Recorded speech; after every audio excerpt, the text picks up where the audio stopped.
Carlton do the tailmate.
They don't improve. No? They know that we know as coaches that every day is good for improve your level, so you have to work hard every day. Each detail it's important for improve your career. How's it been going? The group. The group is the key of success. If you don't have a union group, you can win some matches, you can win some tournaments, but finally you will win the World Cup, the European Championship. You need a strong group, and everybody goes the same way. It's a total difference that in Europe or other countries. They are good level, maybe in the future.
seluruh pencinta futsal di Indonesia.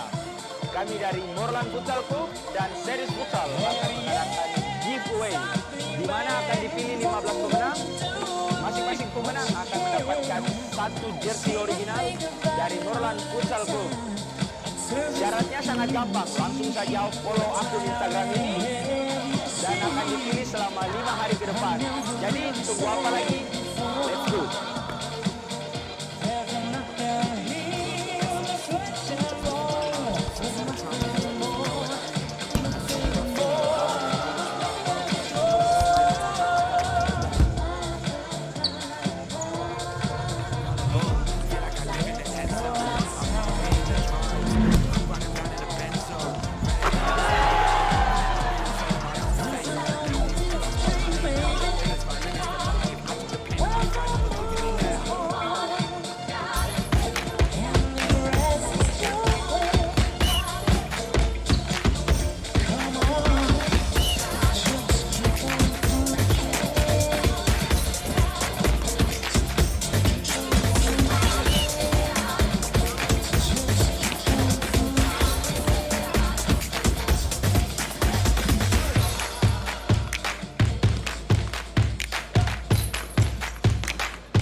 The most important quality in a futsal player, because in futsal play very fast, you have to think really fast, you don't have time, you don't have the space.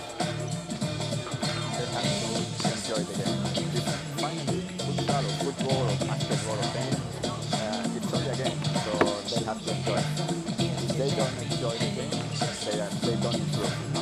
They know that, we know as coaches that every day is good for improving your level, so you have to work hard every day, each detail, it's important for you to improve your career. The group is the key of success.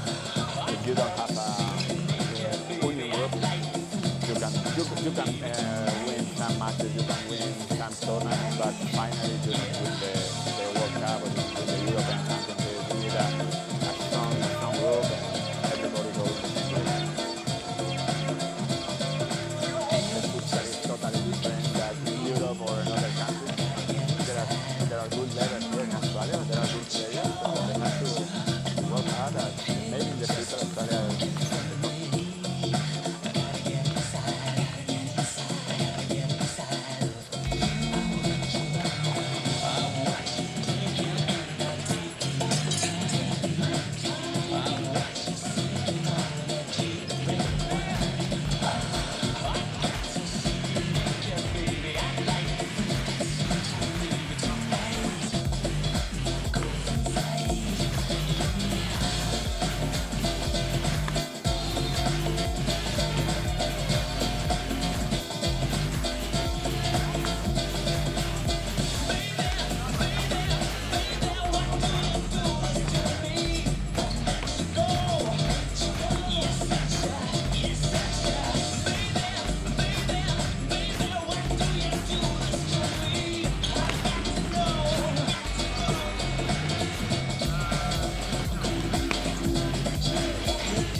Halo, salam olahraga untuk seluruh pencinta futsal di Indonesia.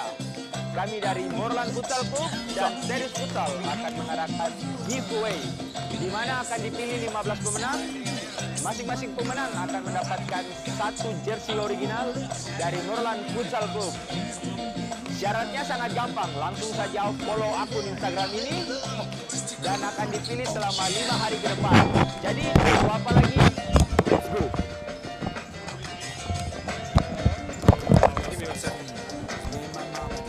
No, we're not.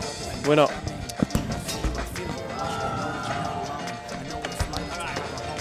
All right. I think the sound checks, I might be a little bit loud. Maybe a touch. A little bit. Yeah, that's much better. That's perfect. That's what we're going for. Thank you, Joshua. It's a bit of a humid one this evening. It's only just gone a touch grey. In Melbourne's northeast. Oh, wow, it's still a bit loud.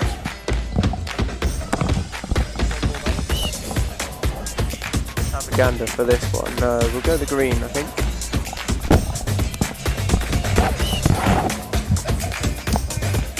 Testing 1, 2, 3. Welcome to Darabin once more. Some might say has been the most anticipated week of this competition for a while. Series Futsal in Victoria is going global.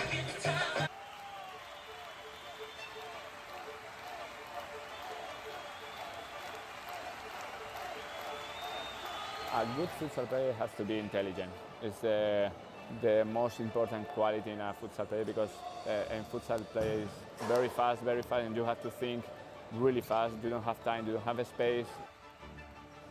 They have to enjoy the game. This finally futsal or football or basketball or tennis, it's only a game, so they have to enjoy. If they don't enjoy the game, they don't improve. No, they know that we know as coaches that every day is good for improving your level, so you have to work hard every day. It's detail. It's important for improve your career. You can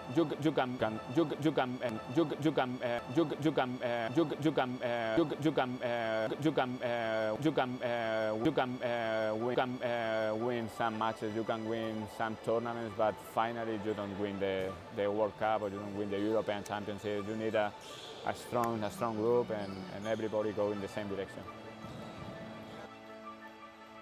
The futsal is totally different than in Europe or in other countries. I think there are good levels here in Australia. There are good players, so they have to work hard. And maybe in the future Australia is in the top.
Salam olahraga untuk seluruh pencinta futsal di Indonesia.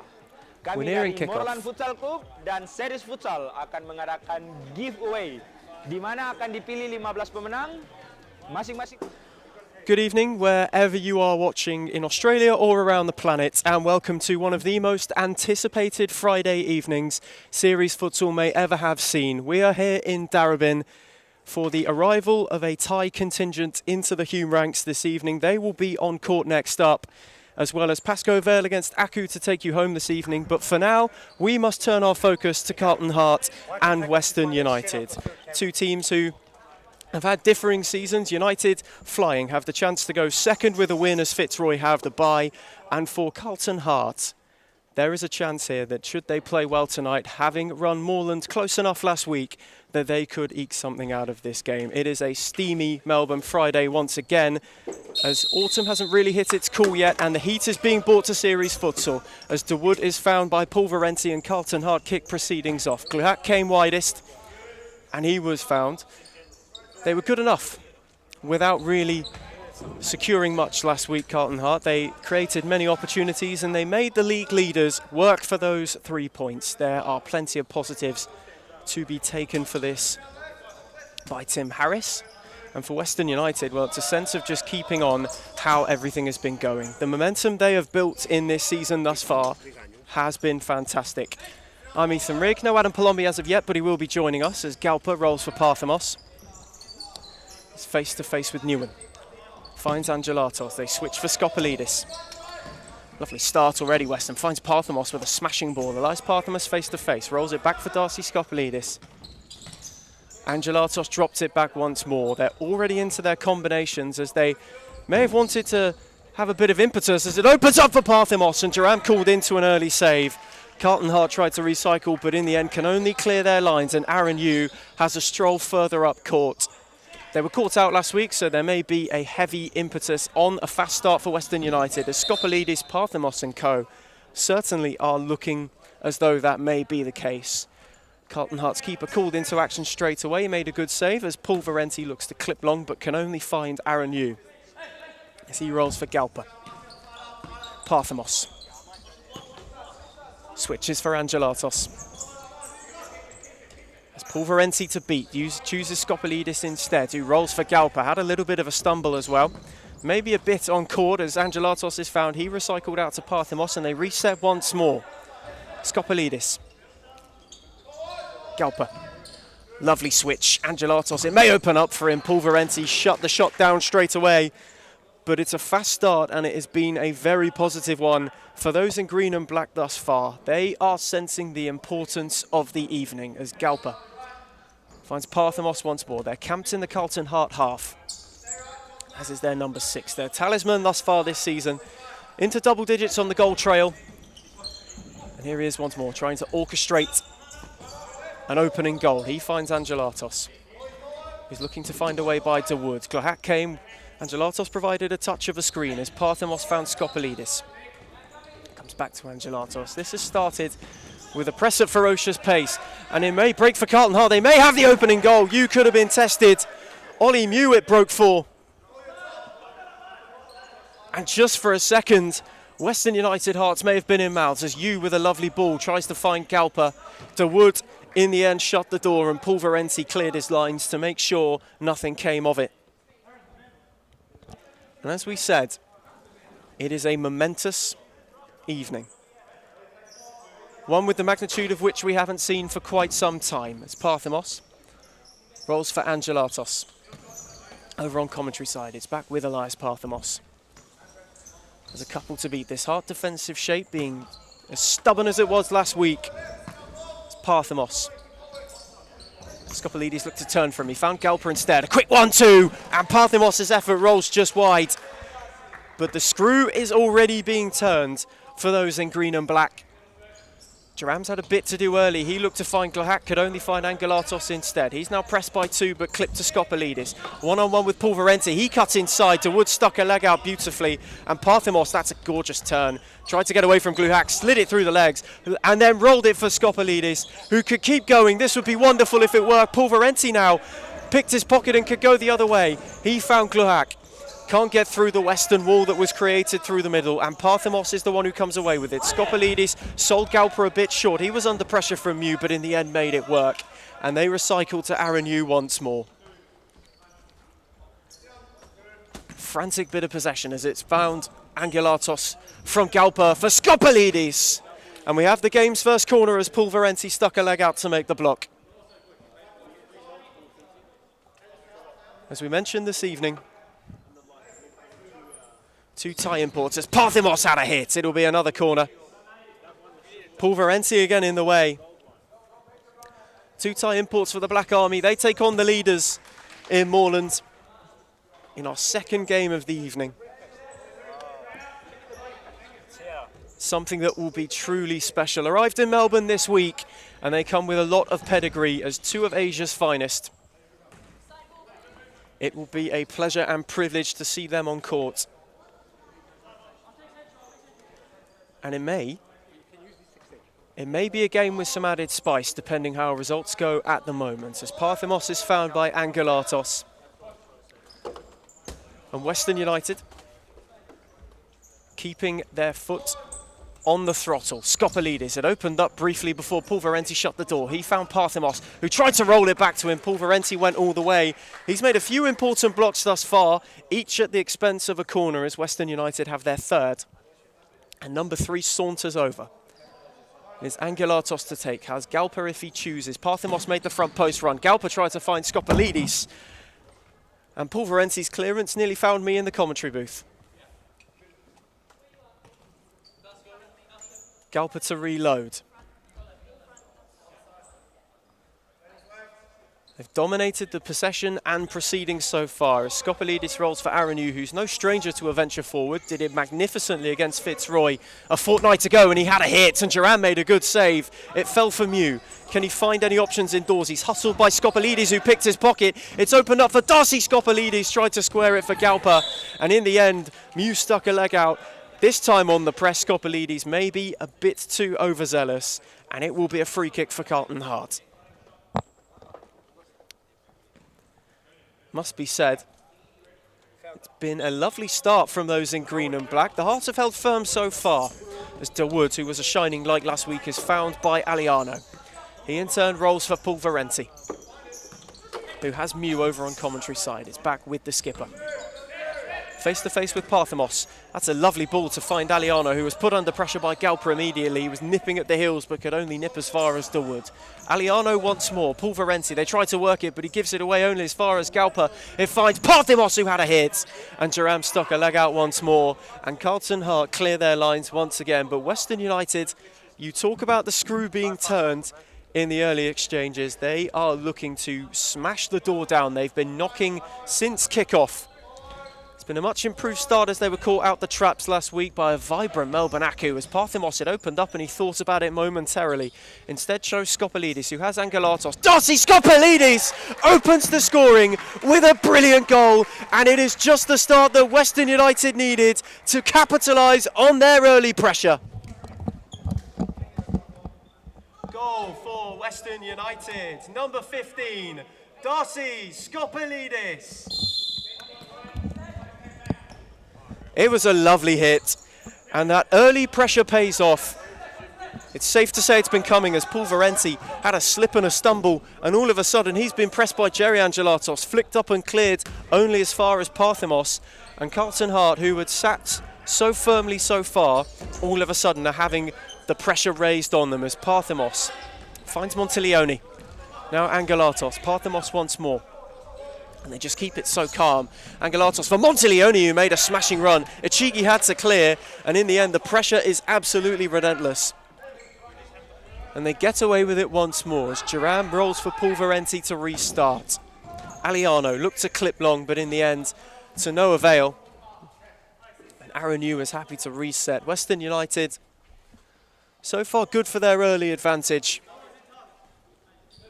Carlton Heart looking to sit a bit deeper as Parthemos looks to get them going on their merry way once more. He rolls for Angelatos. Quick return for Montiglione. Face to face with Pulverenzi. Clip one round the outside. Angelatos had a cross-turn shot.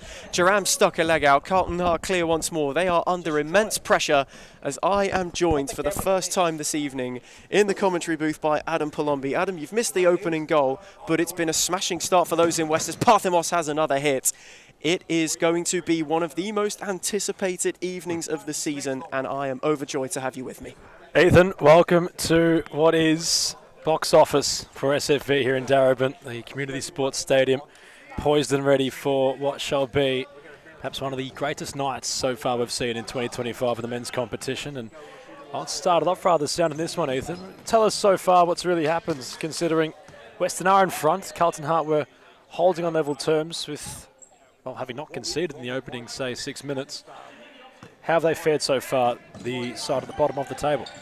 They've been all right, you know. They've been put under a lot of early pressure, as you can see here, as DeWood tries to escape. Angelatos hot on his heels. It breaks for Achigi, and they may have an opening to get level. Montiglione had a bit of a stumble, but the challenge was good enough. And this is basically what it's been in the opening exchanges, Adam Hart. This is the first proper look they've had at some sustained possession as Western United have dominated proceedings. That opening goal came at the end of what's been a really, really good opening passage for them. But to their credit, Carlton Heart, we spoke about the fight and the effort they've shown over the last 2 weeks, and that came to the fore last week too. They've done okay. They've sat in. The defence has been solid enough. They just got unpicked by a lovely feint and finish from Scopelides, and Montiglione may want to double the pain. Instead, he uses Parthemos instead. Bayrakli's out on court for the first time this evening. And this has been it. They spent a lot of time camped in Carlton Heart's half. As it's clipped down the line towards Montiglione. Duran has made a couple of saves, Adam. But thus far, it's been Western United in the driver's seat. Certainly appears that way. And, well, it was a noticeable absentee for Carlton Heart. No Tom Harris, considering he's been their live wire, a linchpin in attack. And, well, he's not present tonight, I don't believe, Ethan, having just rocked up to DCSS. And, well, in this one, Ethan, I'm sure you can expect United to just do what they always do, and that's just hold possession and flick the switch when it matters. That's certainly what's been going on as Parthemos rolls for Angelatos. This is them holding possession and waiting for the switch to be flicked. Bayrakli tried to flick it a bit too early, but in the end, it was Tim Newen who stuck a leg out. As Angelatos is called back, can't be too overzealous to take it from out there. He has Parthemos shortest and easiest, and he chooses to find the number 6, who rolls for Bayrakli. Face to face with Achigi. Aliano came to cover the shot. He rolled for Parthemos once more, and now Angelatos back with Elias Parthemos. Lovely ball to find Montiglione. Achigi picked his pocket. It comes to DeWood, and Aaron Yu made a top save. It's the first bit of action he's really had this evening. Had a shot flash by him early, and can Western United break now as Bayrakli rolls for Parthemos. Face to face with Achigi. Parthemos has a go, and Matt Duran uses his wrist smartly to push it wide, not at the expense of a corner, but this time for a side possession for those in green and black, Adam. Both goalkeepers caught upon there, Ethan. Duran just happy to palm away. Aaron Yu was caught upon. DeWood, lively. We like to see it from the youngster. A couple of question marks maybe around the over-reliance upon a player of such young age at Carlton Heart, but, well, he's showcasing so much of it. DeWood, as he goes from strength to strength, really. He wasn't too far away from scoring and having this one level. He certainly wasn't. It was a good hit, and he took it well on the turn. As Parthemos is found by Montiglione. Elias Parthemos off the bar! Did that cross the line? No, say the officials, as Duran looks to find power. Straight away, he had a go, that one. Slightly less troubling for Aaron Yu than DeWood's hit prior. That was a smashing hit from Elias Parthemos. Desperately unlucky as it crashed off the crossbar. Duran well beaten, but the goalkeeper's posts weren't luckily enough for the Carlton Heart shot stopper. An effort with such power. How are you going to get in the way of that? What goalkeeper can do anything when Parthemos is shooting in range and has that amount of power on it, Ethan? He called it sweet, certainly, Adam, as Gerardo Soto is out on court too. Bayrakli trying to skip his way beyond Ollie Mew. His first feature for Carlton Heart this season, the number 2. And he does very well when called upon against Barakli in that situation. He's found once again by Angelatos. Once more, Mew sticks a foot in. Power finds him. He has Gluhak once more. It opens up for Gluhak. Aaron Yu made a top save again. And Soto has to clear his lines. Does cleverly by getting it off Gluhak, who now has to rush to keep it in. Finds Aliano with an expert bit of recovery. Mew once again rolls for Aliano. And we take another breath as we're able to reset as Power rolls for Gluhak once more. Now Aliano, who looked to try and find Power with a clip down the line. Yu was alert to the danger, and in the end, happy to see that one trickle out of play. But Carlton Heart, who were rocked early, are slowly starting to grow into this one as Aaron Yu looks to lob long, this time to no avail. We spoke about how they were caught out of the blocks as well last week by Melbourne Aku were Western United, Adam. It's been the complete opposite this week, so there's clearly been something said about wanting to make that quick start, but not just in the opening goal. They've dominated from the off. Appears that way. And for Carlton Heart, they just can't seem to get the ball away from this defensive zone. As Gluhak is another example of that. Soto had a stab. Montiglione arrived at the back stick. And in the end, they just about get away with it, Carlton Heart. Jerram came, didn't get there. He was beaten. But Montiglione couldn't find the finish. And in the end, they get out of trouble. To those in blue and white from going a second down. Bayrakli hustled by Mew. That was a good tussle between those two. And in the end, the Carlton Heart man does very well to keep the ball further up court. He has Gluhak's shortest, rolled it to him. His shot ricocheted off Soto, who looked to have won one in a bit of a nasty situation. He clutched his eye as Newman tried to get something away. Caught it in the stomach. Fernando de Moraes caught in the crossfire, as well as Trado Soto was just wanting the ball to be cleared, Ethan, and while in doing so, he's hit his manager inadvertently. He's gone to attend to the grounded player. It's a comedy of errors for Western, considering it all started at the other end where Montiglione should have scored. But in fact, the ball had gone behind him. He basically cleared it off the line. Oh, my word. In doing so, it's, well, not exactly gone against Western, but you could imagine they were in a position to double their advantage. And now they're currently without Gerardo Soto, who is still wearing that hit to the face. He was slow to get up, wasn't he, the number 20? And he looked uncomfortable. There might be something in his eye, but Fernando de Moraes caught in the crossfire, as you said, Adam. It's a really unfortunate one for the gaffer to wear. As Parthamos finds Galper, and they are looking for that second goal. Did nearly have it through Montiglione. Parthamos inventive, but Aliano cut out the rest of the project. But they can reload once more. As Galper, who's been a live wire for them in the first part of this season thus far, he finds Parthamos, who's been the orchestrator of this fine choir that they've been singing to the tune of potentially going second with 3 points this evening. Galper rolls for him once more. He has Angelatos wide if he chooses, as he does. Face to face with Newen, cuts inside, past him and Aliano too. It opened up briefly, another hit for Galper. They make it work to the Carlton Heart defence, and Gluhak has a chance to break. Didn't have any options ahead, had his pocket picked by Barakli on the turn. Angelatos, it opens for Parthamos, and Mathurin was down with a wonderful save once more. Well, goal kept from Mathurin, considering Parthamos, that's what he enjoys, Elias. He enjoys being in open space to let fly, and I think there was a bit of hesitation perhaps around the cannon. Initially it looked as if he was going to go for power, went for placement instead, and in doing so, allowed for the goalkeeper to react accordingly.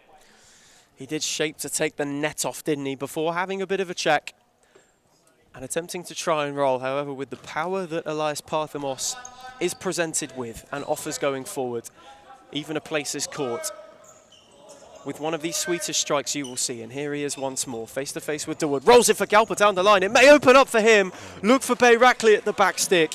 And Ewan did very well to close the door, cut the angle, and in the end, get a toe on it to tip it away.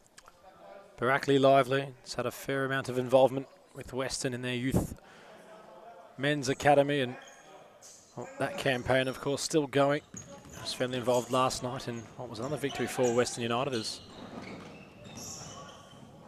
It was ricocheting everywhere, Ethan, considering it was poised for Parthamos. Deflection on its journey and onto the crossbar, practically and over.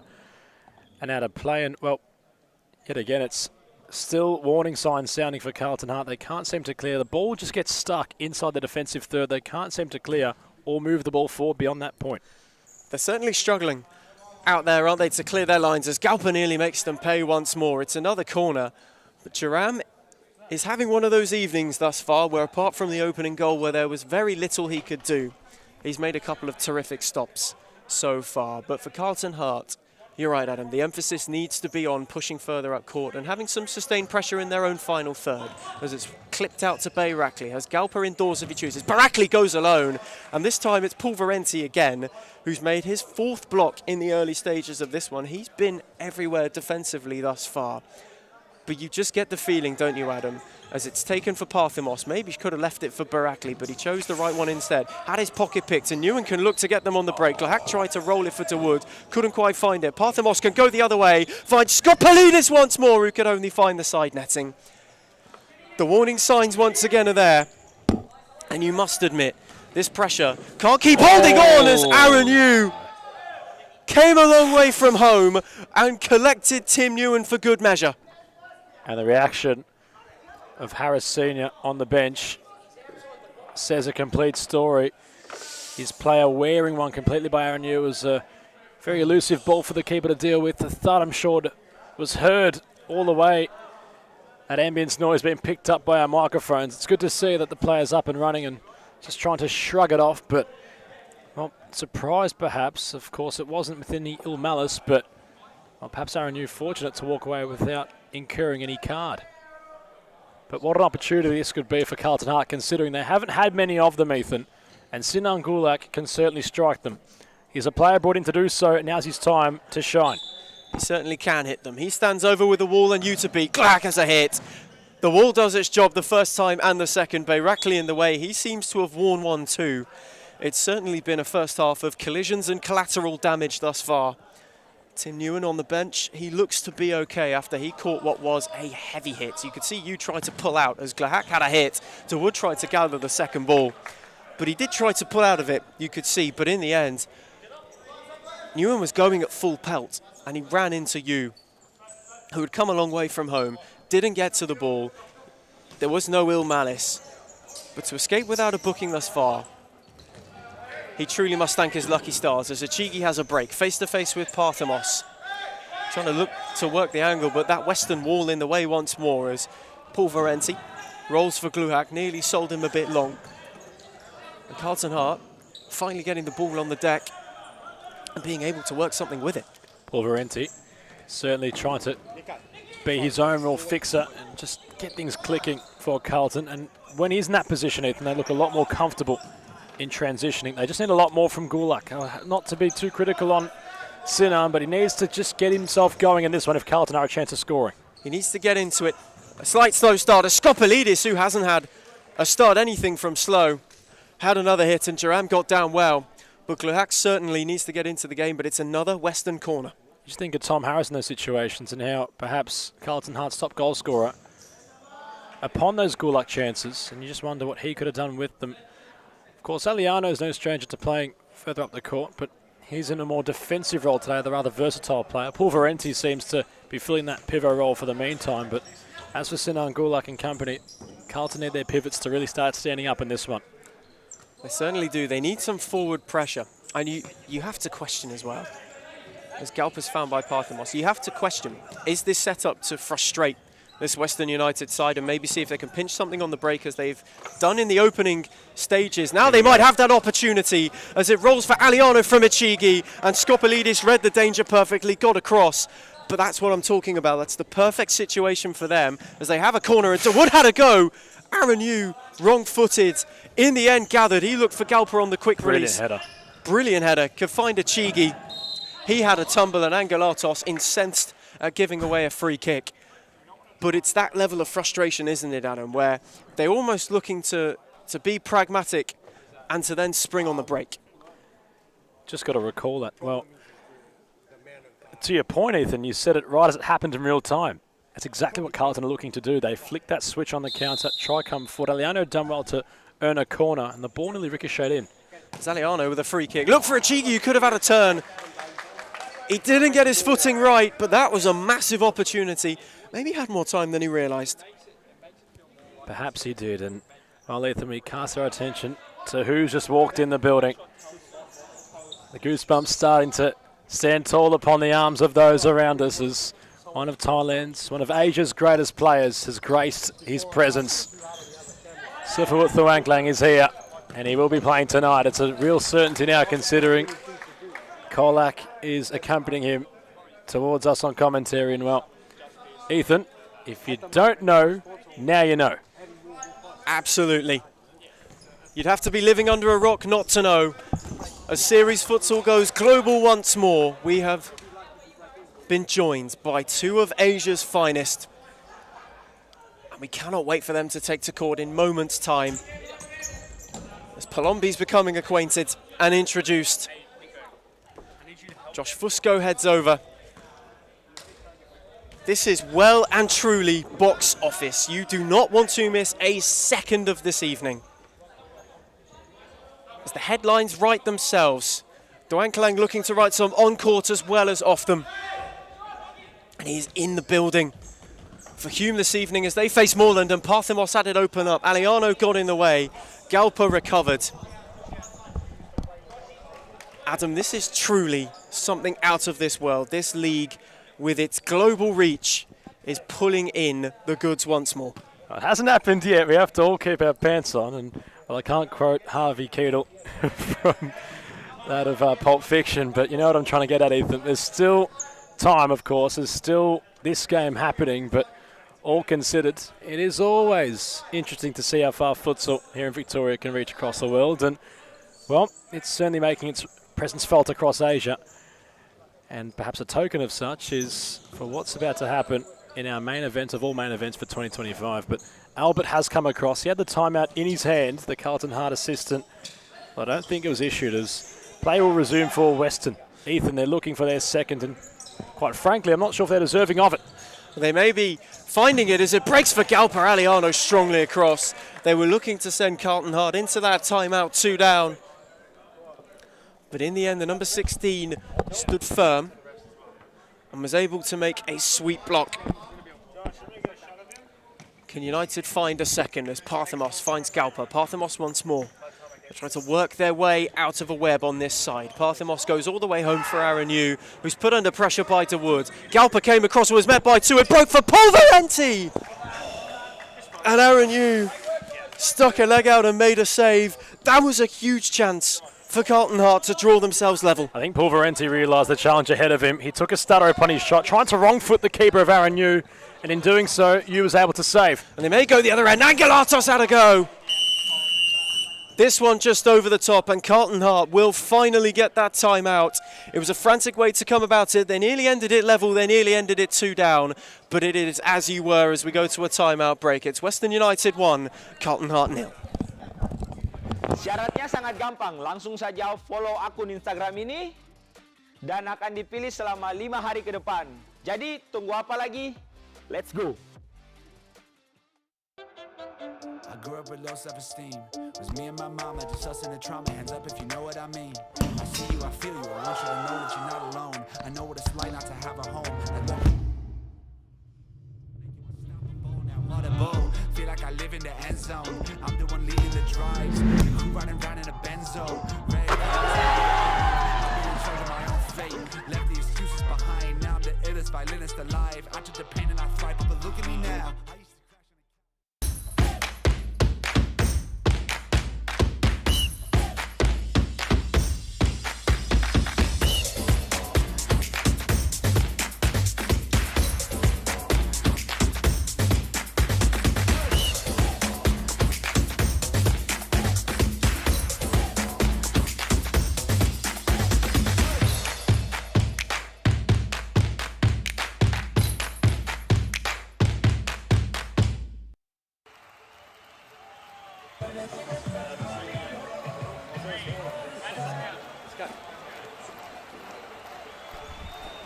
A good futsal player has to be intelligent.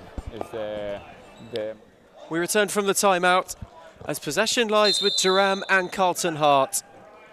He looks long immediately, looking for Mew, who's made a couple of good early touches on debut. Achigi tried to recover. It does fall for Mew, who has the Wood far side and finds him. Quickly rolls for Achigi, and Mew on debut gets his goal, and Carlton Hart have their way back into it.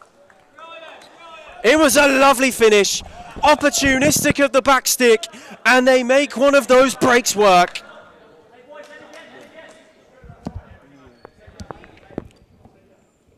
Goal for Carlton Hart. Number 2, Ollie Moon. It was a gorgeous goal. They worked it well as Bayrakli's looking to re-establish a Western lead, and Mew came across to make a lovely block. And I really appreciated after that goal was scored, Ethan, Duran and company went to congratulate that of Dawood, who was crucial in the build-up. Really enjoying, again, this unity that we've seen in recent weeks from Carlton. It's starting to showcase on court, and that's what they need to keep themselves at least in a competitive spot for the playoffs. That unity has got them level as Freddie Di Marais issues a timeout. Western United rock for the first time this evening as we go to another half-time timeout break. It is Western United 1, Carlton Hart 1.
After a quick passage where Carlton Hart got themselves level, we find ourselves at 1-1 and Gerardo Soto on the side. He looks to find Parthamos at the back post.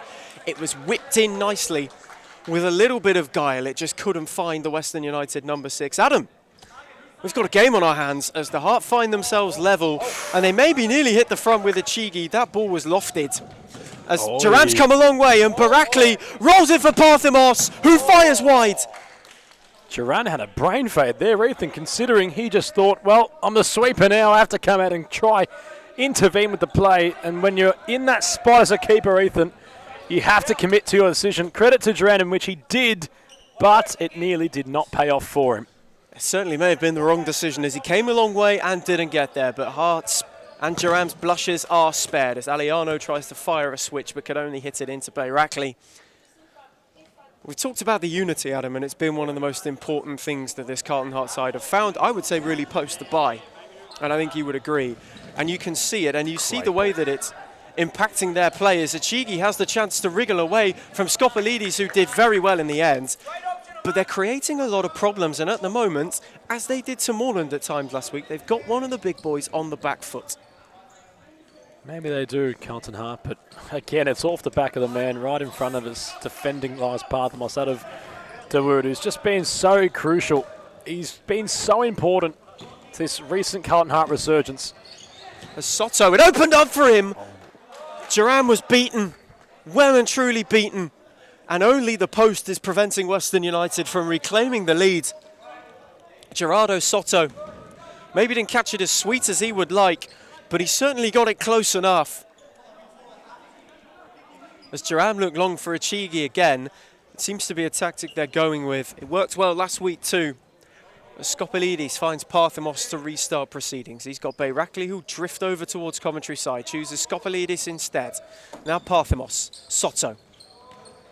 Back with Elias Parthamos once more. He wants movement and he wants runners. He tried to find Skopalidis. Mew nearly was able to stick a foot in, but he did enough to put Skopalidis off it, who took a loose touch.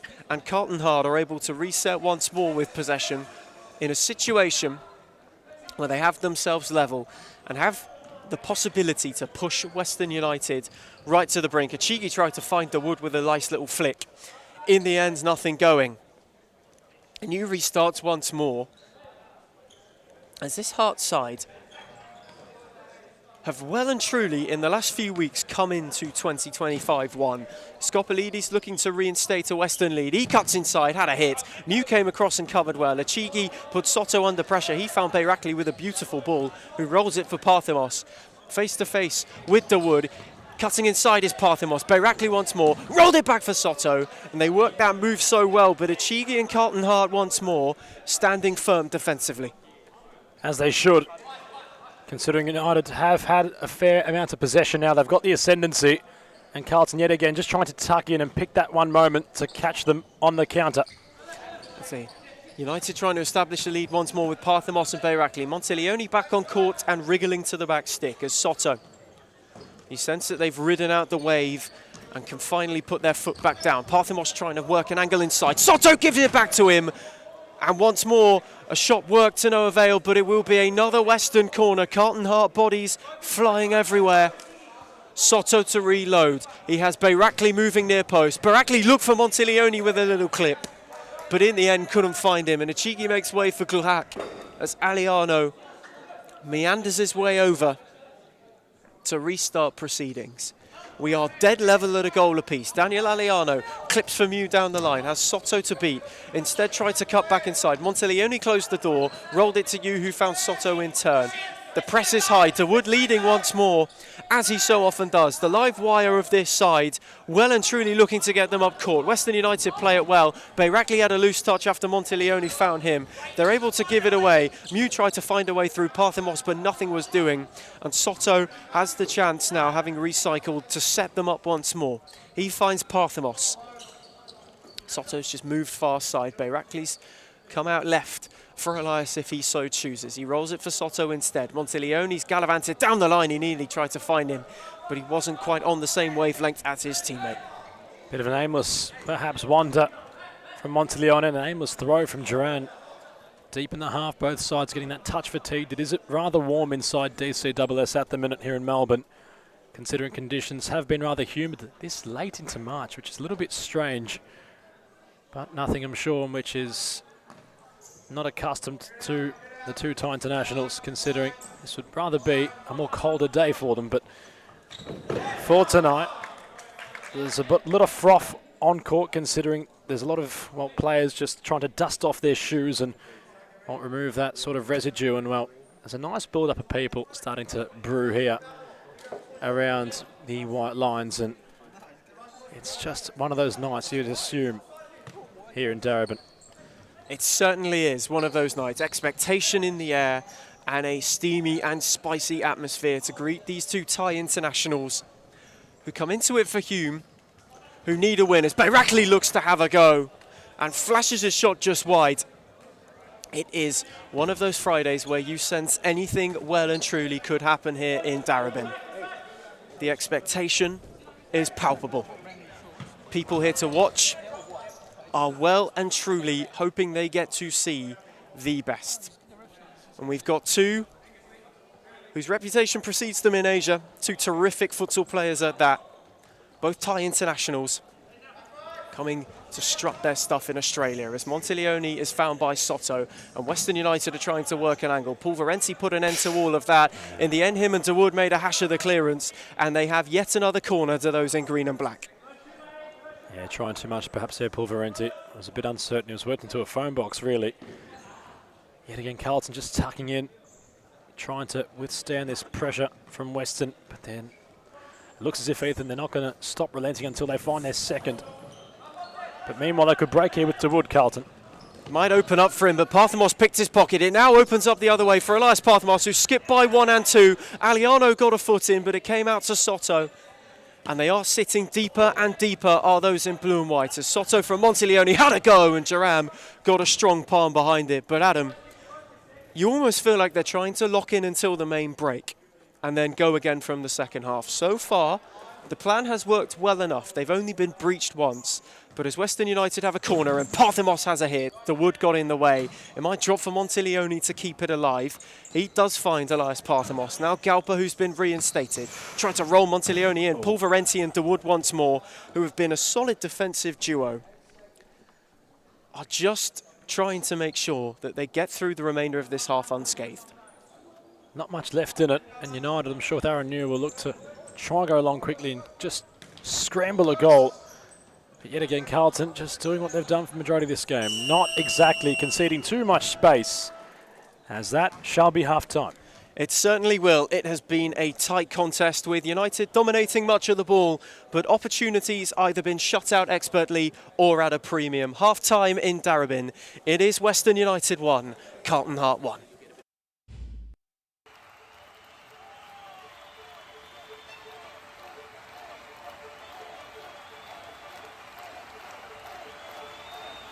A good futsal player has to be intelligent. It's the most important quality in a futsal player, because in futsal play is very fast, and you have to think really fast. You don't have time, you don't have a space. They have to enjoy the game. This finally, futsal or football or basketball or tennis, it's only a game, so they have to enjoy. If they don't enjoy the game, they don't improve. No, they know that. We know as coaches that every day is good for improving your level, so you have to work hard every day. It's detail, it's important for improve your career. The group is the key of success. If you don't have a union group, you can win some matches, you can win some tournaments, but finally you don't win the World Cup or you don't win the European Championship. You need a strong group and everybody go in the same direction. The futsal is totally different than in Europe or in other countries. I think there are good levels here in Australia. There are good players, so they have to work hard, and maybe in the future Australia is in the top.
As we return from half-time in Darabin, it was a first half of true defensive grit and determination from Carlton Heart. They got their equaliser prior to the break after Western United struck first.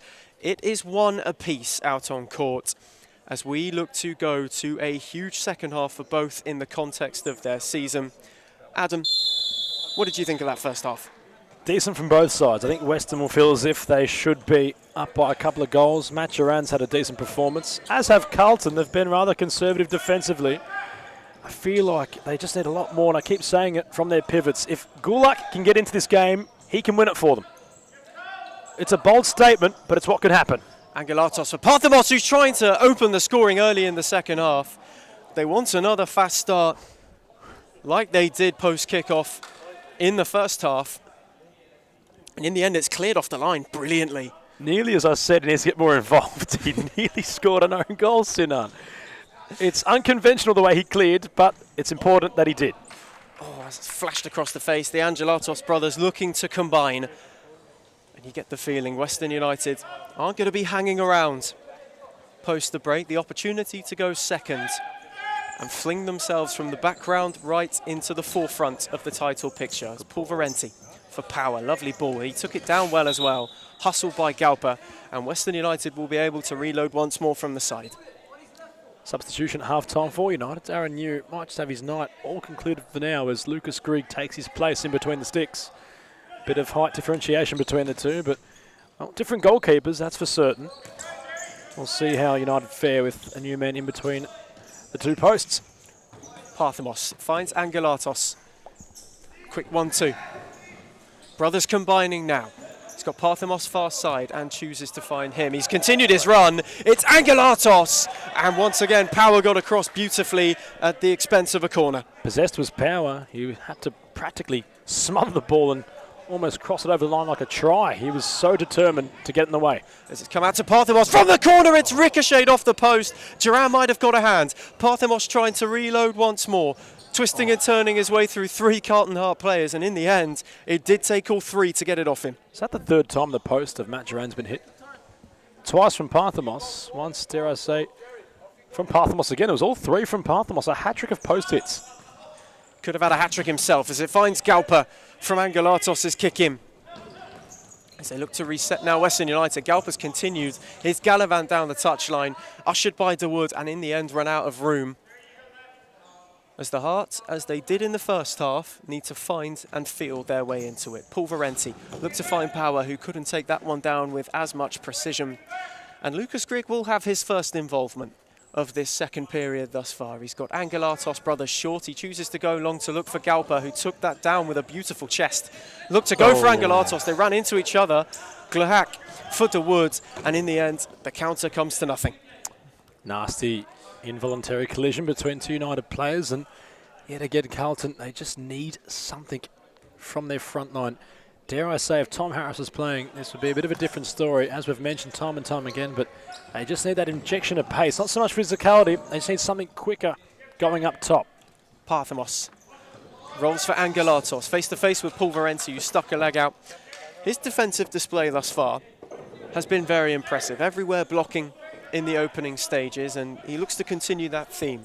There's a side ball for those in green and black. Angelatos has Galpa short, Parthamos on the switch. He finds Elias Parthamos face-to-face with DeWood. Galpa now, Parthamos, ricocheted off to it, came back to him, tried to roll his way round Duran, but couldn't get any purchase on it, and Lucas Grieg will recover and wonder how on earth he ended up with the ball. Matt Duran was sliding. Parthamos trying to be creative, and it's getting a little bit desperate defensively from Carlton, but they will try come forward here. Unable to do so on that occasion. And they might be hurt on the counter as Angelatos found his brother. He rolls it from Galpa to Parthamos, face-to-face with Pulverenti out of hit. Again, the post is hit, Ethan. It's unbelievable considering how many attempts at goal Parthamos has had. The ball is gravitating towards the white post. He can't seem to make the net ripple. And the cannon is starting to get frustrated. You can see from the body language, he's not undetermined. He's more just frustrated considering he's had so many opportunities to score, which are bread and butter goals for Parthamos, yet the post's getting in the way. Duran as well getting his angles covered too. As Parthamos once more looks to foray forward. He finds Galpa. Angelatos. Nice 1-2 with Galpa.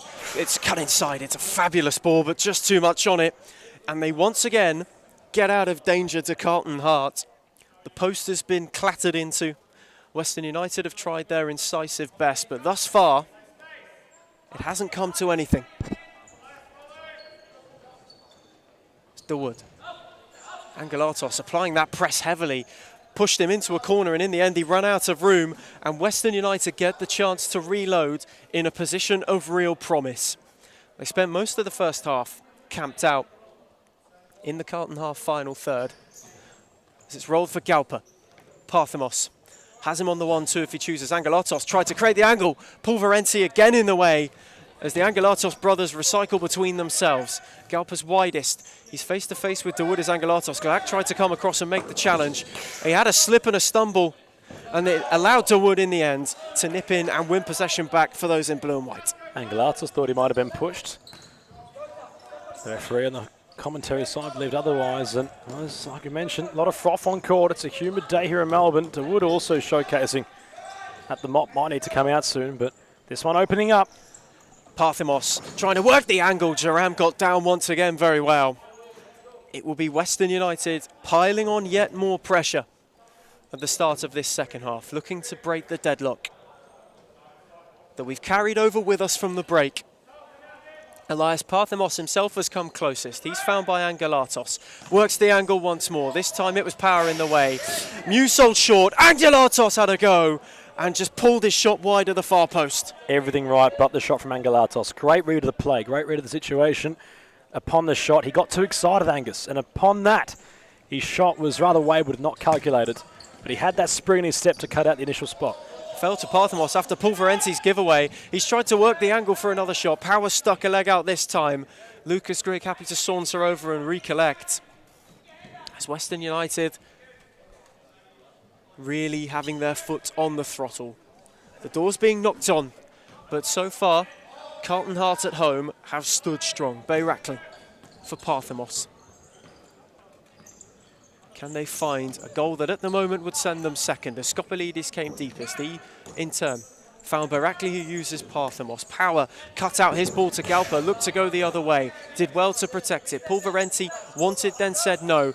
In the end, it's a poor giveaway from Power, and it could open up for Darcy Skopelidis. He tried to reclaim his own ball, did Hearts number 21, and Bayrakli can calm things down. Parthemos. Skopelidis face to face with Aliano. Pulverenti again flung it anywhere. Galpa trying to reset, nearly sold Grigg short, but they worked their way beautifully out of it. Galpa's got room to roam. This time Mew it was who got out of the central ball. Galpa tried to continue. Aliano came away with it. Mew on the defensive duty did brilliantly, and his ball in the end just too much for Power. End-to-end chaotic ball at the minute, considering Carlton yet again could try get a counter-attack going. Aliano too much power on the pass, but it has remained open. Carlton just losing their shape a little bit defensively. And they know what a result could mean tonight, considering Hume have clearly brought players in to get points. There's no ways around that. Hume realise the situation they're in currently throughout this season. Without a win, they've got 2 weeks with 2 international players to try get their first 3 points of the season. I'm sure the Carlton Heart camp is aware of what's happened there as they try score from this situation.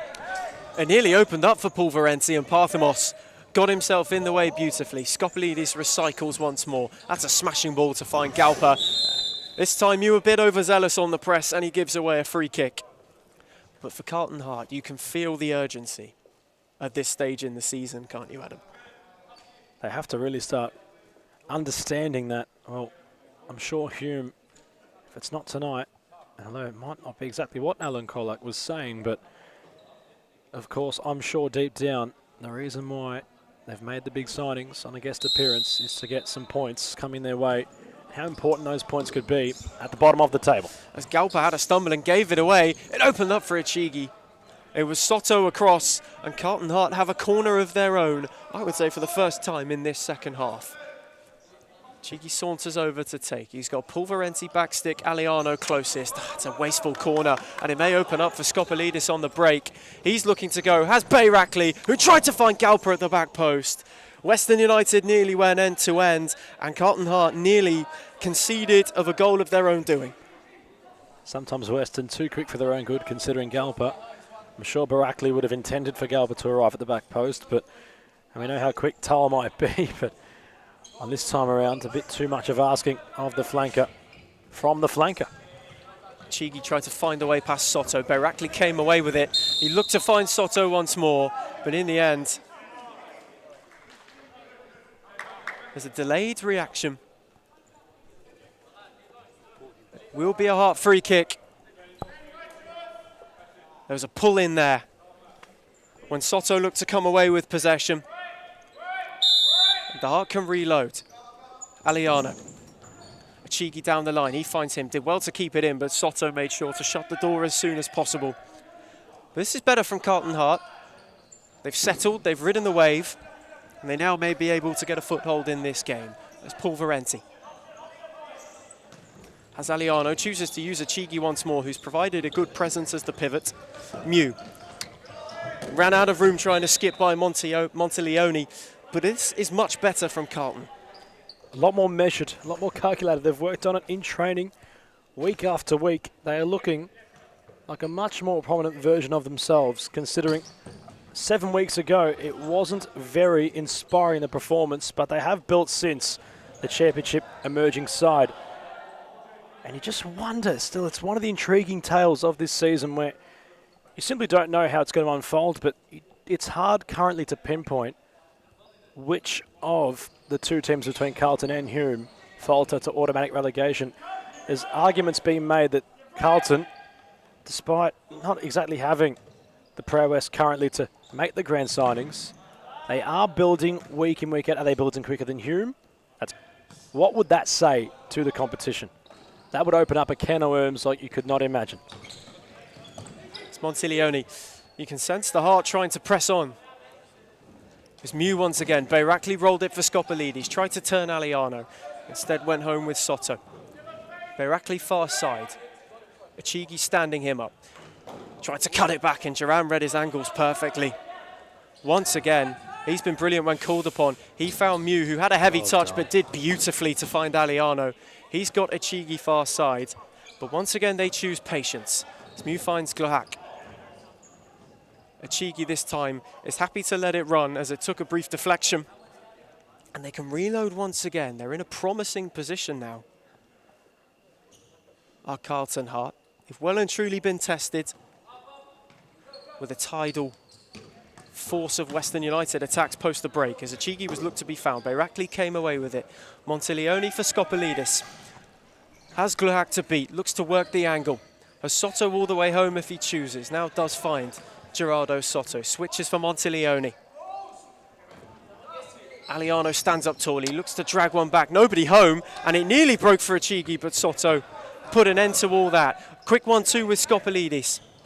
Bayrakli far side. He's pressed by Mew and then Glohak, who in the end stuck enough of a foot in to see it roll out for a Carlton Heart ball.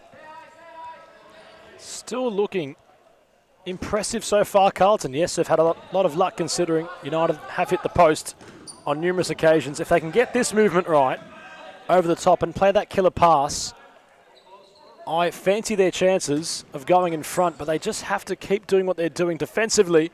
It's more about their offensive play. They just need that finer tune touch. Achigi tried to hustle Bayrakli and Scopolidis. That time, a bit too eager on the press, and both will be pulled for a talking to. Will be a Western United free kick. But you like to see that tenacity from Achigi, a bit too overzealous on this occasion. But it exemplifies what Carlton Heart have been about tonight and the last few weeks. There's a real hunger to restore some points and to get them out of this situation. But they have to get themselves out of Scopolidis' free kick first. He rolls for Soto. Western United looking to calm things down and create that dominance. Scopolidis skipped by Achigi beautifully. Glohak came across, and that is expert defending. Finds the wood back on court. Lovely 1-2, rolled for Aliano. They slow it down once more. This time for the wood down the line, too much on it. And Western United can reload. A lot better from Glohak.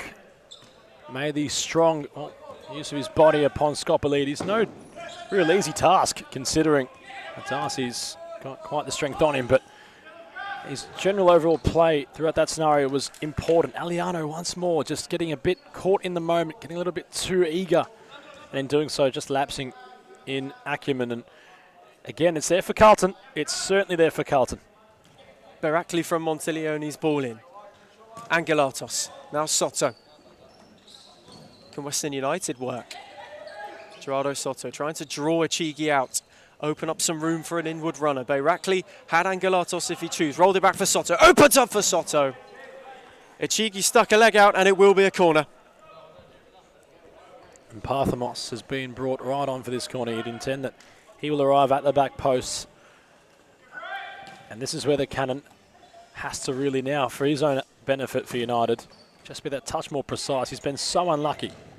That's precision personified, and Monteleone from Angelatos puts Western United back in front with a lovely goal. It has been coming, and having been tested thus far in the second period, United reinstate their lead. Goal for Western United, Ben Monteleone. And that goal to inflict deficit will also cause timeout for Carlton Heart, who were doing so well to hold solid, but in the end, a bit of Western United quality seems them go into the timeout interval 2-1 in front.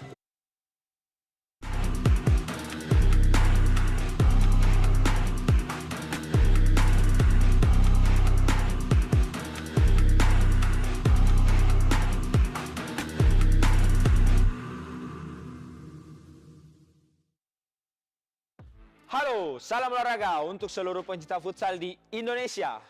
Kami dari Morlan Futsal Club dan Series Futsal akan mengadakan giveaway, di mana akan dipilih 15 pemenang. Masing-masing pemenang akan mendapatkan 1 jersey original dari Morlan Futsal Club.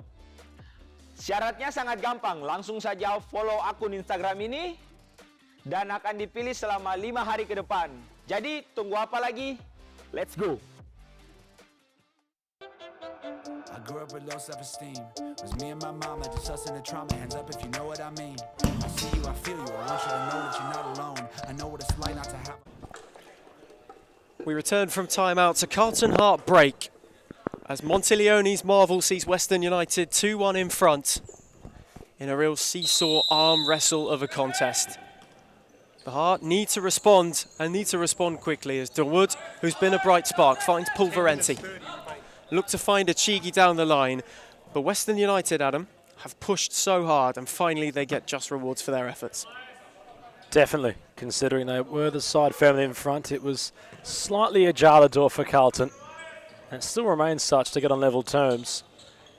A lot of defensive positivity to take away from tonight. They just need that one lucky break, but otherwise Western look to perhaps put Carlton to the sword and ensure the 3 points remain with them. Bayrakli skipped by Achigi. He had a go to instate a 2-goal buffer, could only find the side netting. Carlton Heart survive a bit of a scare. Joram Godlong looking for Aliano. In the end, Parthemos happy to usher it out of play. And then will take their time on the restart. Will Lucas Grigg and Western United? Momentary respite for all the players. They realise the climate in here, and must be said, Ethan, considering that I hope Carlton aren't to get too desperate. I hope they remain measured in their defensive shape, considering they've been very promising. Despite having luck on their side, they have showcased some signs of promise. Can't stop talking about them in a positive light, considering this is a lot better, a lot more like Carlton Heart. They just can't get desperate now. They have to stick to their guns and try fashion out that one moment. Dawood finds Pulverenti. Oh, Monteleone in, and in strongly and in late. He gives away a free kick as Josh Pulverenti, just a little bit ginger when he got up. That was a nasty one. He always cops it for some reason, the Carlton Heart captain. Each week he's always on the deck. He's always getting players running into him. Of course, he prides himself on his toughness, but it's week after week for the poor captain. Here is Pulverenti. Look for Dawood. Galpa picked his pocket. Joram will reset. Has Aliano short. Look to roll it for Mew down the line. But once again, Tal Galpa, who certainly is one of the live wires in this Western team. A strong start to this season. But tonight his defensive display has been what's caught the eye more than his acumen, as Dawood tried to flick over Angelatos and ran out of room.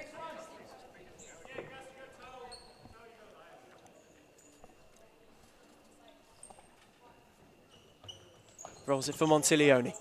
Now Galpa. Parthemos. Angelatos has made a bursting run, then checked. Worked himself a yard. He looked to find Monteleone indoors. He has Parthemos one more if he chooses. Galpa's on the switch. It is Tal Galpa, face to face with 2 Heart shirts to beat. Rolls Parthemos. Monteleone tried to flick round the corner for Angelatos. Inventive and the right idea, but just not enough on it. Carlton trying to compress Western, and in doing so, it's called for those cute moments from certain players to just try have that incisive moment. And Monteleone was crafty, but couldn't execute. This is where Carlton, again, they just need something here. They can't seem to generate a genuine possibility upon Lucas Grigg. And I think Western are understanding in that Carlton are going over the top There's not much firepower currently in their attacking third. So Western are comfortable. I'm not sure what Carlton can do to try twist the tail, but that's how it currently is reading out on court. Parthamos choosing patience, rolls for Angelatos, who has a go via a deflection from Pulverenti. Another Western United corner, but that one dipped dangerously, and Jerome happy to be able to watch that all the way over the crossbar. Galper takes. Parthamos has lurked back post. It falls to Parthamos! Again. Again. Ethan, it's unreal. He keeps hitting the post. This has to be a record or something. It's incredible. The amount of times he's hit the post, Ethan in complete disbelief. It just seems to happen time and time again. It was a brilliant ball from the corner. Parthamos with a great first touch, had all the time in the world to pick his spot, and again, it's not by the keeper's intervention, it's by the posts. It's one of those nights for the cannon. He must be wondering, what must he do to score? Parthamos desperately unlucky. Could have built 2 goal sets with the woodwork he has hit. He is here once more trying to fashion an angle. Chooses Galper instead. Angelatos made that central run. Parthamos picked it up once more. Rolls it back for Galper as Western United are looking to move up a gear once more and see this game through. It's Angelatos. Finds his brother. Looking to drive and caught beautifully. Had a stab at it. It comes for Parthamos again. And this time he doesn't catch it as sweetly as he pleases. And Carlton Hart and Jerome once more can reset. Wood very deep. Greg really flirting with the line there. He was confident, the keeper, but his confidence nearly came to bite him in the backside. Playing with fire, as was Galper, as it breaks for Pulverenti. Angelatos this time in the way. Lucas Grigg had to get his measurements spot on, and did. And they will have to once more, as the Hearts are trying to push. The rate's being raised as DeWood rolled it for Pulverenti, faked the shot, tried to go the long way. Grigg stuck a leg out, found Angelatos. Now Galper put under pressure. Newen lunged in late, and he will go into the book for that challenge. Very overzealous was Tim Newen, and he caught Galper incredibly late. That was... He's lucky, perhaps, to be walking away from that with only a yellow, considering how late that was. It was perhaps a little bit late. Little bit late, not a little bit. And, well, in doing so, a very unroutine head rush from the Carlton Hart player. And, well, haven't seen much of that from Newen, considering he doesn't seem to be that kind of, well, player that has that sort of aggression, but perhaps a sign of how important it is for Carlton to try get into this game, and in doing so, it's been difficult. They haven't had many moments offensively. The frustration perhaps being showcased in that late challenge from the Carlton player. There was a risk of boiling over last week against Moreland, and that passion and desire, it's not a bad thing for this Heart side. As Parthamos rolls for Skopolidis, Pulverenti stuck a leg out once more, and they can reload. Still only a goal behind. Josh Pulverenti faked a throw in them for a second. In terms of that, that's a lovely touch from Gluak. Power just behind him. DeWood couldn't recover, and Western United can reload again. Jerry Angelatos finds Angus. Parthamos. Oh, lovely bit of footwork to get past Gluak, who had to pull him back. And it will be another Western United free kick. The cannon, who's misfired thus far this evening. Prevented by the pillars, but can't breach the castle. What can he conjure from here? Rolled it short for Skopolidis. Now Angelatos looked to give the return. Darcy Skopolidis tried to hook one over the top towards Jerome's far corner, but in the end, he would be happy to see it soar over once more. Carlton just desperate now. They've really trying to get men forward, and well, they're realising that this game is slipping away from them. It's difficult to decipher who that one player might be to step up and take the game on, really. That's more of a, again, it's missing tonight in Tom Harris, but Carlton just lacking that player to run at defenders. They need a player in a one-on-one situation that's going to have the beating of a Western United player, and currently on court, dare I say, I can't picture any of the four that can really have that skill in their arsenal like Parthamos or Skopolidis might for Western. Here's Angelatos. Brothers combining once more. Rolls it wide for Skopolidis, who looks to the back post. Angus Angelatos slid in, looking to apply the finishing touch. They worked that beautifully, but he just couldn't get enough on it to turn it inside the post. Carlton Heart survive a scare as Pulverenti looks to go down the line to no avail. Western United, to their credit, haven't stopped working the opportunities. They know a one-goal lead is as fragile as it gets. As Lucas Grigg, who's been merely a spectator for much of this second half, finds Parthamos. Tips one down the line for Jerry Angelatos. Had power to beat, skipped by him wonderfully. Turned back inside. Finds his brother in Angus Angelatos, who had a stumble. Power nearly took the initiative. They combine once more. It's rolled for Parthamos again. Faked his way around Pulverenti and Gluak. Duran made a top save. Angelatos turned it in. And Western United establish a 2-goal buffer at long last. Brilliant, brilliant footwork from Parthamos. He was breezing around the Carlton Heart players who were protesting to the officials. Upon Angelatos' first effort, it might have just grazed his hand. Well, Carlton Heart will feel a little bit hard done by Sinan Gulak also with some protests, and perhaps a warning's being called upon to the bench by our official on this broadcast side. And perhaps, Ethan, they might have some basis to what they're complaining about.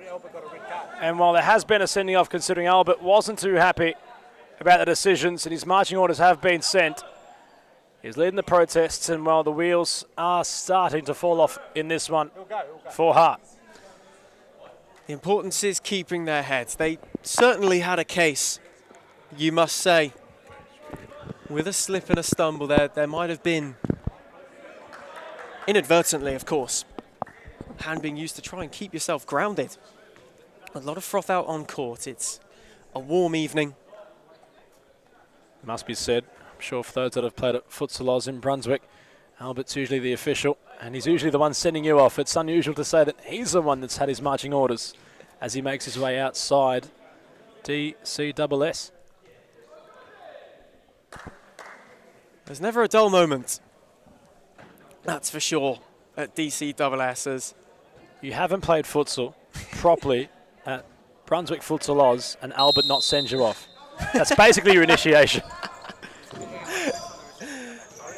As DeWood looks to get Carlton Heart going again, he finds Achigi, who utilises Pulverenti face-to-face with Skopolidis, trying to work an angle around him. Darcy covered him all the way. It's a Carlton corner as they look to faction themselves back into this contest. 2 down, maybe a touch harsh. As Pulverenti looked for DeWood, whose run in the end was a fake. Luhak left it for Duran, who's come a long way from home. He finds DeWood, who's pressed immediately. That's a lovely bit of footwork to skip by Angelatos. DeWood had a go. He was face-to-face with Parthamos, but this time it's DeWood's turn to rattle the woodwork. A lot better from Carlton. DeWood trying to really galvanise his side back into this one without their assistant on their respective touchline. Grigg got a touch on that, to flick it away. It was poised for the bottom right corner. DeWood's corner finds Gluhak. He in turn couldn't quite get it out of his feet, tried to hustle Parthamos and Grigg, who claimed beautifully and flicked it for Skopolidis with lovely precision. Waiting for the cavalry to arrive. Angelatos is one, Parthamos is another, Sol Pulverenti again, who just did enough to stick a leg out. He has been everywhere to deny the cannon this evening as Josh Pulverenti, and once more he has come to the party. United love a corner. They love setting up from a corner. You anticipate Soto has some involvement here if they can work it towards the back post.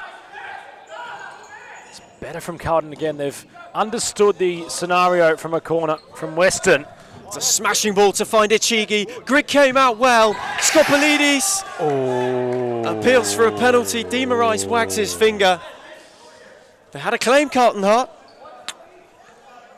And usually Harris Senior, the manager, would always be vocal. Haven't heard much from him tonight, but his body language is indicating that he's not too happy with these calls, and that was a true grey area. Unsure how you might have perceived it. Let us know in the comments at home watching it, but Scopolides went in a bit late. There's been an intriguing battle between Ichigi and Scopolides, but that is better from Carlton.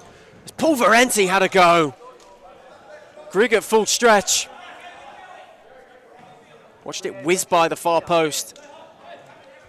Pulverenti, who's been lively this evening, never out of the action. As Montileone's found by Soto. He's got a yard or two to venture into. Instead uses Angelatos. Soto once more. Refines Angelatos. Parthemos through the legs of two, and finally, having been frustrated by the woodwork all night, Elias Parthemos has his goal. Goal for Western United. Elias Parthemos. You can't say it hasn't been coming. Maybe not the way he would have thought it had gone in, but through two sets of legs. I guess you deserve a stroke of luck when you hit the woodwork, as often as he has this evening, as Mew tried to break forward, but was slowed down. Parthemos is found by Grigg. That's lovely, both the throw and the control. Duran read it perfectly as Pulverenti turned in the way once more. Aliano, Ichigi. Pulverenti once more. Looks for Aliano long. That's a lovely ball. He just couldn't take it down properly. Carlton might feel a little bit hard done by. Clock a factor, 3:15 left on it. Of course, with the stop clock, there's always that slight glimmer of hope. But if Carlton are to get anything from this one, they need to score practically from the next play. It's as simple as that for Hart. It may open up for Aliano. In need of a quick response. He caught a shot on the turn, just didn't get enough of it. As Grigg flicks for Bayrakli. One thing I noticed about Lucas Grigg, Adam, is he generates so much power. And here we go. Not to interrupt you there, Ethan, but fifth man has been called upon. Aliano will be the fixer momentarily. Duran has pushed up. This is where a goalkeeper has to try and make a name for himself for the opposite reasons. Can Duran find the net? Mew's looking to find him.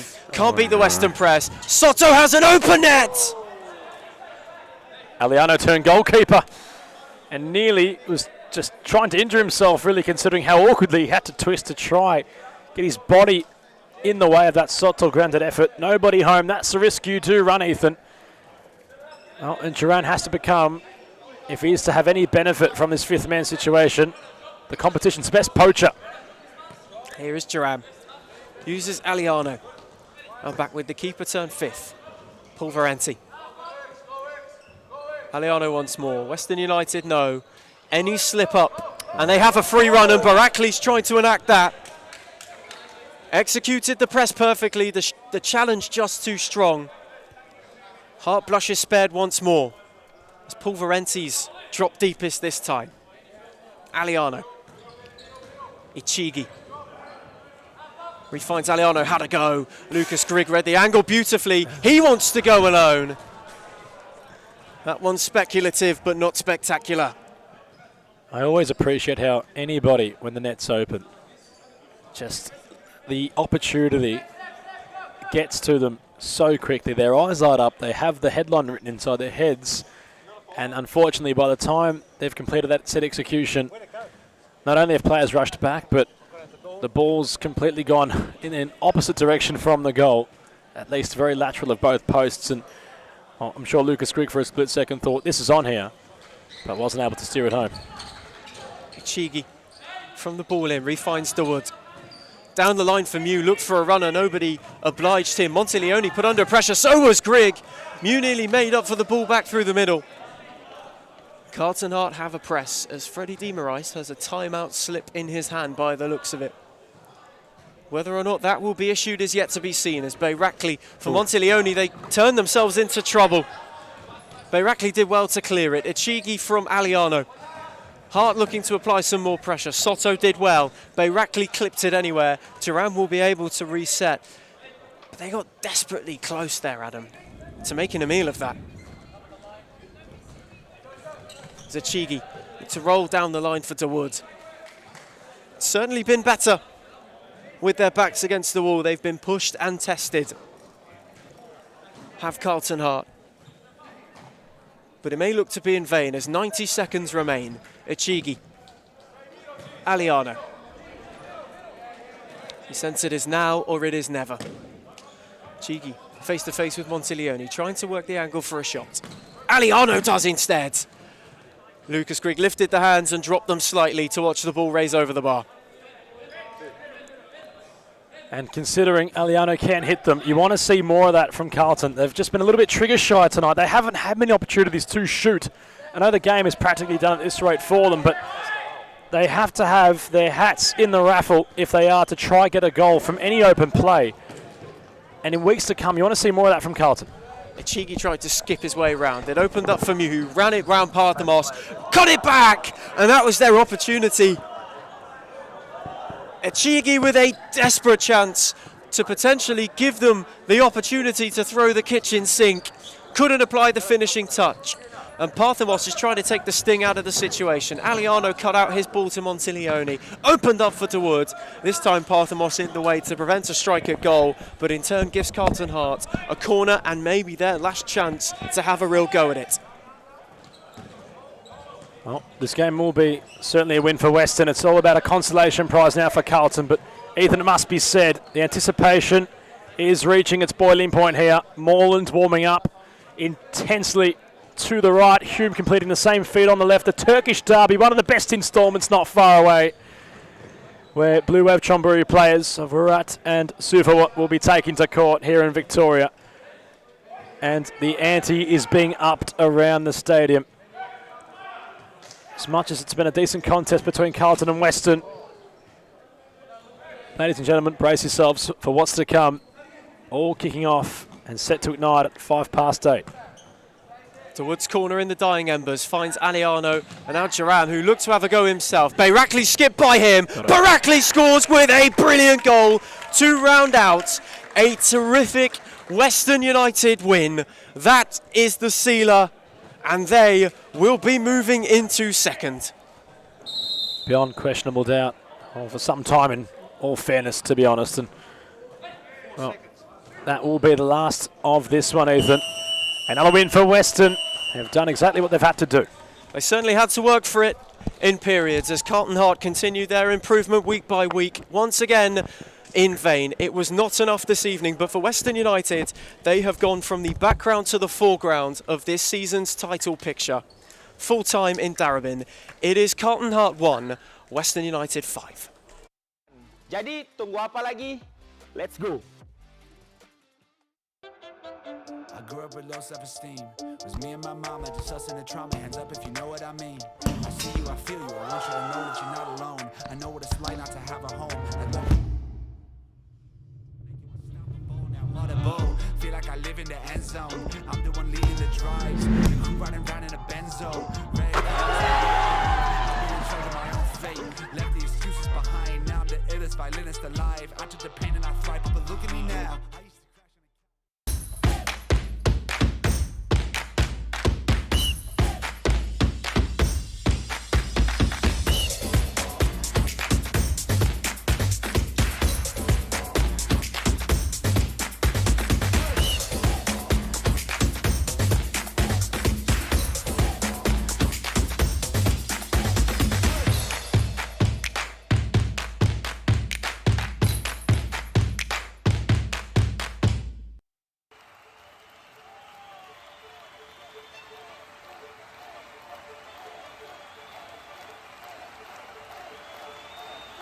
A good futsal player has to be intelligent. It's the most important quality in a futsal player because in futsal play is very fast, and you have to think really fast. You don't have time, you don't have a space. They have to enjoy the game. This finally futsal or football or basketball or tennis, it's only a game, so they have to enjoy. If they don't enjoy the game, they don't improve. No, they know that we know as coaches that every day is good for improving your level, so you have to work hard every day. It's detail, it's important for improve your career. The group is the key of success. If you don't have a union group, win Gerardo some Soto of matches, West you can win some tournaments, but finally you don't win the World Cup or you don't win the European Championship. You need a strong group and everybody go in the same direction. The futsal is totally different than in Europe or in other countries. I think there are good levels here in Australia. There are good players, so they have to work hard. And maybe in the future Australia is in the top.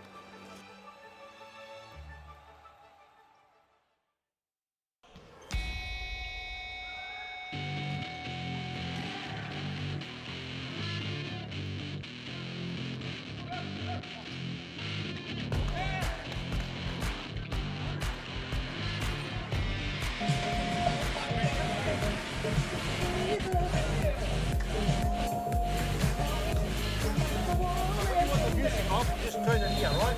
But I'll turn it off.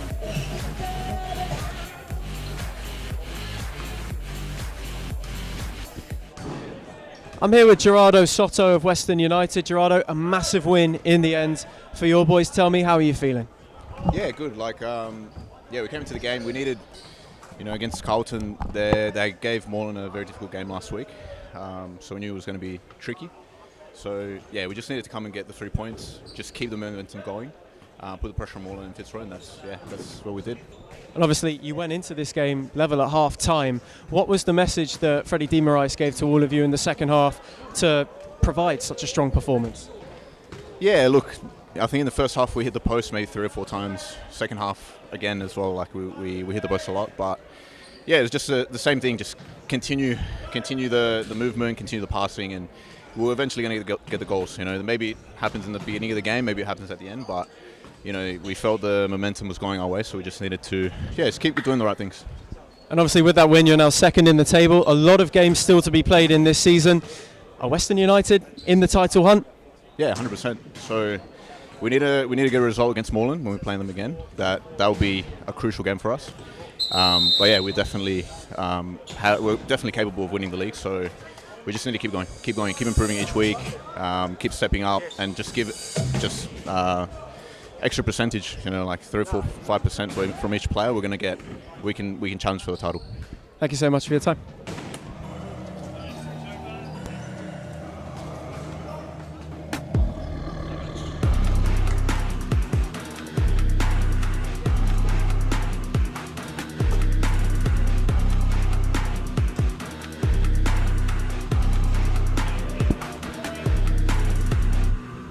I'm here with Daniel Aliano of Carlton Heart. Obviously, a really, really tough one to take tonight. How are you feeling at the moment after that defeat? Yeah, I look a little bit disappointed. We fought really hard for the first half. We had opportunities but couldn't take them. And then West United, they're a great team and they're showing that they're improving very quickly. And they took their chances in the second half and we weren't able to create any. So I'm feeling a bit disappointed because we had our chances and we didn't take them, and that's what happens, you get punished. A really strong defensive showing, obviously, but that attacking side is where you did fall short tonight. What do you think it was? Did you just not pull the trigger enough at certain moments, or was it the quality of chances? Yeah, there's a bit of not having the shot. I think some of the players, they took one touch too many, and I think we need to learn to probably create better chances because our long shots, we don't have enough forwards going towards the ball. So, yeah, we'll work on that on training just to create more chances. But, defensively, definitely the last few weeks has been a great improvement. We stayed longer in games, and if we can do that, then, we push the team out and probably cause a bit of frustration, and that's how we'll probably get a win. Thank you so much for your time, Daniel.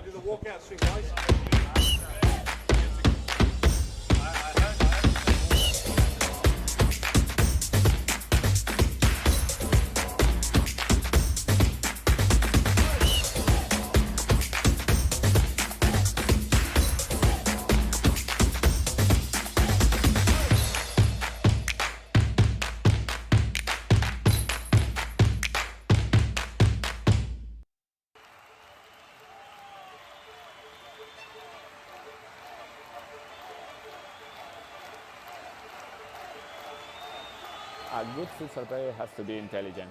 It's the most important quality in a futsal player because in futsal play is very fast, and you have to think really fast. You don't have time, you don't have a space. They have to enjoy the game. This finally, futsal or football or basketball or tennis, it's only a game, so they have to enjoy. If they don't enjoy the game, they don't improve. No, they know that we know as coaches that every day is good for improving your level. So you have to work hard every day. It's detail. It's important for improve your career. The group is the key of success. If you don't have a union group, you can win some matches, you can win some tournaments, but finally you don't win the World Cup or you don't win the European Championship. You need a strong group, and ladies and gentlemen, go in the same direction. Turkish derby, Hume and Moreland. The futsal is totally different than in Europe or in other countries.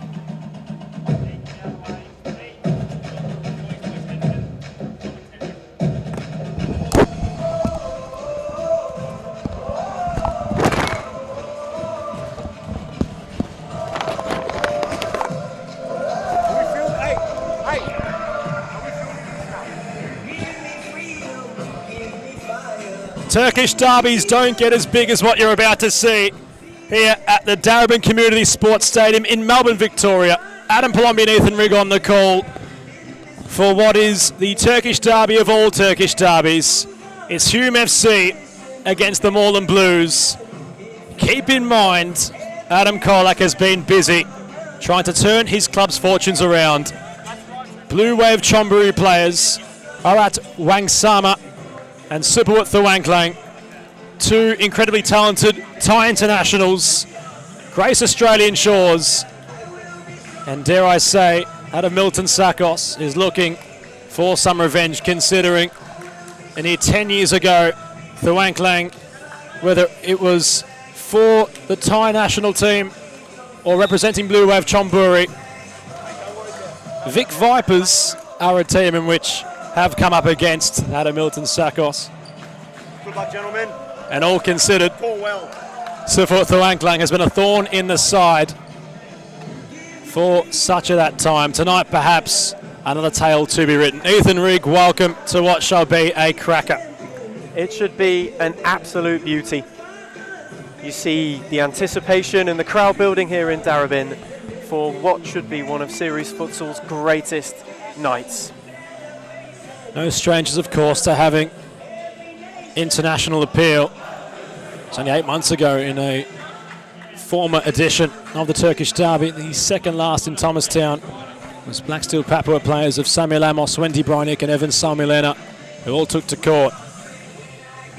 And all considered, there's something about them, Ethan, where it's becoming a bit of a theme out of Asian players of real magnitude applying their trade. Of course, it was for Moreland. There's the Black Steel Papua players, the Thai internationals on court for Hume, who are looking galvanised at the minute. They've fully equipped, they're ready to go. A heavy bench for Adam Kolak and company. And an accompanying the two Thai players is, well, Queenslander, that of the esteemed Correa, in whom has made the journey down for tonight. Ethan, a lot of anticipation around this one. It's very difficult currently to tell how it's going to go, but a full tale of the tape has to be about that man to the right of Hume's team photo, that of Superwat Thawangklang, who is tipped to have a big one. He certainly is tipped to have a big one, and he comes with a lot of pedigree from Blue Wave Chonburi. And Adam Kolak would be absolutely delighted with the signings that he's made, the weeks that they've come into play for. They face against the league-leading Moreland Blues in what will be one of the biggest games this season thus far. What impacts can be made, what legends can be written, what stories can unfold for themselves. Hume have gone global, Series Futsal have gone global once more. Welcome wherever you're watching, not just in Australia, but around the planet also. We are in for an absolutely thrilling contest. You are about to see, Adam, some of the world's best go at it. Moreland will have the kickoff. Not on court yet. Blue Wave Chonburi players, but they will be involved shortly as early warning sign from the Blues. Ball ricocheting inside the defensive D is wanting to stroll forward. Now a Hume Well, and Dos Santos wasn't exactly able to keep up with the rampaging Sebastian Bequero, and already some involvement. Sufut Thuangklang, SFV player. He's done it pretty much everywhere. Esteemed for futsal across the globe. His first involvement will be a set piece. He's accompanied by Wang Sama.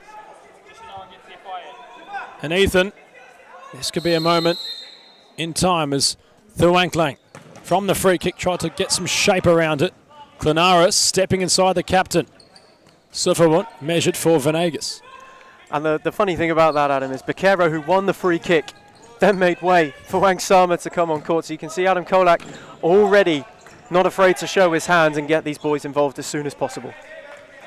Adam Cooper, of course, represented Vic Vipers with Milton Sakos back in the day where he had come up against Sufawut Thuangklang, and speaking to Cooper throughout the week, had nothing but praise for the Thai international. No strangers on and off the court, the two. As Pimenta with an early warning sign. It's a real trademark from Ricky. And Attic wasn't tested. We might have a quick look at the lineups tonight for Hume FC. Khaled Attic is the goalkeeper. Lockie Ramadan accompanies the likes of Michael Clanaris. Theon Carrera has made his journey up from Queensland. Ninos Burchus, the understudy goalkeeper. Alilek joins Colosimo on the bench. Warut and Sufawut on court currently. They're trying to work this now, Hume. As play will fizzle out for a Black Army in White Stripes corner. It was a good read from Warut. It was excellently done to open up the opportunity for Hume, who have started the brighter of these two sides, Adam. And you can already sense the positivity and the momentum that having these two Thai internationals is giving them. Postolakis cuts out the space. Sufawut trying to just gain that extra metre as Dos Santos, the captain, completes the lineup for Morn. Postolakis in goal. Cooper, Pimenta, Rahana Lee on court. Heavy bench for the Blues. Papa Constantino, De Souza, Swidan, Haby. Finish off with Norbury and Badagos. Real star-studded affair tonight here at DCSS as Cooper's advanced. Rahan Ali had the simple task in which he lofted his body completely up and over when shooting, hence the ball went over the bar. That's the warning sign for Hume right there. They get caught in possession. We talked about the lack of movement last week against Fitzroy, Adam, and how it created so many issues for him. You see it again. Warut picks the ball up and he's got nobody to look forward to, and all of a sudden there's two Moreland players closing in on him, and now they get the opportunity from a free kick. Adam Cooper has done this time and time again throughout his career, and more in particular this season. He loves a dead ball opportunity. Cooper steps up, he looks to roll instead for Pimenta, whose turn was accurate and so was his shot. The keeper in the way. They work it well. Really, really well. Cooper faked the shot nicely, got Pimenta onto that left foot, and they have a corner. Dos Santos chipping back for Pimenta. Early ascendancy with the Blues. Adam Cooper. Dos Santos, a lateral option the captain's used. Pimenta for Dos Santos. Attic's come a long way. Moreland players will protest that, Ethan. Perhaps they might have something to complain about there, considering the keeper had come a long way and come right across to the captain. Risky, and he didn't get there, did he, Attic? He caught Kevin Dos Santos, who did brilliantly, and it was a smashing return ball to find him. But at the moment for Hume, the warning signs are there. They had a couple of early looks, but Moreland have quickly settled in. They understand the importance of this game, and Attic already has been busy. He's had a few saves to make. They need to find a way to slow this Moreland attack. Clanaris asking a bit of a Postolakis. Hume with another corner. Theon Carrera strolling near it. Bequero might be an option. It's rolled back towards Clanaris from Warut. Sufawut back to the keeper. Attic. Carrera trying to go down the line and nobody home. It's the same issues, isn't it? There's not a lot of movement for Hume at the moment, and that's where the attacking play breaks down. They need to move better to get Warut and Thuangklang involved more. Rohan Ali, not around Wang Sama. Of course, has represented Thailand on an international appearance on multiple occasions now throughout the better part of his career. As Cooper stepping inside. Pimenta is found, deep ball. Nice read from Carrera to clear. Good cutout. Very, very good cutout from Camara. He read the situation perfectly. He saw the run across the face, and he saw the ingenuity from Cooper to try and find him. That was a brilliant read and some excellent defending. That could have been a nasty situation. Side netting for Attic, who's back with possession. He has to go. The clock's starting to tick down. Mournes seeming to be in control at the minute. Nice build-up, as we mentioned, here in Melbourne, Victoria, at the Darabin Community Sports Stadium. Dos Santos for Adam Cooper. Real patience now with the Blues. They're not looking to exert themselves too much. Cooper for Pimenta. Well kept by Attic. Some good handling. Now Baquero. Odorts has the pace. Pimenta has the precision to cut it out. Apostolakis wants Rohan Ali. Heavy touch. Sufferwood in possession. Who goes down? And the officials are going to have a chat to Sufut Thawanglang, who believes he was caught. He certainly does, gesturing that there was a little touch in there, but Hume, you can see in their defensive shape, there's not a lot of press high up to push Moreland deeper at the moment, Adam. Wadorts strolling forward. Wang Sama. Apostolakis was getting a bit worried. Blue Wave Chimburian numbers flurrying forward for Hume. Though the effort just glances wide. Here's Cooper. Rohan Ali very deep as the makeshift pivot, trying to hold things up. Carrera does well though. Dos Santos on the overlap, strolling forward the captain. Rohan Ali has Adam Cooper on for the pass, although the shot was there. Adjusting accordingly was the keeper, and Hume just can't seem to get themselves out of this rut. Good save from Attic, and Moreland worked that beautifully. That was wonderful futsal from them, but Hume are really in a lot of trouble as it might break for them on the counter-attack. Sufferwood just missing the ball, and now Cooper will try and make him pay. Terrific stop. And exactly that it was, Ethan, from Attic. He adjusted so quickly to get down and make the save. Rohan Ali finds Pimenta with a beautiful left foot that he has. And Sufferwood Thawanglang has gone into the book. The official isn't having it tonight from the Thai International. Not many, I'm sure, would have thought the game would have started in this fashion. Certainly not. And you can sense at the moment he's had a couple of words to Thawanglang already. That one just seemed to tip him over the edge. There was a real scrap in there, though, a real congestion upon that situation. But Moreland have a really, really dangerous free kick, and they have the man that you would want to be standing over it. Is there potential here to spoil the party? Adam Cooper, again, no stranger to these situations. Very central, this free kick, and Attic is basically in the wall. There's a far left corner open for Adam Cooper, who tried to find it. Venegas was quick to adjust. Hume lived to see another day. Surprised it's taken them this long to get Venegas involved, Adam. He was excellent last week in reading the play and cooling it down, and you see it there straight away. Pimenta lurking with intent. He hits the deck. And once more, Hume are able to just come away unscathed. Attic goes long. Colosimo has been very important recently for the Black Army. He wore the armband in recent weeks. And against Fitzroy, which was, despite a loss for Hume, certainly gave the Tigers quite the battle. It was Colosimo who started the scoring for that on that faithful night. For the Black Army is Venegas. Wadut will receive possession once more. Not on the same wavelength with Venegas. Wadut Wang Sama. Robson to Souza. And Swedan on court for the first time for the Blues. It's just a bit of growing pains, isn't it? You can see it. Wang Sama started brightly. That one with Venegas just not on the same wavelength. They need to gel quickly, because otherwise this Moreland side is so well drilled that they'll be able to pick this Hume side off. Sweden, lovely bit of movement to get around a couple of shirts.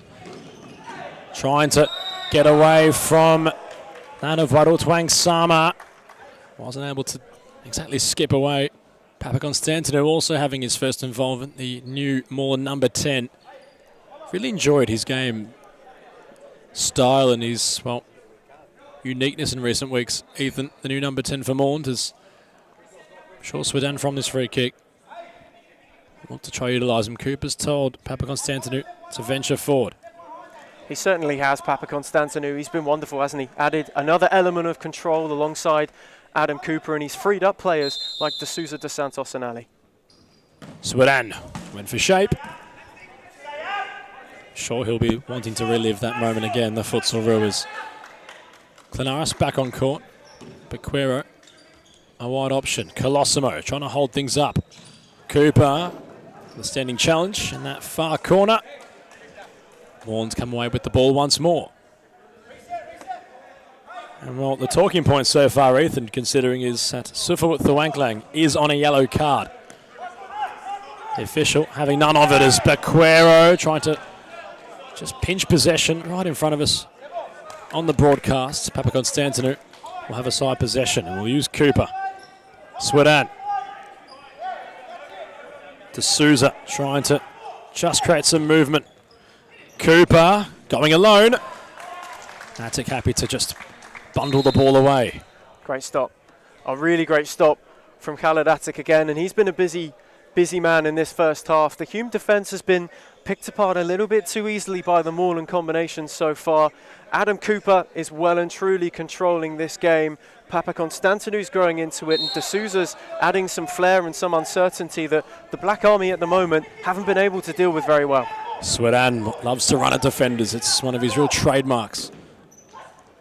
De Souza measured. Adam Cooper, they're queuing up here, Moreland. Clinaris in the way. Danger not entirely averted yet. And, well, considering Hume, it's one of their nights in which they'll remember, regardless of the result. And, well, former club manager of Mo Tanker is in the building. Temel also watching on. He's been injured recently, hence he's not involved tonight, but oh, it is quite the night for the Black Army. Reset Kawoglu also watching and enjoying this one. Clinaris wanted to go underground. Sweden up and over. Competing with Clinaris. It's not going to be kept alive by a frantic Sweden on this commentary side. You can see it in the way that they build up as well. Hume are almost over-eager to try and take it to Moreland at the moment, but the Blues are far more calculated, and that's why they're finding more success. They're letting Hume beat themselves at their own game and play into their trap, and then the Blues are able to slowly build things up with the likes of Cooper and especially Robson, De Souza and Papakonstantinou. Sweden's getting involved more as well, and you can sense they're getting into their groove at the right time. Here is Sweden, loves to run at defenders. Still going Sweden. Trying to combine with his New South Wales teammate for the Blues. And, well, the connection was nearly there between them both. De Souza was queuing up. Sweden once more, stepping inside. Sweden! Another player amongst this real array of Moreland Blue stars in which you must keep your eye on. Number 63 for Moreland. Got a lot of futsal ahead of him, and we say it week in, week out, Ethan, how lucky we are in Victoria to have a player of his calibre on our courts. He's an unbelievable player, isn't he? And he's shown flashes so far in Moreland Blue. He was good last week and has certainly become more and more lively as this first half has panned out. He's looking to break this deadlock. He's got such a sweet left foot. He's a very creative outlet too. And now Clinaris, it might break for Hume here. Colosimo putting off in the afterburners to try get there. And all in that rushed movement. Postelakis was rather pedestrian in just getting this one back with the Blues defensively. Cooper always involved for Moreland. He's been pickpocketed here by Bequero. Colosimo's on for the pass. Postelakis, it was a comfortable high now. Papakonstantinou for Sweden at the other end. Attic with a big slide. This one nice and wide open at the minute. Bequero isolated. Looks towards the bench, and Alilek will look to take Colosimo's place. Bequero coming on, or off rather, for Creda. It's come to life, hasn't it, in the last minute or so of this game. That's so much better from Hume. Finally taking the time to get the ball down and have some composure about the way that they go forward, and they're able to open this Moreland side up and finally have the opportunity to have a look at goal. Apostolakis with the form he's in closed the angle down well, but if the Black Army are to have some success and try and break this deadlock before half time, this is what they need to be doing more of. Attic's been involved firmly, the goalkeeper for Hume. Sweden couldn't find D'Souza. Carrera for Lockie Ramadan. Klanaris now trying to step around. Ramadan still there. Incisive for Klanaris. Hume with that patience. And upon the attacking scenarios, they've got Lockie Ramadan with a lot of experience, the number 10. He's trying to get things moving and was nearly able to find Klanaris as Dos Santos trying to step inside KDS. He sits down Ramadan. He's back up on his feet. Dos Santos. Sweden. Some movement with the Blues off the ball. Can they turn it into something? Papa Constantinou. Alilek with a heavy press.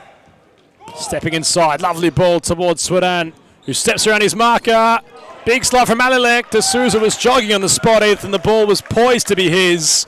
Hume yet again just doing what they have to prevent any damage from occurring. It's body on the line stuff, isn't it? But it's marvellous from Moreland. They worked that beautifully. Papa Constantinou in particular. Even though Alilek applied the heavy press at him, he just was able to glide his way through, and it was a beautiful ball. It just didn't work out to D'Souza at the back post. Papa Constantinou really enjoying his game. We mention it time and time again, but he's someone to keep a firm eye on. And Sweden. Central.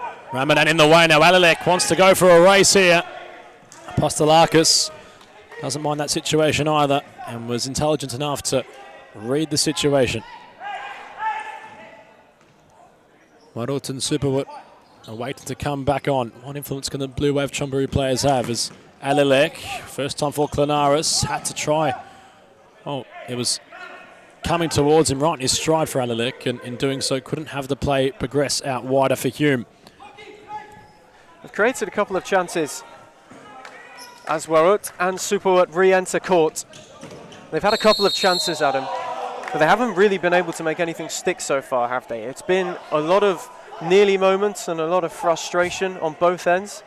You would have to say Moreland look the more in control of this one as Kevin Dos Santos and the referee have a bit of a brief exchange.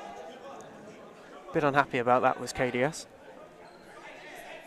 I just wanted to have a rather objective conversation with the official, who's perhaps starting to take the spotlight away from him this one, considering he's had some calls to make early on and they have not been popular. But that will not matter as Warut Wangsama is behind the dead ball for Hume.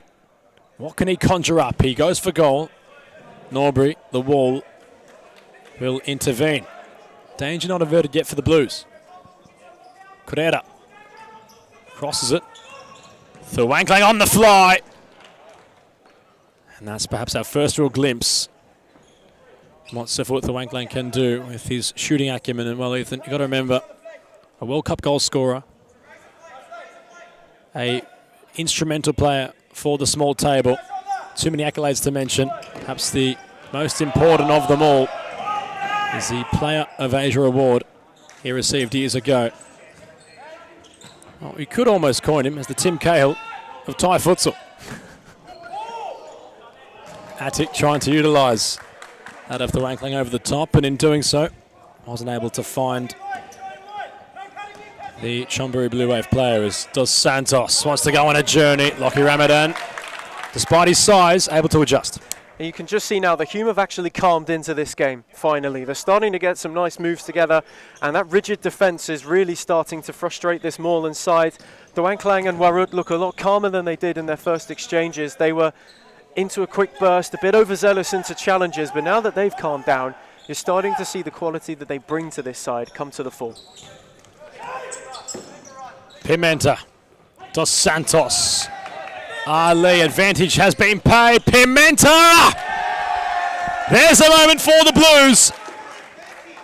They played on from the rolling foul. Enrique Pimenta, the goal scorer.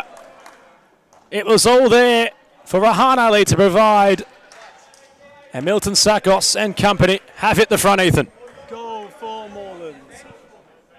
Goal for Moreland, number 17, Enrique Pimenta. What a true poacher should do, Pimenta has done. It was a lovely finish, wasn't it? And they worked it so nicely. Just as we said, Hume was starting to get a bit more into this game and a little bit calmer. The Blues know the perfect time to strike, and Pimenta, he does the right thing. He holds the space and he works the angle for himself, so it's a comfortable finish. Mon Pimenta running to the crowd to embrace that of Matthias Assumpção.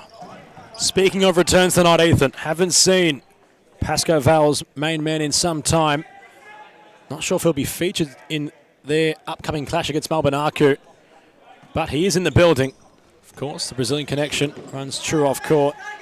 Pimenta and Assumpção, long-time friends, as Ali happy to utilise Apostolakis, who's had a lot to do with his feet tonight. Long ball forward for Pimenta. Attic able to claim.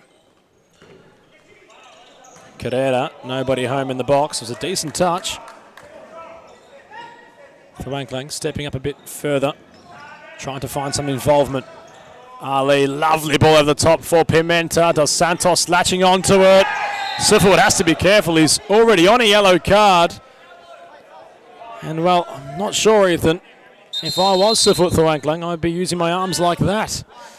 It's the 5th foul for Hume as well.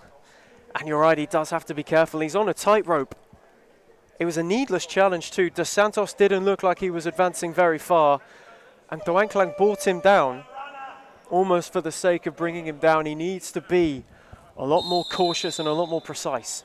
James Norbury has scored! It's deceived everybody! From the dead ball, James Norbury goes underground.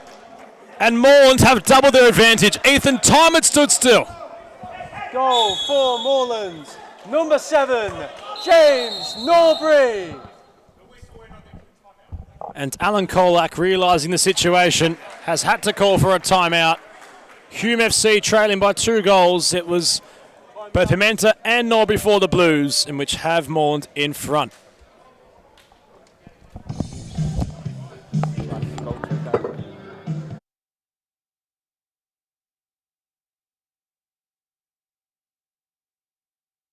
For improve your career. The group is the key of success.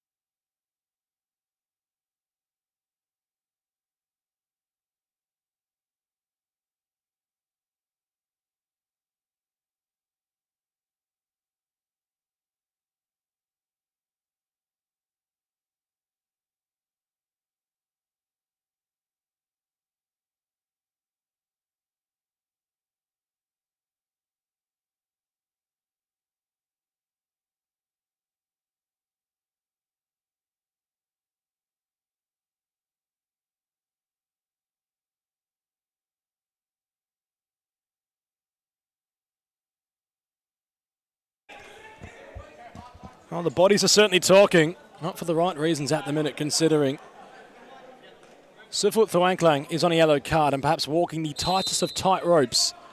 That's been the main development. James Norbury from the free kick, Ethan, from a fair distance, deceived everybody in Darabin. The spotlight now firmly upon Hume, as if it wasn't already. They're trailing by 2 goals. They need a fair bit from their Chonburi players as the ball ricocheting off of Warot. Well, that was certainly going to leave a mark. Pimenta for the down court, deflecting ball, side ball Moreland. Dare I say from James Norbury, it was Adam Cooper-esque. It was a lovely free kick, but Hume at the moment needs to prevent the wheels from coming off. The eyes of the series futsal world are looking upon the Black Army right now, and they're having a couple of bright sparks. Wangsama certainly looks settled, but Thwanklang is walking a very dangerous line. He needs to be calmer, and they need to try and provide them with some opportunities. It's been a performance to frustrate, you would have to say, Adam. Warot's trying to just cast his wizard's wand and get Hume back into this one somehow is Venegas. Warot Wangsama trying to get around that of Ali. Support for Wanklang. Now for Venegas. Warut Wangsama. Chonburi players on court trying to have their influence now as Sufawut trying to hold things up, trying to spin around Norbury. The recent goal scorer for the Blues has the measure of the Thai international. Baquero on towards Venegas. Warut Wangsama. Works it back for Baquero, who's asking a bit of support for Wanklang. In doing so, Hume concede possession. It's the best passage they've had, though.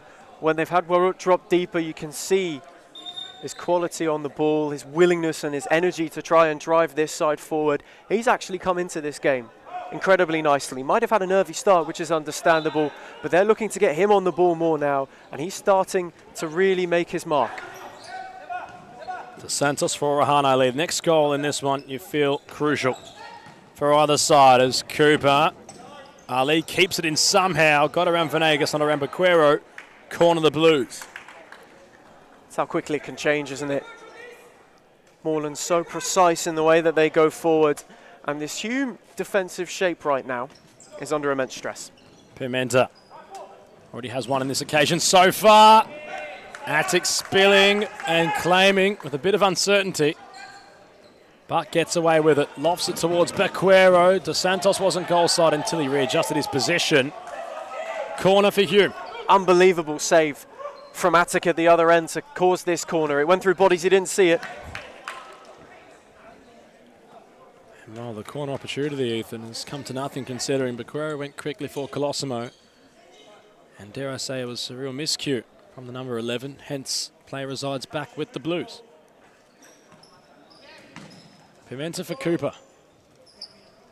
Stepping inside Adam Cooper. Pimenta. Dos Santos wants it early. Robson de Souza hasn't had much involvement so far. Has it back towards Dos Santos. Cooper. Queuing up at the back post was Pimenta. Through the gates from Cooper to find KDS. Lovely move it could be for the Blues. The cross not reaching de Souza from Pimenta.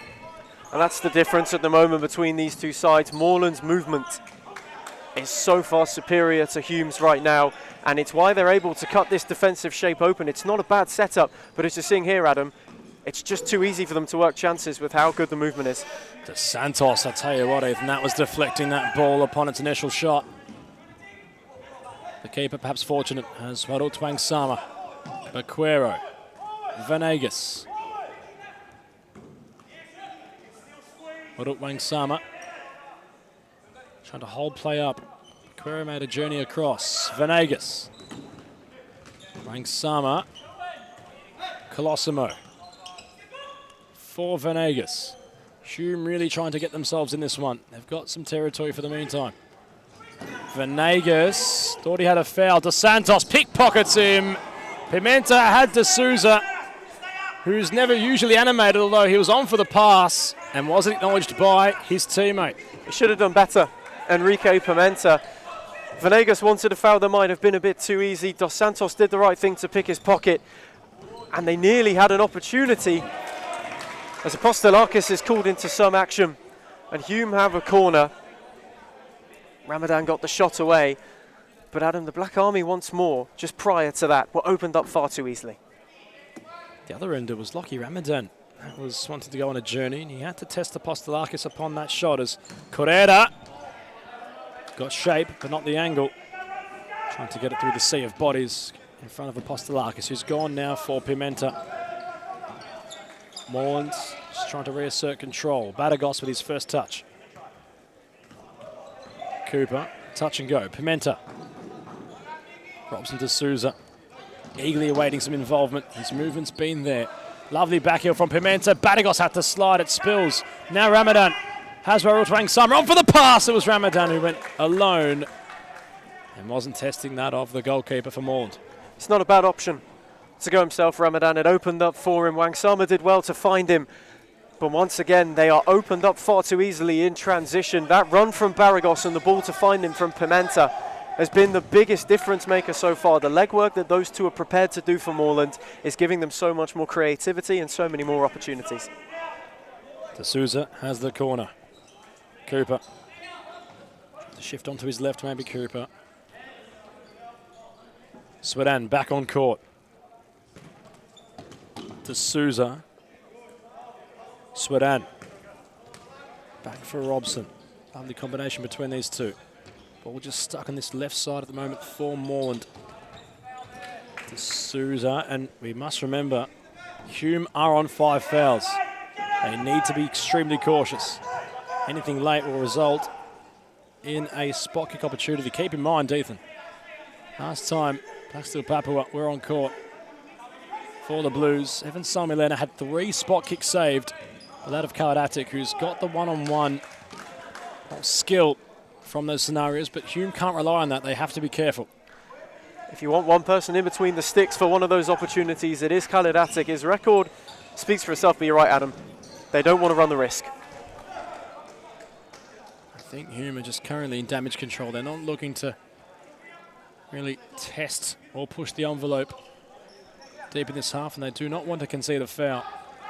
Thanaris was a bit shallow from Attic. The captain had to send long. A bounce off of Sakos's head for Cooper to take quickly from the side possession. Batagos really enjoying his game on a much larger court. Cooper. Batagos searching out wide.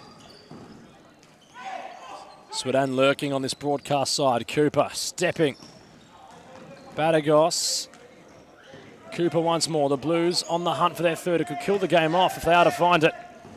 Cooper, reverse pass with the back posts. D'Souza liked the idea. Attic had to adjust to clear. He's done very well again, has Kaladatic, at the expense of a corner, because Robson D'Souza was lurking to turn that one home. And once again, Adam Cooper just opening up an angle to drill a dangerous ball across and put this Hume defence under yet more duress. And he's got the licence to do that at the moment now, Adam, because Sweden has come in and he's dropped deeper into that system, allowing Adam Cooper to be more freer and to venture further up court. D'Souza back to Cooper. The Wanklang back on court. Sweden. Adam Cooper. Lateral for Papakonstantinou. Stepping over. Running at Carrera. Sweden for Cooper once more. Thanaris put a foot in. Cooper kept going.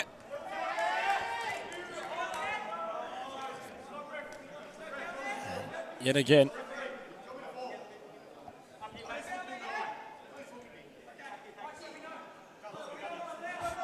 Adam Cooper also having conversations with the official. We had to zone in for a brief second. Well, I'm sure Cooper doesn't mind eye contact. He wasn't getting it from the man officiating this one, as Moreland's getting that touch more agitated. They want to get themselves 3 goals in front. Ramadan clearing. Papakonstantinou, great read. Brilliant. Matched by the save again from Attic. Absolutely brilliant, Kaladatic. But Papakonstantinou did perfectly. Picked Dwanklang's pocket and has allowed Moreland another opportunity. Sweden got the lucky bounce, still going. Big slide from Sapua. And I think since that yellow card, Ethan, it must be said, Dwanklang's realised he can't exactly use his physical prowess as much as he'd want to. That's what he prides himself upon. He's looked that little bit more cautious in recent time, as Sweden will go for Papakonstantinou. Having some real involvement. The man with yellow boots, D'Souza. Adam Cooper. Visualising a pass for Robson D'Souza. And it's going to find its way in. Attic completely wrong-footed. And Robson D'Souza, a true goal scorer, finds Moreland's third. Goal for Moreland, number 8, Robson D'Souza. It's 3 to the good for the Blues in the Turkish derby, and they're starting to run away with this one now, Ethan. It was simply lovely as well from Adam Cooper to find Robson D'Souza. Perfect weight on the pass, the perfect vision to see him, and D'Souza ever so calm. He was on the goal trail last week and is well and truly right back on it where he left off. He could be chasing the golden boot already, and you have to say, Adam, for a 3-0 advantage, they've been well deserving. Hume looking that little bit disconjointed. Not too much chemistry Swedan wants to run at the Blue Wave Chamburi duo. He got around Superwood, not around Muratu at the pace. And well, the Blues in complete control now. Haven't exactly had much of a test, it must be said. Swedan for Papakonstantinou. Dos Santos takes it upon his stride, and the captain contributes in the best way possible. Goal for Morelands, number 12, Kevin Dos Santos. Brilliant finish from KDS, a real captain's contribution of the highest order. A hop, skip and a jump into a shot, and that's the best of the lot so far for the Blues. Absolutely, a terrific goal from Kevin Dos Santos. He took it well, didn't he? It was a glorious finish. Attic's made a lot of brilliant saves, but with the last two there is absolutely nothing he's been able to do. And that quick fire 1-2 punch, Adam, it undoes all the good defensive work that Hume have been doing up until that point to try and get to half-time. We're still a glimmer in this game. Well, no real positives yet to speak of for the Black Army. Perhaps the occasion, just getting to them at the minute, but they do have the talent on court to turn it around. This would really reach into the depths of that said talent from Superwood. Wadatan Carreras, Superwood for Wanklang on the turn, and many bodies get in the way. Cooper, intelligent from Thwanklang, Ramadan for Warut Wangsama. Thwanklang tracking towards the back post, it's kept in by Warut on that far side, and Hume will have a throw in from that said position. Warut's looked lively, hasn't he? And he's not afraid to have a go down the line. Papakonstantinou did the right thing. He stood him up beautifully and waited for Swedan to arrive. The Wanklang never caught it sweetly. He might have a second chance. Superwood to Wanklang. Had Cooper's block, and it must be said, Ethan, how quick was Milton Sakos to just tell his Blues, get near Superwood, who was open. He certainly was, wasn't he? He knew what could have come, but Adam Cooper, in fairness to him, has closed the Wanklang down at every opportunity he's had that's opened up so far this evening, and that's been one of the biggest matchup wins, you'd have to say, Adam, is that Cooper's doing the job, and he's doing it expertly. The Wanklang's not really had much of a clear look. Ramadan, short for Klanaris. Angle was working against Hume, and Postolakis, who's yet to really have a positive test on target. Only one effort from Lockie Ramadan in which tested Apostolakis. It was going wide, the keeper taking no chances. Ramadan and Dos Santos coming together, intelligent from the big man. The Wanklang had a chance from his head. They're starting to get him more involved now, Ethan, you can see. Certainly. Him and Wangsama have definitely come into this game a lot more as the halves progressed. Can they find him from this corner? Papakonstantinou has Swedan on for the pass. He'll go solo. Klanaris will get back in the nick of time. That's how quick Morn can transition. And that's the danger for Hume as well. They can't afford to leak more goals before the half-time break. And at the moment, it looks like the Blues are certainly more likely. Cooper for Swedan. Dos Santos back towards Swedan. Central is Cooper, flicking back towards the aforementioned teammate, Dos Santos. He's got a lovely goal already in this one. Morn looking to just perhaps hold possession. They don't need to really score more goals. They've done what they've had to do for now. So the margin is healthy. They're looking to pick away that of Hume. Dos Santos pressing back through Wanklang. Apostolakis equal to the measure, and that's perhaps Support's first real look on goal. It's his first proper look for sure, and you can, as you said before, they're getting him more involved, and you can see now they're starting to play more towards his strengths and allowing him to operate in more free spaces and take it on from distance. Aguero dropping the shoulder, the ball will roll all the way back towards Attic. Scooping ball for Klanaris, Swedan picking it off. Papakonstantinou trying to make something of it.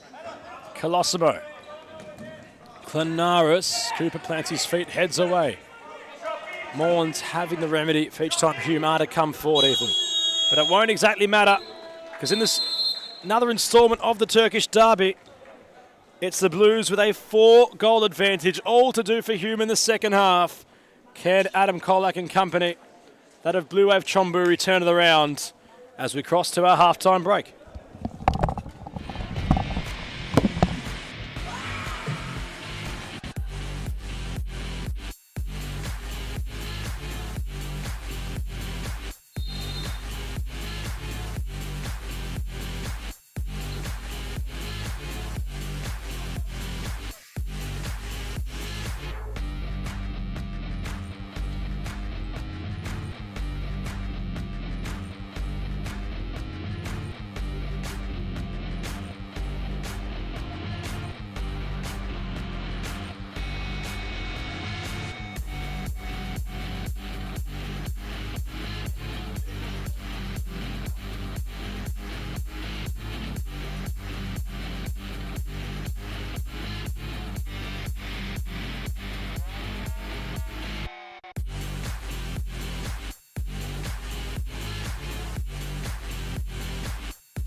Halo, salam olahraga untuk seluruh pencinta futsal di Indonesia. Kami dari Morlan Futsal Club dan Series Futsal akan mengadakan giveaway di mana akan dipilih 15 pemenang. Masing-masing pemenang akan mendapatkan satu jersey original dari Morlan Futsal Club. Syaratnya sangat gampang, langsung saja follow akun Instagram ini dan akan dipilih selama 5 hari ke depan. Jadi tunggu apa lagi? Let's go! I grew up with low self-esteem. It was me and my mama, just us in the trauma. Hands up if you know what I mean. I see you, I feel you. I want you to know that you're not alone. I know what it's like not to have a home. Feel like I live in the end zone. I'm the one leading the drives.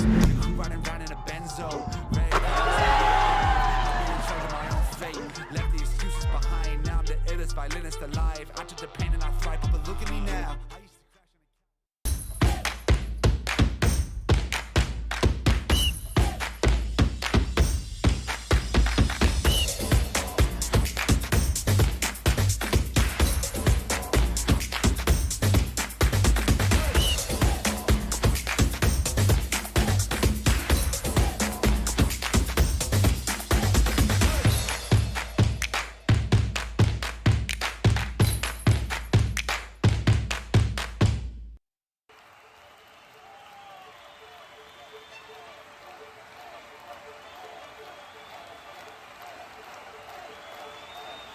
A good futsal player has to be intelligent.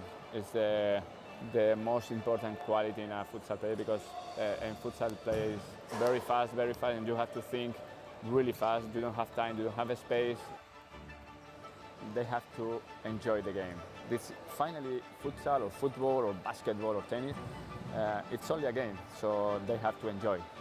If they don't enjoy the game, they don't improve. No, they know that we know as coaches that every day is good for improving your level, so you have to work hard every day. It's detailed, it's important for improve your career. The group is the key of success. If you don't have a... We return from half-time in this one. A bit of a somber mood, perhaps the calm before the storm around the Darwin Community Sports Stadium. Mourns with a commanding 4-goal lead against Hume.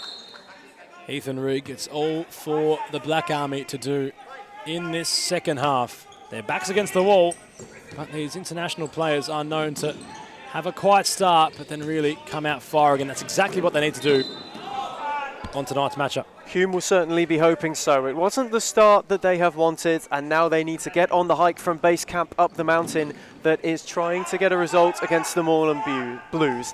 Everyone else has failed thus far this season, and we hope to see a greater involvement from the Chonburi players, who are certainly taking their time to warm to series futsal thus far. We saw some glimpses at the end of the first half from Sufawat and from Wang Sama as well. Can the Black Army get them more involved and harness themselves a way back into this one? You fully expect Morn to come out the gates roaring in this second half and really put the nail in the coffin. Ali had his back turned towards goal. It falters back towards Pimenta. The call is to utilise Rahan Ali. And Rahan Ali now is going to the book. The official taking no prisoners tonight, Ethan, on this far side. And dare I say, it was because of the body use in which why the card was issued. It definitely looked that way, didn't it? I don't think Venegas was too happy about that either. But you're right about the officials certainly having a grip on this game. This evening, they've been not afraid to show cards when necessary. And you can sense they understand the importance of what tonight has been for Hume and for this league too. They've wanted to keep a lid on things. Fanaris controlling, Venegas there in support. Aquera was the idea, Pimenta, lovely cutout. For all his offensive, well, accolades and precision, his defensive output is equally underrated, but understated also as Dos Santos. Pimenta, it's been very lively tonight, Ricky. That's what he loves to do, Ethan. He loves to just step in on his left and find the bottom right corner. In doing so in that time, he has it just go wide. And they haven't closed it down at all. Pimenta's had free rein from that right-hand side. to cut in on that left foot and to cause Hume a lot of problems. You saw it for the opening goal. He was in a paddock and he was allowed just to take all the time in the world, but it's because of the intelligence he also possesses in order to occupy spaces, as he's doing right now. Cooper for Dos Santos. Towards the back post, but Quiro steps in the way. Colosimo's asking a lot of Clanaris. And this one really at an arm's length now for the Blues. As Cooper strolls forward, Rahan Ali. Cooper for Pimenta. Dos Santos, lovely dummy for Cooper. Can't step around Clanaris. Recycled back for Rahan Ali. Patience personified at the minute with the Blues. Their movement fluid. Cooper lunging, keeps it in with his long legs. Can't seem to flick it towards KDS. It falters back to Apostolakis. Cooper. Pimenta trying to thread the needle. Clanaris is lurking forward as Colosimo. Utilised it for Bequero, and that's where the Clanaris movement was fluid there, Ethan. The captain trying to progress things further up court. Right idea as well. It was a good run from Clanaris. Desperately unlucky was Bequero not to find him. And you saw they had the opportunity for the breakaway, did the Black Army, but it was the press of Rahan Ali that made them just have to hit the brakes momentarily, and it forced Bequero into nearly a moment of quality, but that's what we need to see more of. Menta stepping inside, Bequero trying to get in his way as the shots fired towards the mid-grip of Attic. Venegas in a phone box, flicked towards out of Venegas on the run. Not around Pimenta. Ramadan reinstated, Suput Thawangklang looking a man determined, as is Waduk Wangsama. They want to get re-involved, the Blue Chonburi players. Suput back on court. Stepping forward, Ramadan. Clanaris. Can't seem to manufacture a pass forward. Pimenta, lovely ball for Rahan Ali. Razor through the gates. It's Rahan Ali who went the unselfish. Dare I say, Ethan, he should have gone the selfish. It was poised for him to do so. He should have had a hit. It opened up for him. It was a beautiful nutmeg, an unbelievable bit of skill to skip his way into a shooting position. And in that situation, he maybe should have tried to blast it towards Khaled Atik's near post instead of going the unselfish route to round out what would have been another glorious Moreland team goal. Dos Santos. Ramadan able to just poke it away. Waduk Wangsama on court with Correa Iyun Theon. Representing the 99th number for the Black Army is Dos Santos. Pimenta getting a bit busy. Sipawut colliding with Pimenta. It was all inadvertent. Pimenta just feeling the effects of that one. Hamill, get ready. Get ready, wake up. And while the froth mop has been called upon in this brief intermission, Ethan, how do the Blue Wave Chonburi players get into this, considering Moreland are so defensively sound? They're not giving an inch of space to both Sipawut or Warat. It'll come down to patience, both for them and for Hume. They need to have a more structured build-up in this second half in order to utilise the best out of these players, because if you keep the ball for longer periods of time, the gaps will open up for Sipawut and for Warut to run into and to operate in, and then it's all about being able to find them and give them the opportunity to get a shot away or to work a ball in towards a dangerous area. Right now for Hume it's been very disjointed, and that's the only real difference here, is that they need to keep some calm. Ramadan for Theon, heavy touch to Santos, can't skip away. This one's all going the way against that of Hume. Of course, last time we saw Correa Iyun Theon was at Nationals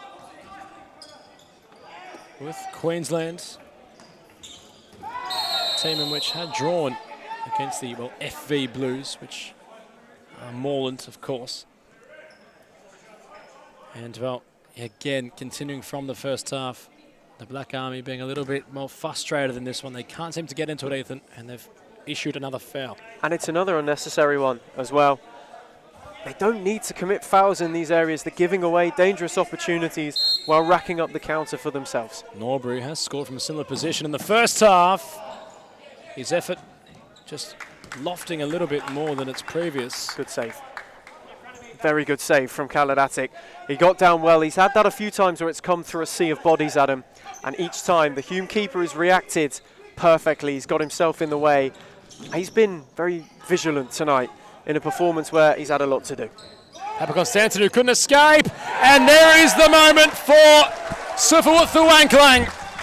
Jogging on the spot, the small table, all-time top goal scorer. And Hume pull one back. Goal for Hume, number 24, Sufawut Thuwanklang. Hume brought back into life in this one. A tap-in for Sufawut Thuwanklang. Hume on the board. And that's exactly what they needed to do, the Black Army. Give them the space, allow them to operate, almost take the spotlight and the focus off of them from this Moreland defence, which it has been. They haven't had a yard to breathe, and it's the first time that Sufawut has had any sort of space to be given. And he makes it count. It's a great hold of his run to the back stick, and it's the easiest of finishes. 191 international goals for Thailand in 96 appearances for the Blue Wave Chonburi guest here representing Hume. And upon his debut in SFV, has a goal in which nobody can take away from Hume or Sufawut. He's done it now in another country, but we'll need to see a lot more from both Warut and Sufawut if Hume are to turn this one around. And that's certainly one step in the right direction. As Norbury skids away, ran out of space. And you can certainly feel it now. The energy's back in this building. As Sufawut's off the mark, can Warut join him in the next few minutes? What a big goal the next one is. Ramadan had a great idea, but nobody was there to interpret. Cooper. Dos Santos wants to skip around Ramadan. D'Souza, bodies hitting the deck everywhere. Sufawut's on a card, he must be careful. The card has come out of the official's back pocket. Anticipation surrounds the next decision, but the red mist has landed here in Victoria. Sufawut Thuwanklang has been sent off. He's made the debut to remember. Not only has he scored, he has been sent his marching orders. He was walking a tightrope, Ethan, and peculiar events have transpired here in Darebin. You always felt like it might happen since he got that booking. Not the debut he would have wanted. He went from potential Hume hero on debut to zero. It's not the impact he needed, not what the Black Army would have wanted either. But like you said, he was on a tightrope and he had a couple which were his last warnings, but with this one on Kevin Dos Santos, it's another needless challenge. He doesn't have to dive in there. The ball is running out of play. And it's just that, is it over-eagerness? Not too exactly sure, Ethan, to be frankly honest. A rush of blood, perhaps fresh off scoring a goal. That touch excited, and well, again, he's a player that likes to use his body. He's renowned for using his physicality. And in doing so, he's been that touch overzealous. Hume will have to be one man down, and down their international marquee signing of Sufawut Thuwanklang, who's made quite the headline, not only scoring, as we mentioned, but being sent off in what is, well, a truly remarkable way to make your debut in SFV. There's never a dull moment with Serious Futsal Victoria, and well, that's one in which we'll go on the record books for reasons of uniqueness. As Cooper has possession, the Blues will have their moment to just pick away at Hume. D'Souza, they're taking their time like sharks preying around out of their dinner. Attic trying to hold on as Norbury pumped away by the keeper. D'Souza. Well, and you mentioned headlines perhaps in this one. The official on our broadcast side, Ethan, has certainly had involvement. and has had a tremendous, involvement in this one. The decision was there to be made, and, there's no arguments with it, was there? Absolutely no arguments. And we said it would be box office. We said you wouldn't want to miss it. It was explosive. A busy night for those officials as Delanquan's given his marching orders on debut. Certainly not the debut he would have had it panned out as it comes out to Dos Santos, and you really feel that Moreland now are looking to kill this one completely and utterly. You can feel it in here. Nobody can really believe what's happened. Nobody can believe what they've seen as Adam Cooper has another go. We're trying to still make sense of it, perhaps, Ethan. And if we're having this difficulty of trying to understand what's going on, I'd love to be in the minds of Adam Kolak, who was very excited about tonight. And, it must be said, they've still got Hurat Twang Sama on court, but I don't think no one would have envisioned this would be the way it would have gone for Support the Wanklangers. Pimenta for Cooper. We might have to have a look, Ethan, if we can, of debuts in competitions that have been, with a sending off involved. I'm sure it's happened time and time again in football and futsal. If you're watching at home, we'll have to get some investigative journalists on the case. We'd love to know if it's happened in false history, if it's happened in outdoor, indoor, no matter what door. Who's been shown the door on their debut? That's become the talking point in this one. Definitely has on the outdoor side of things. I think Jonathan Woodgate on debut for Real Madrid got sent off. So it certainly can happen. The expectations and the weight of the occasion can mean that it all might be a bit too much sometimes. As Swidam finds Adam Cooper. The red mist descended for Suffolk tonight, as it did for Woodgate on his debut in Madrid. And we have a list of players who famously were sent off. Lionel Messi on his Argentinian debut, sent off in under a minute. Before our time, but that definitely did happen. It certainly did. Jonathan Woodgate for Real Madrid. All of the outdoor contingent. Luis Suarez for Uruguay. A lot of international debutants being sent off on their debut, and some big names from around the globe in terms of both the outdoor and indoor side of our game. Colosimo flicking for Clanaris. It's late from Christos. A yellow card will come out. This one reignites it again. That's lucky. That is really, really lucky. Clanaris was clearly round. Apostolakis came and didn't get there. In a season where he's been so good, it's a rare rush of blood, and he is incredibly lucky to also not see red. That was late. Well, by judging the facial expressions of those around us, certainly, as what Ethan had mentioned, it was very late, and how that could have flipped the script, although Canaris has a set-piece opportunity. Hume are certainly up against the ropes to just pull themselves back up off the canvas. They have to, you feel, do something from this free kick as Clanaris will fire truly. Apostolakis, unfazed, will absorb the ball in his mid-grip. And the goalkeeper will live to see another day. He's gotten away with one, potentially, as Apostolakis. And it's the last person you'd expect, someone who's presented so much calm in this Morningside this season, to have that rush of blood. But it is just one of those nights, Adam. As Cooper looks to clip Pimenta in. Attic this time is the one coming. Pimenta looks to turn it goalwards. And we are having some goalkeeping chaos in Darabin. Both keepers going on ventures outside as Sebastian Becerra re-enters court. And Clanaris back on his feet and moving well. But my word, Adam, these keepers have got a mind of their own at the moment. Well, they're having some vocal input on this one also, the goalkeepers, for the right or wrong reasons.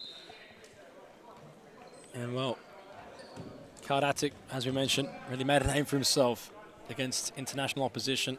He sided with him tonight, and well, it hasn't exactly gone the way, as we mentioned, in which was idolised by Hume. And well, they still have the sole guest appearance of Wang Sama next week against Malvanaku. A match in which Suffolk was, on paper, intended to really showcase his true ability. will not have the chance to do so. Sweden hustling, utilising the keeper. Postelakis flicking. Rahan Ali also on a card. Venegas, the culprit. And Ethan, must be said, the official in front of us on broadcast side has had a lot to do tonight. He's been firmly involved. He's been a busy man, hasn't he? A lot of cards to dish out. He's kept a firm grip on things and has not let anything slide. Attic will claim good use of his box from the keeper. Klanaris, lovely control. Pimenta, very apologetic. He realised it was late. Yeah, didn't mean to dangle there, did he? Enrique Pimenta, but he caught Klanaris. That was a lovely flick. Great sportsmanship between the two, and Pimenta still apologetic. That really encompasses the man that Ricky is. Despite being a firm competitor, always prioritises the well-being of his opponents. As Alilek hasn't had much involvement. He asked a bit of Klanaris. Colosimo. Klanaris chipping for Alilek, and Pimenta will just punt the ball away. Sent forward for Colosimo. Heavy touch. Sweden loves to stroll. The ball on a string when Sweden's lurking. Now Colosimo can venture forward. He collides with Pimenta. Rahan Ali isolated, working himself into a phone box. This one really open now, Ethan. It certainly has come out of its cage again in the second half. And just the one thing, Adam, I don't think Hume have got Alilek and Colosimo involved enough. You saw the problems they were able to cause last week against Fitzroy and the joy they were able to have when those two got on the ball. But they just haven't been able to have anything like that with those two this evening. Flick on for Sweden, one-on-one. As a second attempt, the keeper of Attic, very courageous. Alilek, they can't foul. And it's gone the other way.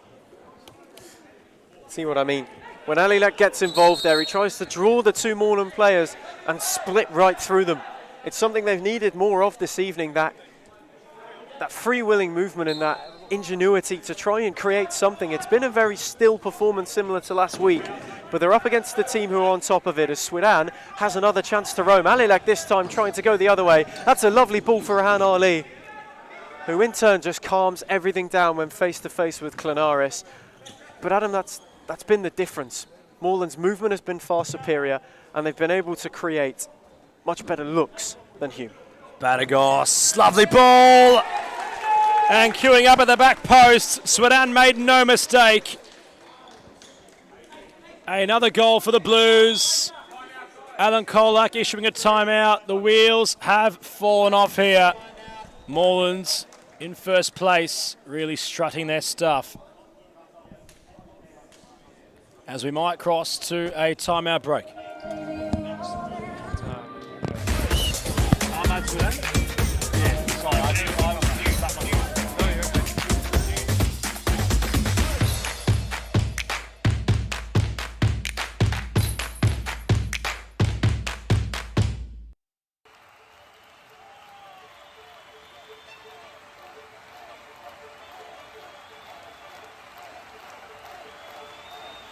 A good futsal player has to be intelligent.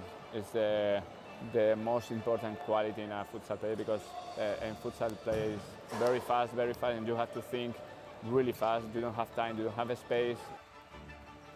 They have to enjoy the game. This finally, futsal or football or basketball or tennis, it's only a game, so they have to enjoy. If they don't enjoy the game, they don't improve. No, they know that. We know as coaches that every day is good for improving your level, so you have to work hard every day. It's detail, it's important for improve your career. The group is the key of success. If you don't have a union group, you can win some matches, you can win some tournaments, but finally you don't win the World Cup or you don't win the Euro. Goal scorer for Moreland, number 63. Ahmed Sweden. Really taking to life in Victoria, Moreland's latest trailblazer. Ahmed Sweden at the back post. He's deserving of a goal. His work rate has been rather intense. He collides with Warut Wangsama. Similar players in terms of position and pace. Haven't haven't exactly seen Model come to full life yet, and he'll have the chance next week, of course, against Melbourne Aku, completing the 2-game Blue Wave Chonburi loan spell. I wonder if Model will hang around in Melbourne with Sufferwood, who will have a point to prove, considering he has made his debut, has scored. Of course, he's only here in a 2-game spell, but I wonder if he'll hang around for that extra week, of course, to play. He will serve a suspension next week, and well, you wonder if he wants to just extend his Melbourne expedition that extra week to have another chance to appear for the Black Army. I think he would certainly hope so, and I know that Hume certainly would hope so too. It's been a real mixed bag on debut, and it's left a sour taste, truly, Adam. So if they're able to secure him for one more game still, I think he will come in with a much better point to prove. Options plentiful for Sweden. Norbury for Batagos. It's like clockwork for the Blues. And Miggy Batagos joins the goal-scoring party. Goal scorer for Orleans, number 15, Miguel Barragos. A player truly rejuvenated for the Blues. They get around him on the bench, and the scoreline becoming irrelevant. It's going to be the Moreland Blues 3 points. It's a lovely goal as well. Barragos does beautifully. He times his run perfectly, gets on the end of it, and it's the calmest and most composed of finishes, and it summarises everything good that Moreland have done this evening. They've been ruthless, the movement has been top-notch, and they've played Hume at their own game. They haven't ridden the emotion. Exactly right. Exactly right. As Theorn trying to just have something positive instilled in this one for Hume. Odo Twang Sama. It's really now about Ethan. If the Chonburi Blue Wave player on court of Wadut can manufacture something special of his own. He's trying to just clean things up. He's not really progressing too far up court. I'm sure that would be the consolation prize, which Adam Kolak can really try come away with in this one. Considering there's not too many positives to take away, as Sweden, not looking as he made the pass, finds Dos Santos. Bit of a hush around the DCSS stadium at the minute. Norbury scored a brilliant goal, perhaps the best one we've seen so far this round. Back to goal, Dos Santos. Had shape to shoot. Wang Sama with a bit of frustration, taken out upon Norbury. It's been one of those nights, and I think that sums up Wang Sama's nights. We haven't had a real glimpse of him this evening. We will get a better look next week against Melbourne Aku. I think it will be a better evaluation of him. I think coming in against this Moreland Blues side, you expect them to make an impact straight away, but they've been completely outclassed of Hume this evening by a side on the top of their game at the summit and moving into a double-digit advantage. Ramadan, have enjoyed his game so far tonight for Hume. He's made things work. Lockie Ramadan, and it's appreciated, the number 10. He's really taken on the responsibility. He's perhaps been the most positive player for Hume. I'd agree. He's been bright, Ramadan. He's had a couple of looks. Was unlucky early not to score. But the thing with him is he's looked to make things happen. His physical presence and his hold-up play has been really good. But it's the way that he's got others involved and actually allowed Hume to get up court when they have been able to progress. De Souza, lovely back here for Dos Santos. He sends Warut on skates. Magsama can't seem to escape.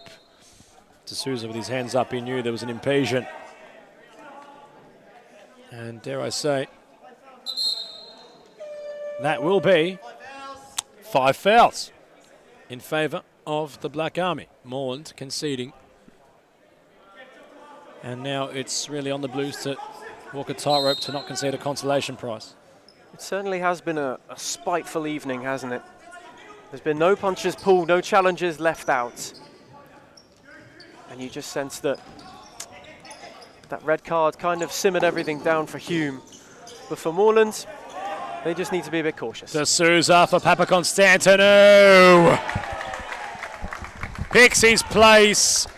Moreland running riot.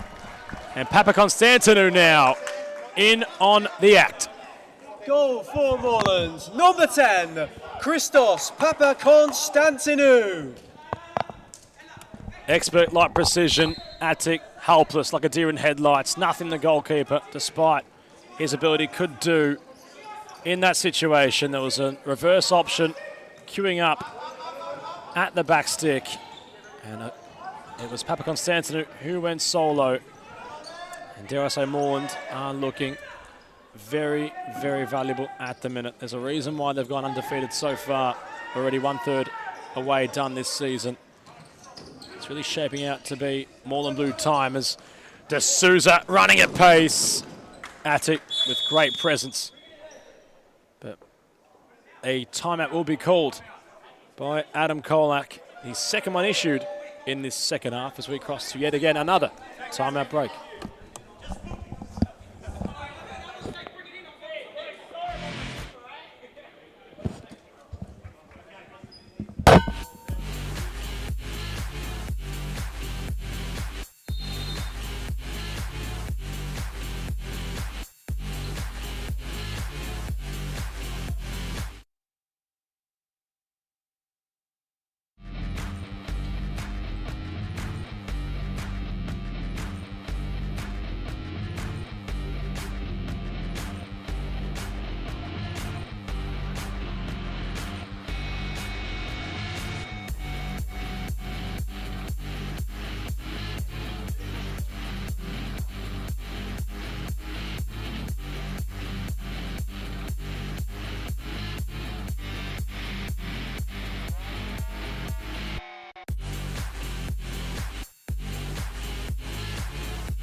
Adam Kolak with the second timeout called in this one for the Black Army, who are really trying to just stem the bleeding, but James Norbury has a corner. Papakonstantinou came short. Dos Santos stepping inside. Klanaris with a bit of strength. And that recent goal for the Blues, Ethan, all the acumen perhaps on that of Papakonstantinou. He was deserving of it. But they're still pressing for another. Looking for their 8th are the Blues. This man in possession, Ethan, certainly having quite the game. He's been wonderful this evening. He really, truly has. He's allowed Moreland to tick with so much efficiency. He's been so crucial in the engine room, and it's allowed this side to exceed top speed and go into top gear. They've been absolutely amazing, and Papakonstantinou deserves a goal for an unbelievable effort that he's put in this evening. He's been class. Klanaris, Fionn, found its way. De Souza off to the races. Robson takes it in his stride, nearly a bit of a stumble. He got excited there like a rampant bull, that of De Souza. And, well, I think by his own accord, he won't be too happy with losing his footing. Wang Sama, can he find his moment? Fionn. Alilek made a nice run forward. He wasn't found by his new team.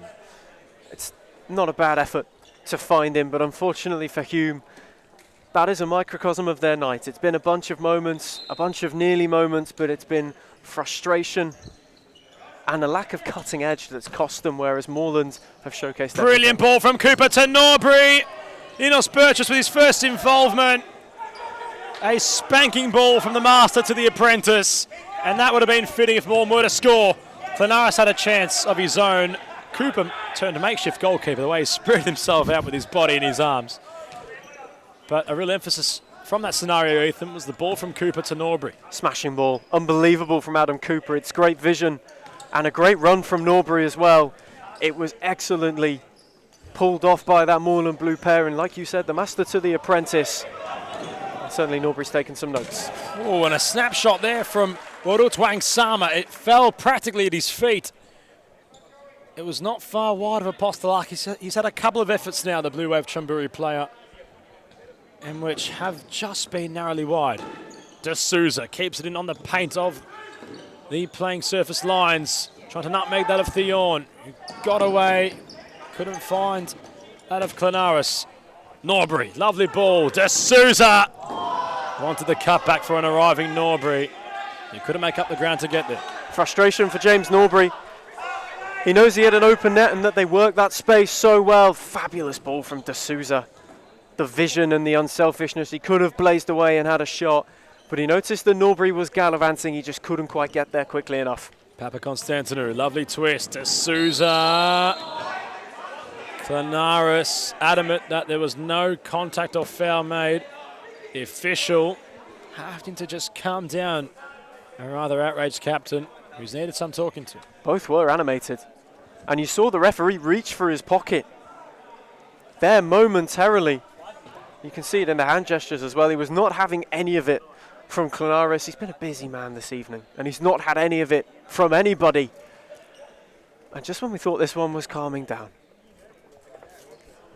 Not yet for either side. But the froth mop will be called upon once more. And this allows for Norbury and Cooper to just delegate this free kick situation. The Brains Trust can be working away at what they're going to try to do here. Norbury wants it. You can tell. You can tell that Norbury wants to have a hit. Him and Cooper conversing over what may happen. Obviously, a plethora of options present themselves in Papakonstantinou and D'Souza as well. Cooper's got the long run at him. Here we go. Brace yourselves for an Adam Cooper belter. In fact, it's all diversion. It is super sneaky from the Blues. A smile fitting of an assassin from Adam Cooper, who was deceiving upon the long run up. Everybody bamboozled, and sipping his tea to tap it at the back post is Robson D'Souza. It's a Moreland Blues demonstration of brilliance. Goal scorer for Moreland, number 8, Robson D'Souza. Everybody, Ethan, bamboozled. We were absolutely mystified as Pimenta had a go. Buttress did very well. We were mystified. It was a brilliantly worked set piece routine as Alilek might be able to save something for Hume, but instead Apostolakis is there to save the day once more for Moreland. Still can't seem to wrap our heads around that new free kick routine taken by the Blues. It had everybody watching in the arena and on commentary, well, mesmerised.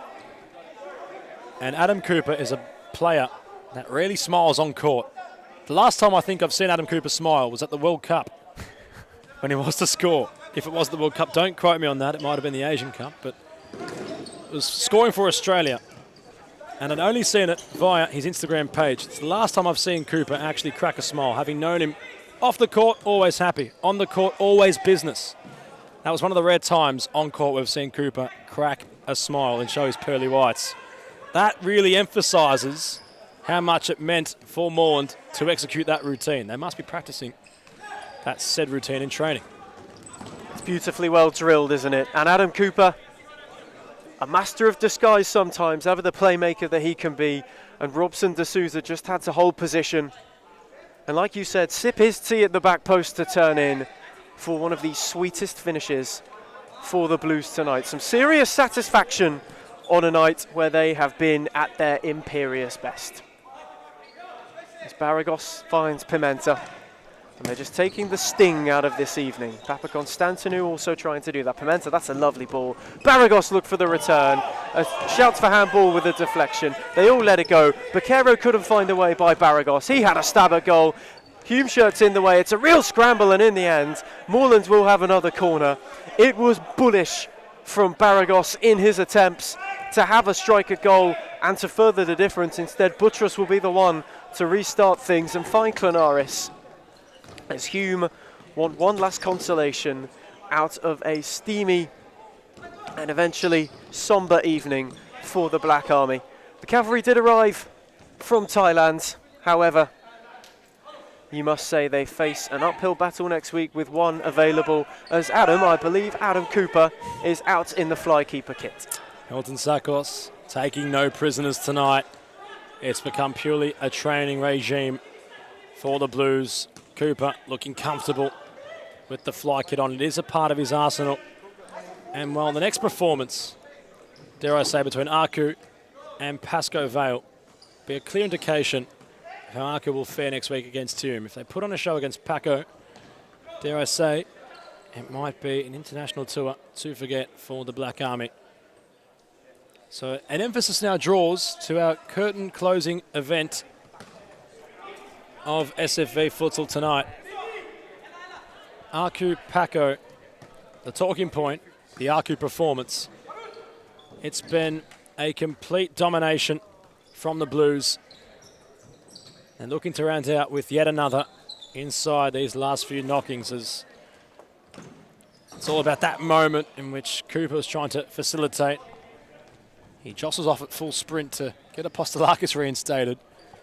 Job done for the Blues. They've certainly notched another chapter to their advantage in this ever-growing Hume and Maund rivalry. I certainly have, and Adam Cooper, who's made way, has been a big part of that. But they've been wonderful. Have Moreland this evening, and they're about to stretch their legs to a double-digit lead at the summit of Series Futsal. And the only question that can be posed now is who on earth will catch them? The chasing pack currently led by Western United after their win earlier. But you sense that Moreland right now are in a seriously magical vein of form as Dos Santos finds Sweden. They're looking to kickstart the party that may well and truly not end until next week, as Cooper with Sweden once more. Rahan Ali and the sting is out. They flick the switch when they please and they go up the gears as they choose. As Cooper for Dos Santos, Norbury couldn't quite sort his feet out. Buttress had a go at goal. Cooper turned keeper and stuck a head out. Sweden nearly ran into Ali. They sort each other out. It might break for Dos Santos. Buttress came a long way and did very well. Lockie Ramadan had a slip. It is true chaos, and Ali in the end comes away with it. He finds Norbury. Dos Santos kept them going. There was a foot in the way from Wang Sama, who's now trying to drive his own way down. In the end, he couldn't beat James Norbury. That is the most chaotic bit of SFV futsal I have seen in the last 18 months of having the pleasure of commentating this said competition. Where do we even start to unpack that? There is so much going on in that passage. It's unreal how it went from end to end. Buttress thought he'd score a goal against Cooper over the top. You had Lockie Ramadan hit the deck. You had everything happen at once. I think that's really personified tonight's performance between these two, considering it all happened in a quick flurry. Thwanklang sending off. The Thwanklang goal, mind you, that happened moments prior. But it will be, as we mentioned, another Blues victory. And they're looking the genuine article this season so far. Bequero was certainly in there. Norbury. Lovely. Gets away. Warut positions himself. Wang Sama. Back turn towards everybody. Pickpocketed by Sweden. It's there for the taking. He keeps his feet and he has it roll across the line. Goal scorer for Moreland, number 63, Ahmed Sweden. Stealthy to pinch it away from Warut Wang Sama. And once he was in behind, he had all the acceleration to just guide it beyond the goal line. It was beautiful. It was poetic and majestic, as Moreland have been this evening. They make it 8 straight wins to kickstart this season. And for Hume, their international holiday hasn't quite left the airport just yet. It took some time to get off the ground. They're both here. The Langkwang got on the score sheet, but in turn was sent off in a debut that he would probably like to forget overall. Wang Sama certainly had a couple of flashes, but overall, it was Moreland who came out on top. The Blues, well too good for the Black Army in the end. Dapatkan satu jersey original dari Moreland Futsal Club. Syaratnya sangat gampang, langsung saja follow akun Instagram ini dan akan dipilih selama 5 hari ke depan. Jadi tunggu apa lagi? Let's go. I grew up with low self-esteem. It was me and my mama, just us in the trauma. Hands up if you know what I mean. I see you, I feel you. I want you to know that you're not alone. I know what it's like not to have a home. What a bowl. Feel like I live in the end zone. I'm the one leading the drives. The crew riding around in a benzo. Retakes. I'm in charge of my own fate. Left the excuses behind. Now I'm the illest violinist alive. I took the pain and I thrive, but look at me now.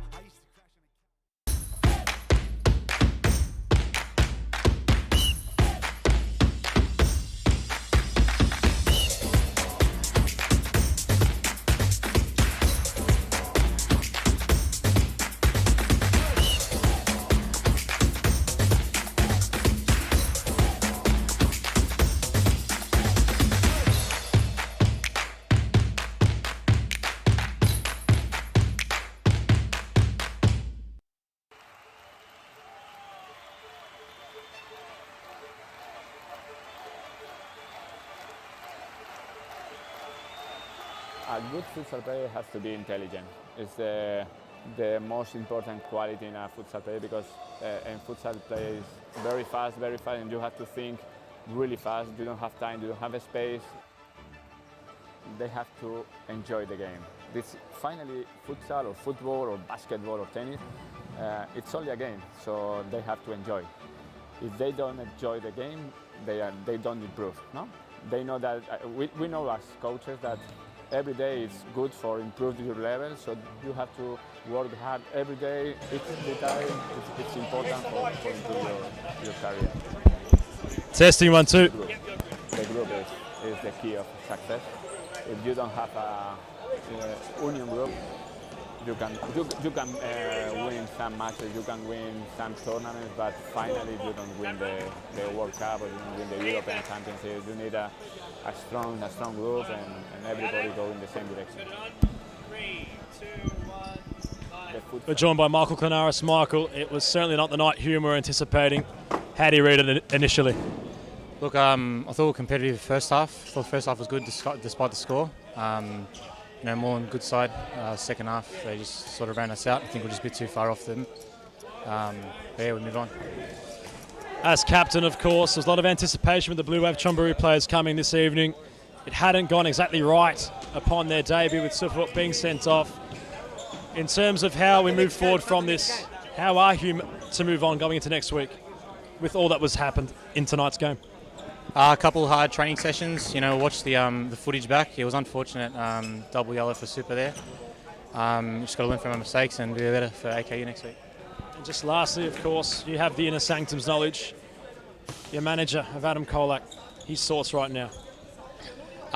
He'd be frustrated with the game. Like I said, I thought we were good in the first half. We thought we were pretty good in the first half. We just let it slip. So we'll have a chat after the game now.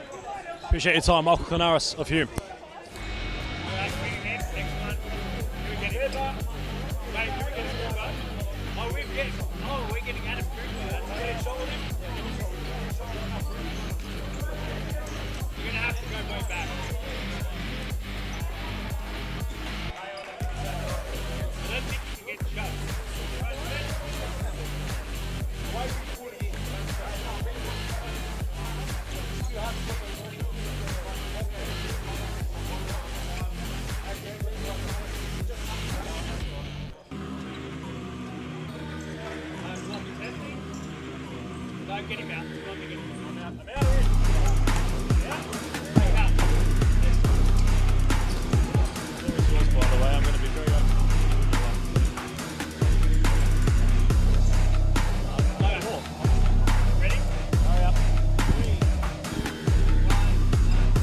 Adam Cooper, a fantastic performance from an undeniable Moreland Blues outfit. Your thoughts about that match? Coming in, we had, of course, the Thai players being involved with Hume and a few others. Tyrone from Gold Coast Force, I think. Anyway, so we knew we had them first round pretty comfortably. So as long as we managed the new imports coming in, I think it was straightforward. Of course, you've come up against Suffolk Thawangklang, whether it's for Australia or the Vic Vipers formerly. Knowing your opponent, I'm sure throughout midweek, Milton Sarkos with a firm understanding was certainly drilling into the Moreland Blues to just try contain him. Did you expect him to get sent off? Because that's had everybody just bamboozled. Of course, didn't expect him to get sent off. It's unfortunate because I love playing against him. Great player, great bloke, and it's always been a good challenge to have. He's tormented me for the past decade, so glad to finally get a win over him. Just a bit disappointing for him to be sent off, so didn't get the full experience of his ability. We might wrap it up there. Adam Cooper for the Moreland Blues. Ini selama 5 hari ke depan. Jadi tunggu apa lagi? Let's go. I grew up with low self-esteem. It was me and my mom with success and the trauma. Hands up if you know what I mean. I see you, I feel you. I want you to know that you're not alone. I know what it's like not to have a home. On the boat, feel like I live in the end zone. I'm the one leading the drives. I'm riding around in a Benzo. Left the excuses behind. Now the illest violinist alive. I took the pain and I fight, but look at me now.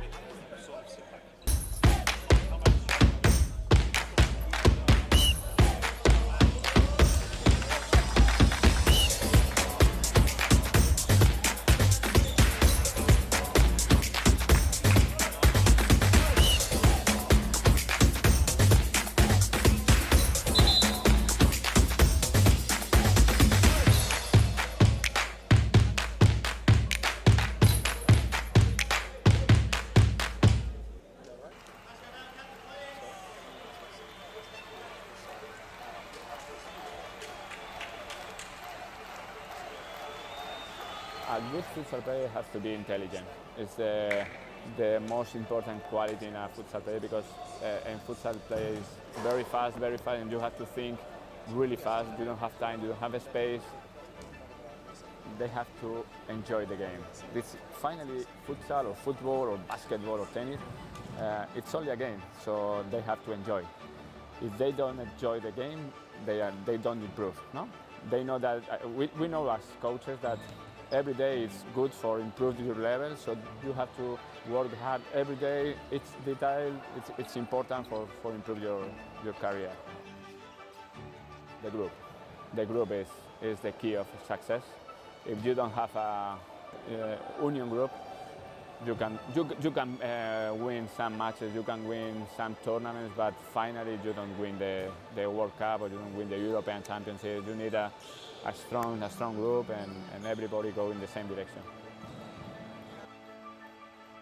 The futsal is totally different than in Europe or in other countries. I think there are good levels here in Australia. There are good players, so they have to work hard, and maybe in the future Australia is in the top.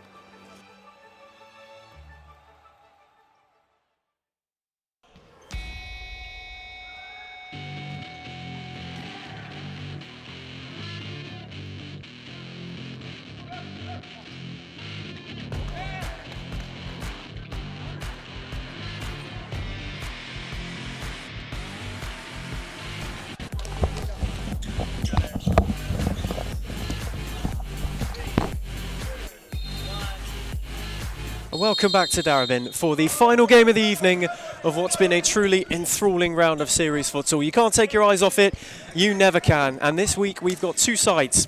Youthful exuberance is an understatement, as Arne and Pascoe Vale are looking to get off to a quick start against Melbourne Aku. Both teams off of defeats. Obviously Pascoe at the bye last week, and maybe have a couple of questions to answer thus far. They've been under the microscope, but you must remember Moreland and Fitzroy are no easy feats. For Aku, they were tested and beaten by Western United for their first time in series futsal last time out. Both are within touching distance of one another in 4th and 5th in the table. It will be a truly intriguing contest. Ethan Rigg and Adam Palombi, as nightfall is well and truly settled in Darabin, and we have had quite the night to discuss. Certainly do, but a positive to take away from all this is on court, the Raging Bull. Arturo Diaz makes his much anticipated return. Haven't seen him since his Nationals victory back in January when representing the FV Tigers. It's great to see the Raging Bull, such a renowned, popular, loving figure across Foz, and it's great to see that he's back on court and firing for his Lions. And you can certainly hear him in the pre-match build-up. The energy was well and truly there. Unfortunately for Pascoe Vale, though, there is a sour note to this evening too, as the team are in black armbands. It may be hard to distinguish with them in a black kit, but it's for Kevin Lamb, who's having some personal matters at the moment, and obviously we and everybody in the series futsal community wishes him and his family the best at this current time. It would be fitting if Pascoe Vale could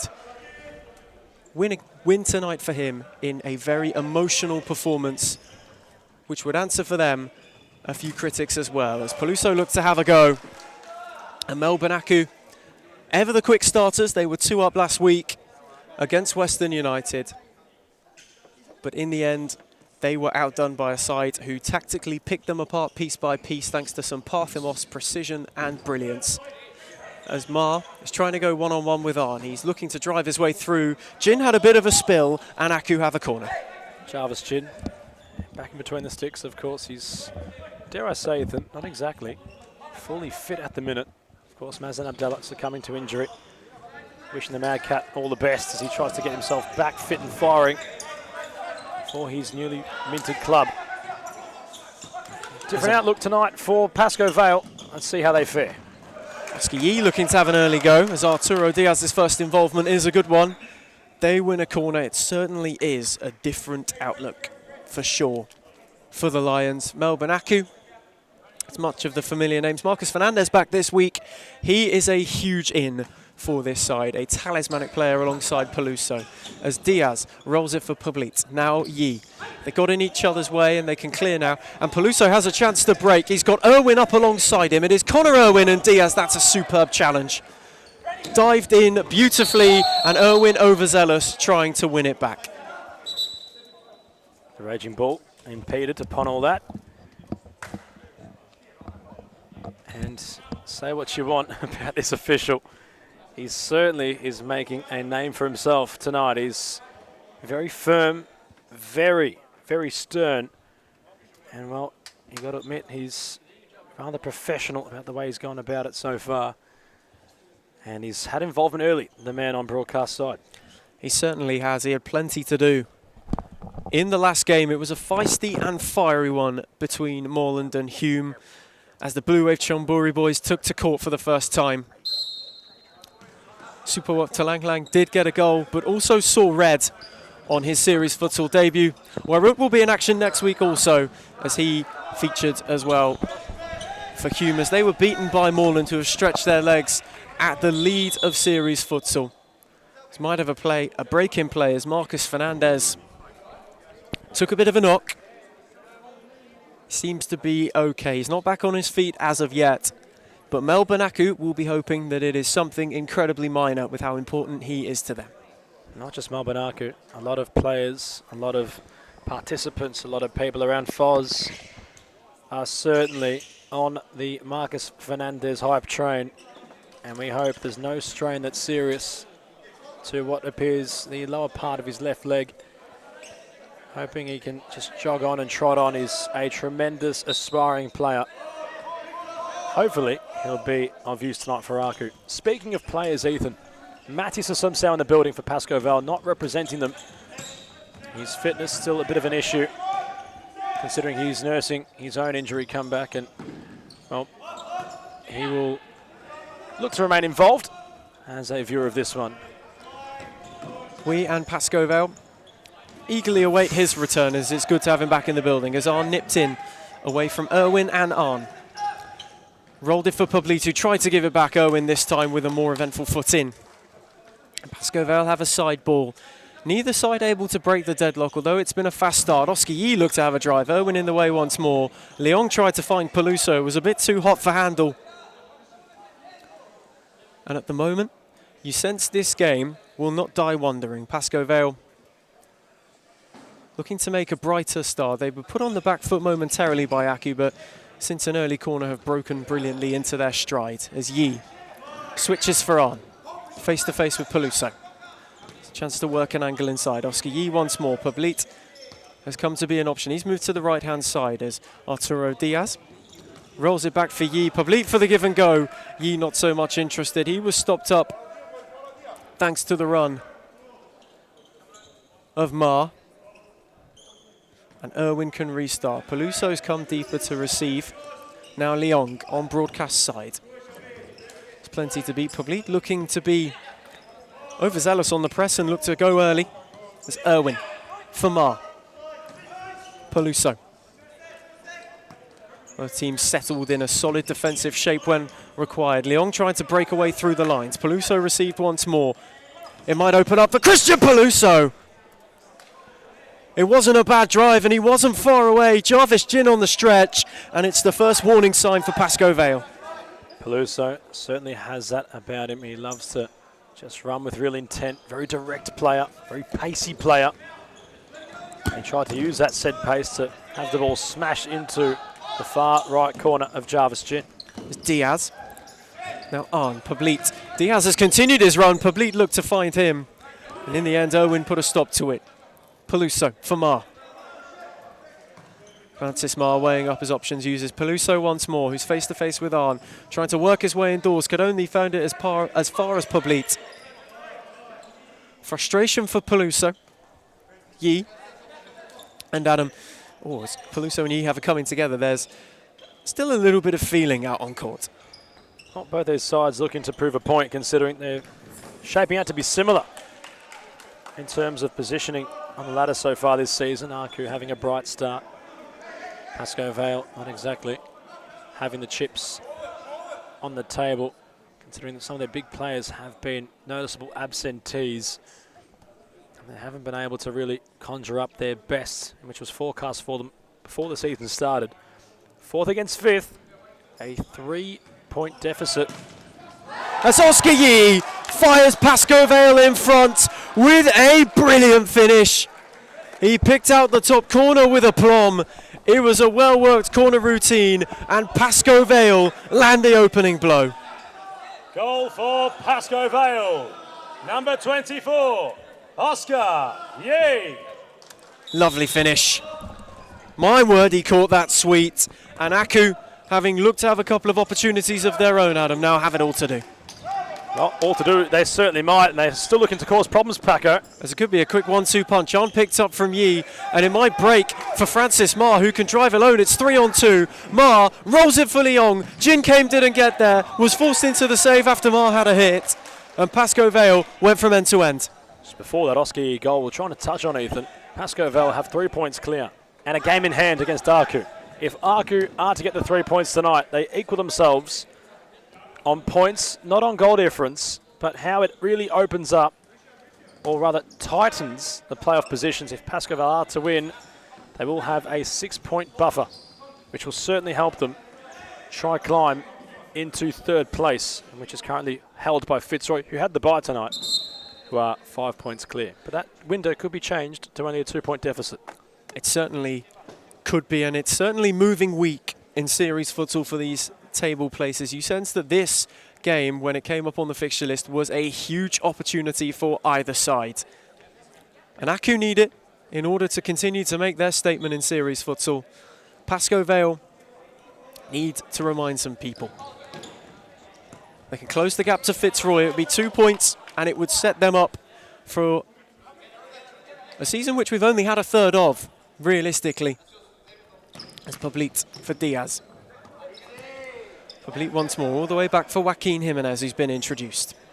Arn has Publit down the line, chooses to go for Arturo Diaz once more. That's a lovely run from Publit, and he nearly found him. Maliaros alert to the danger. Showcased a good pair of hands as Fernandez back on court, seems to be moving quite well. Looked to have a ball over the top. Jimenez put an end to that. And in the end, Diaz and Arn can calm things down. He's got Publit in the middle of a green wall. He rolls it back for Joaquin Jimenez. Diaz. Arn once more. Pascoe Vale just looking to put their print on things. A goal up and in control of possession as Publit, lovely turn to get away from Irwin. Had Fernandez nipping at his heels. Instead chose back to go with Arturo Diaz. And they just keep it calm. It is the order of the evening. As it's an inventive ball from Diaz, but Jimenez just a bit too short for it. Publit had possession right inside the semicircle. He had done all this incredible work to get there. Bet a few players, had himself in some space. Instead of releasing the pass first time, for some reason he's opted to recycle the move, which took all like the sting, took all the pace out of it. They've got a better perception than I might, but when the player's on and the movement's fluid, keep it at that same vein is what I'd say. Fernandez rolls it wide for Leong. Had 2 to beat, did brilliantly. Fernandez made the run. Jarvis Jin came and got there expertly. Publit trying to recover. Diaz looked to clip him in down the line. But Adam, that was an early moment for Aku. They worked an opening. Jarvis Jin had to slide. He reacted, which a fine goalkeeper should. Really enjoy it. The goalkeeping ability of Jarvis Jin, who has had to lift his game considering Mazen Abdallah has made the signing to Pascoe Vale. Haven't really had to compete for the position yet, considering both of them being injured simultaneously. And Jarvis was quicker to recover, but both keepers are fit and firing. It's a true debate to be had. Am I right in seeing Maurizio Novak on the bench in a goalkeeping kit? Oh, I thought it was going to be Albion Chachi who might have been the understudy tonight. Although it looks as if Maurizio Novak has got himself out of retirement. Diaz had a real tangle with Fernandez. The raging bull showcasing everything that we've missed. It's Leong for Peluso. Rolled down the line for Fernandez. Just trying to work an opportunity for themselves, Aku. Here is Marcus Fernandez. Had a hit. Jin got a strong hand behind it. It fell for Publit, who's immediately under pressure. Skipped his way out of an Aku tangle beautifully. But in the end, his lob up court came to no avail. Peluso is trying to just galvanise his side at the minute. He's coming deeper to receive possession. Fernandez a bit further up court. How can they make this click, Aku, considering they haven't been out of this game so far? They're just trying to really have that moment. They're a real genuine counter-attacking team. Pasco Val are aware of that threat, and they've got players like Jimenez, like Diaz, just sitting back who can match the pace of Aku. Here's Diaz for Jimenez. Face to face with both Fernandez's, and it was Marcus who picked his pocket. Marcus Fernandez, Jimenez stuck a leg out.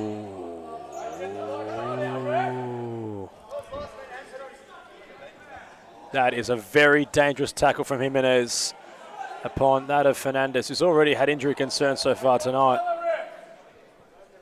And I tell you what, just outside the box. But that could have been a completely different scenario, and Jimenez, very fortunate that card isn't a different colour. He got away with one.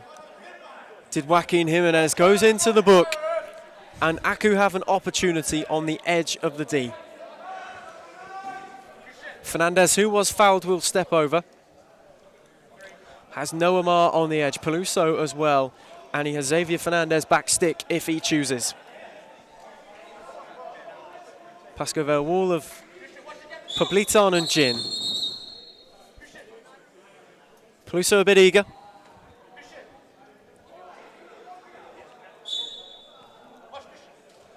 It will be Fernandez who rolls for more. That's a crucial block. Arturo Diaz off the line. That's what the Raging Bull does. So much experience, always with a smile on his face. And he was there to keep Pascoval's clean sheet intact. Wonderful block. And it is a corner. Fernandez took it from R once more. This time the combination not so fruitful. But Arturo Diaz well and truly making his return felt for Pascoval thus far. That was unbelievable defending. As they look to reload through Arn, now Publit. Once more, the shout is pressing, it comes off. Fernandez it was who came away with it. He's been everywhere at the moment. Once again, face to face with Jimenez. And this time, he doesn't win a free kick nor a corner, and Jarvis Jin can reload.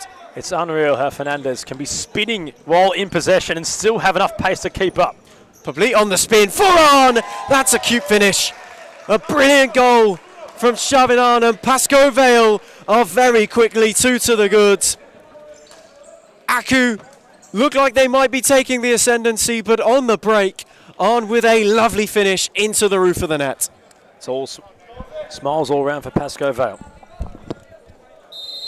Goal for Pasco Vale. Number 18, Shavin Ard. It was a lovely finish. Picked his spot and found it with immense precision. Clinical and cool as you like. And all of a sudden, Pasco Vale are starting to feel the pangs and pains of previous weeks subside a little bit. Aku's still asking the question, and Peluso has another free kick, so the Lions may need to watch that. They may no longer be able to hunt in a pride, as Ma had a hit. Jin spilled once more. Diaz again in the right place at the right time. Arn with a flick over the top. It may well and truly break for them once again. Peluso came away with it, tried to find Fernandez, but Diaz stuck a leg out crucially. Having a look, of course, at the minted man for that of Pasco Vale. Jose Ramon Pereira on court. Has had playing tenures, of course, with Western City formerly. He's put on a bit of strength since we've seen him last in SFV competition, the number 11. Let's see what he can conjure up for Pasco Vale. Jimenez for Diaz. Here is Pereira. Lovely ball looking for Jimenez, just had too much on it. But you feel as though this evening they've started to go back to basics of Pasco Vale. The futsal they are playing at the moment is pragmatic and fast-paced. Similar to how they started this season with a flash. As Fernandez for Francis Mar. Fernandez once more. Rolled down the line for Noamar. Arturo Diaz once again in the way, and Pasco Vale could be on their merry way. Jimenez refinds the Raging Bull, who took a slip and a stumble, got the shot away, turned Mar inside out, tried to roll it into the middle for Pereira, and now Francis Mar can have Aku going. He finds Fernandez. Arn was there to stick a leg in. Mar had a shot in frustration, not once but twice, both brothers lashing out, and in the end, the Pasco Vale defensive line stands firm. The part I loved the most about that was where the Raging Bull, despite having a couple of perhaps slip-ups in that attacking scenario for Pasco Vale, still had the biggest smile on his face despite everything. That personifies the Raging Bull. To a T, mind you. He's a man on court loving his futsal once more. As Mars trying to drive down the line. Arn read it perfectly. It is another Aku corner. As since the second goal, they are looking for a quick reply and to put Pascoe Vale back under some pressure. A similar set-piece routine. It's rolled for Fernandez, who had Mar back post. Found Peluso. It's lovely work. Francis Mar, not once but twice. Smashed against the bar, and it did go over the line. Pascoe Vale protest, but Melbourne Aku are right back in it. Goal for Melbourne Aku. Number 26, Francis Ma. At the second attempt, Adam, he caught the second sweeter than the first, and Aku, to their credit, have found a way back. No stopping a man possessed in Francis Ma. So much power, so much pace about him also. Personified in the finish, considering it smacked off the crossbar, just bounced over the line. The official had a good view of it. And this one's a ball game once more. A goal, the differentiation. Aku with a response. Arn looking to find Pereira. Mar once again stuck a foot in. He's been everywhere. Fernandez just running out of room. And this game's been at a ferocious pace throughout this first half as Arn rolls for Oscar Yee, who's been reintroduced. Now Jimenez. Pascoe Vale all of a sudden on the back foot. He has Pereira inside as the pivot. He drove down the line instead, then ran into the green wall. Had Jimenez if he chose. He had a shot when the options really run out. And Aku, you now sense, Adam, have got that defensive shape set up well. They've certainly identified their opponents, although they've had to learn the hard way. A couple of hard ways, in fact, but a lot more perhaps strategic in the way they're going to try unravel that of Pascoe Vale to get on level terms, those in green. Irwin. Wide for Fernandez, face-to-face with Oscar Yee. Had a stumble, lost the ball, won it back, very well done. Got it away from Jimenez. Irwin once more. It opened up momentarily. Peluso screaming for it wide, and he is found eventually. It's Christian Peluso! Once again, he just flashes across the face. Peluso has that quick shift of direction to swing it onto his right. And in doing so, really can be bothersome for defenders and goalkeepers. The angle was getting a little bit improbable, hence it flashes across the face, but the warning signs just coming up on the forecast perhaps for Pascoe Vale. Jin had a moment, Jimenez had to clean up.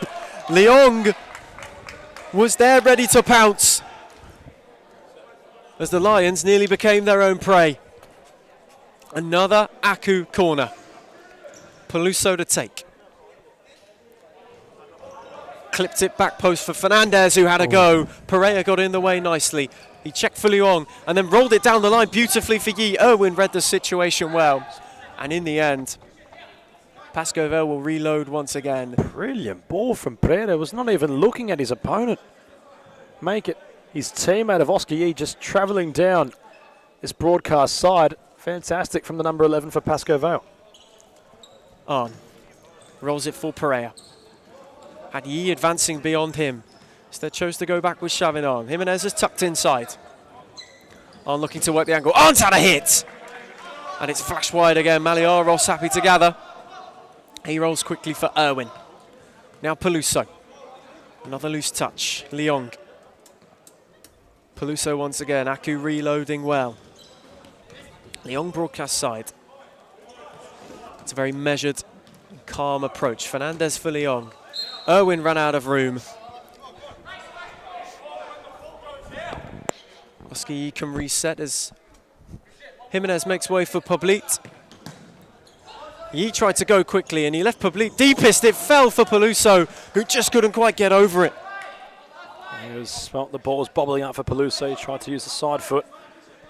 And well, it's a great skill to execute, but it does call for a lot of luck and a lot to go right. And it is starting to go right for Aku. They've seemed to have compressed Paco, but they have that touch more physicality. They have that touch more body strength, in which is just helping them get the ball in more advanced areas. Poblit. Wide for Oscar Yee. Has Pereira if he chooses. He's trying to work the angle for himself. Rolls it for Arn. Yee once more. Now Pereira. And On had a loose touch. Peluso picked his pocket and is gallivanting. Peluso again. Jarvis Jin made a smart stop and rolled it quickly for Poblit. Pascoe Vale wasting no time. On advancing. Poblit held it up well, tried to manufacture something on his own. Instead rolled for Oscar Yee. Now On, lovely. Yee had a drive. Maliaros stuck a leg out at the expense of a Pascoe Vale corner. Nice synergy between both Arn and Yee. Work it nicely. They force Maliaros into yet another save. Now Pascoe Vale's turn to just try get something from the ascendancy. On, cuts inside, has a go. Too much on it, but he worked the angle well. Maliaros happy to see it fly over. And it is a slender advantage for Pascoe Vale. They are looking to add to it, re-establish that 2-goal buffer. As Leong and Aku want to draw themselves level prior to the break. Irwin. Lovely ball for Fernandez. Face to face with Arn. Chose Irwin once more. Looked to have a go himself. Body's in the way. Yee came away with it. Leong dangled the leg. And it will be a Pascoe Vale free kick. That was goal bound. That was certainly goal bound from Irwin. A block was needed. Of course, Norbury, in the last contest, from a free kick, of course, was able to have a grounded effort, find its way in, and many bodies in this instance in the way of Irwin. But the idea was there. Jarvis Jin has been busy. No shortage of tests for Pascoe Vale shot stopper tonight. As an Abdallah in attendance, a few of the Blues hanging around to watch this one in a much more sombre Darabin. It must be said, quite the contest here. Poblit has a free kick inside his own half. Lovely ball for Pereira, who just stuck a leg out. Tried to divert it goalwards, but nothing was doing. As the energy in Darabin lowers off court on it, it is still at 100. Keeble. Leong. Aku looking to faction themselves. Lovely 1-2. Leong had a look for a moment. Pereira shut the door. Jin gathered and went long looking for Oscar Yee.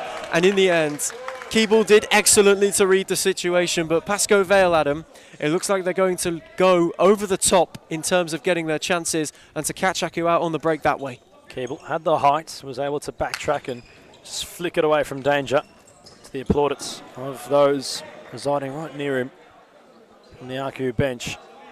That's what, as a fix-up, you have to really do. It's fix-up situations over the top. It's exactly what that young man had just done, so credit to him. Fernandez, face-to-face with Poblit. He skipped by him wonderfully. Leong thought about the return, only ran into Victor Poblit. They have a bit of a tangle and a tussle. Poblit comes away with it, nothing doing, says the official. Fernandez in eagerly to regain. Leong threw himself at the floor once more via Poblit's foot. A real coming together in an action-packed sequence for those two. And Chavinan will end up with the ball on the far side. And Pascoe Vale can reset. Oscar Yee. Victor Poblit had a go. Keeble got himself in the way, then lost where the ball was. Poblit twisting and turning his way through. Couldn't find a way through Francis Ma. And in the end, returns home. Yee. Chavinan. Lovely switch for Pereira. Yee once more. Has Arn if he chooses in return. Uses Poblit down the line. Keeble this time stuck a foot in and did beautifully. Loving the individual battle between Poblit and Keeble, with the Aku player coming out on top this time around. Very competitive, both of them equal in size. How about in determination? That's all to unfold, but really enjoying that matchup. Ma. For Keeble. Francis Ma once more, uses Fernandez. Options few and far between further forward. See returns. Xavier Fernandez. Opened up for him, had a go. Jin happy to watch it fly by. But so far, this Pascoe Vale defensive setup, Adam, has been forcing Aku to take shots from range. We enjoy that from Xavier Fernandez. Take the game on. Take the effort on. And now we haven't had that of Saka Waljaran appear tonight, but it's always good to see that of Ryan Waljaran appear for Pascoe Vale. Quite the ceiling this young man has. And see what he can conjure up with his first touches for the Lions. Diaz found Poblit, and it might break for Fernandez, who rolls it to Marcus.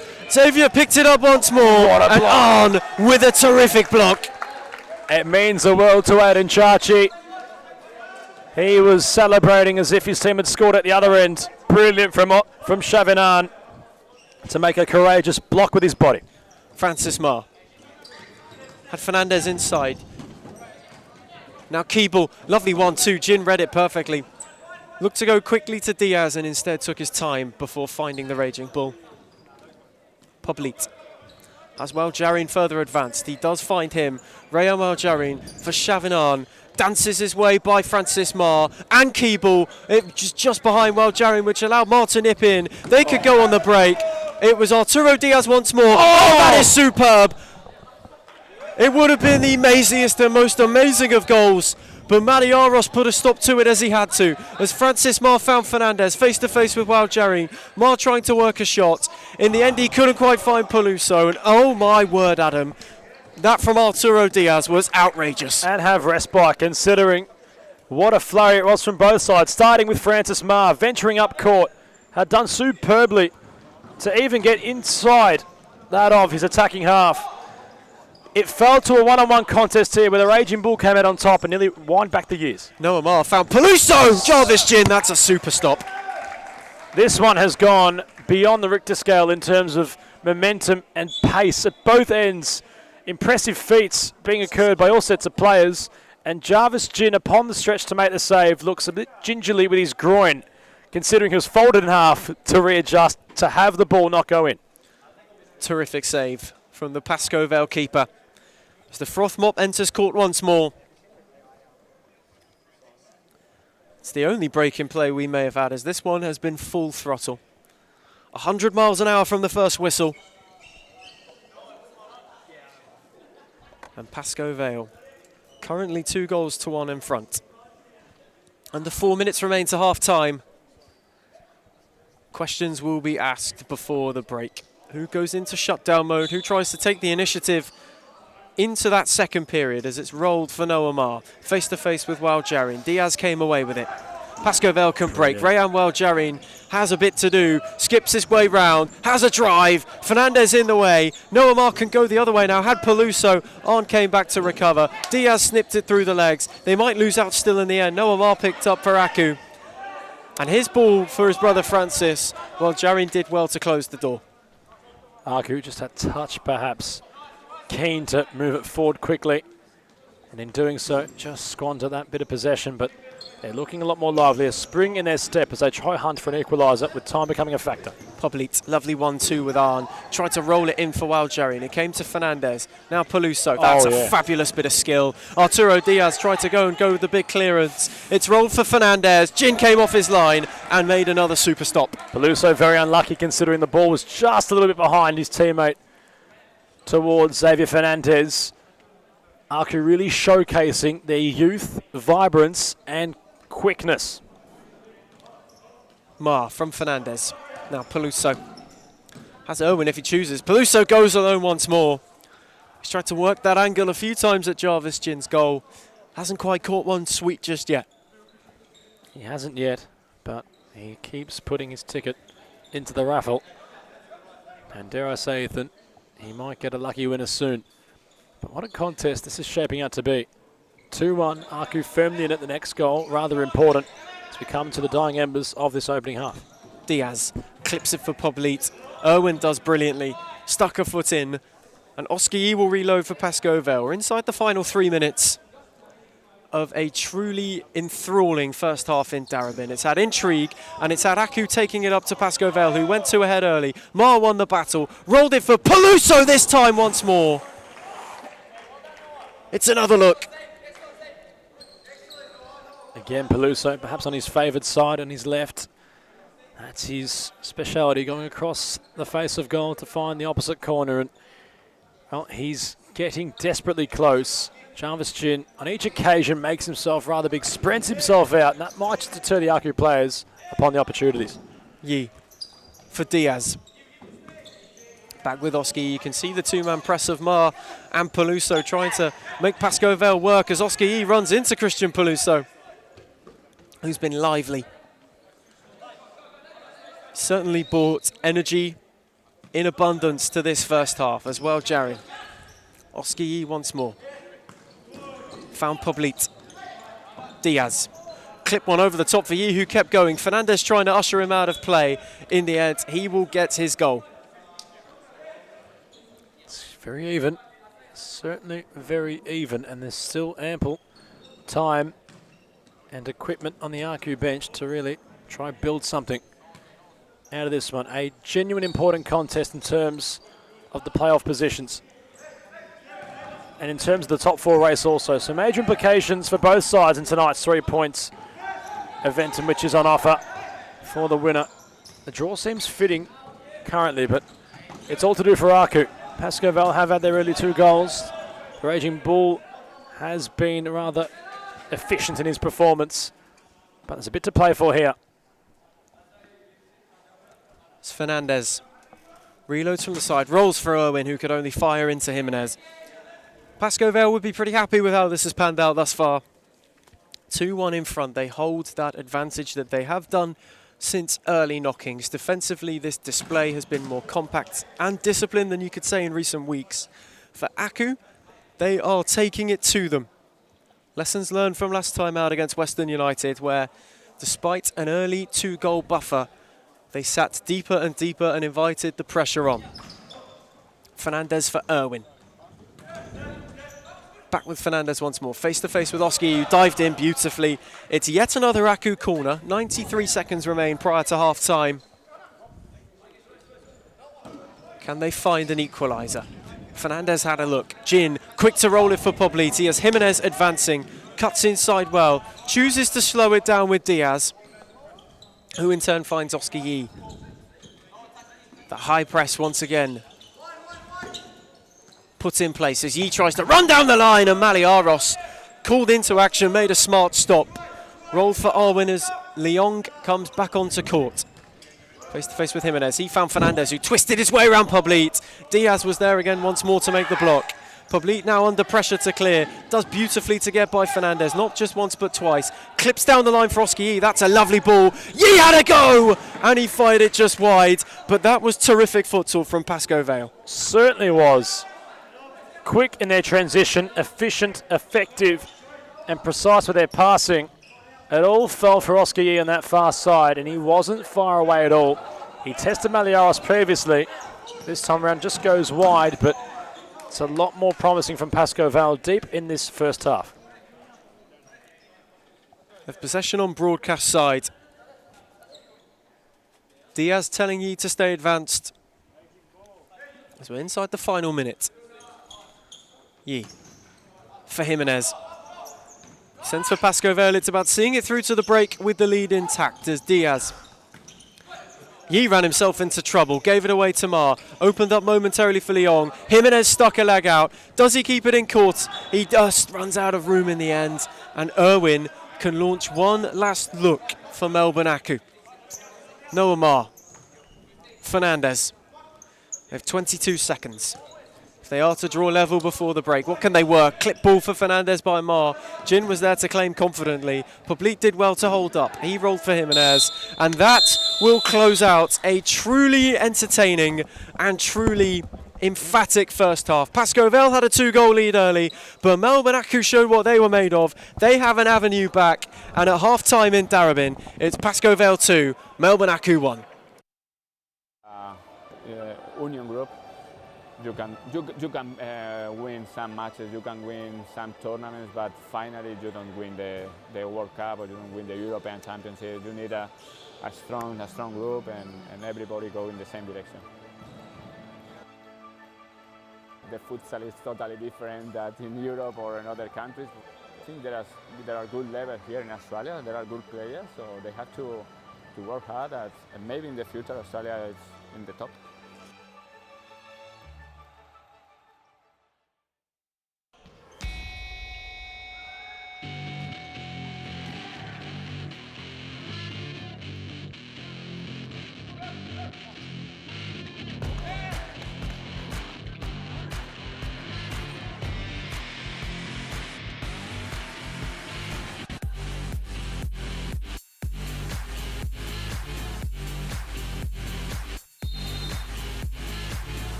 salam olahraga untuk seluruh pencinta futsal di Indonesia. Kami dari Moreland Futsal Club dan Series Futsal akan mengadakan giveaway di mana akan dipilih 15 pemenang. Masing-masing pemenang akan mendapatkan 1 jersey original dari Moreland Futsal Club. Syaratnya sangat gampang, langsung saja follow akun Instagram ini dan akan dipilih selama 5 hari ke depan. Jadi tunggu apa lagi? Let's go! I grew up with low self-esteem. It was me and my mama, just us in the trauma. Hands up if you know what I mean. I see you, I feel you. I want you to know that you're not alone. I know what it's like not to have a home. We're back to close off the round that has been here at Darabin. It's all coming to its dying embers, but both sides in this one won't die wondering. Aku trailing by a goal. Pascoe Vale looking to really cement themselves inside out of the top 4 with some insulation. Adam Palombi, Ethan Rigg to take you home for this one. A few hours into it now, Ethan. It's been quite the round. We've had a major talking point, and it's become a development where the sending off in which Sufawut Thawanglang had received was his first in his entire 19-year playing career. Wow. That is truly unbelievable.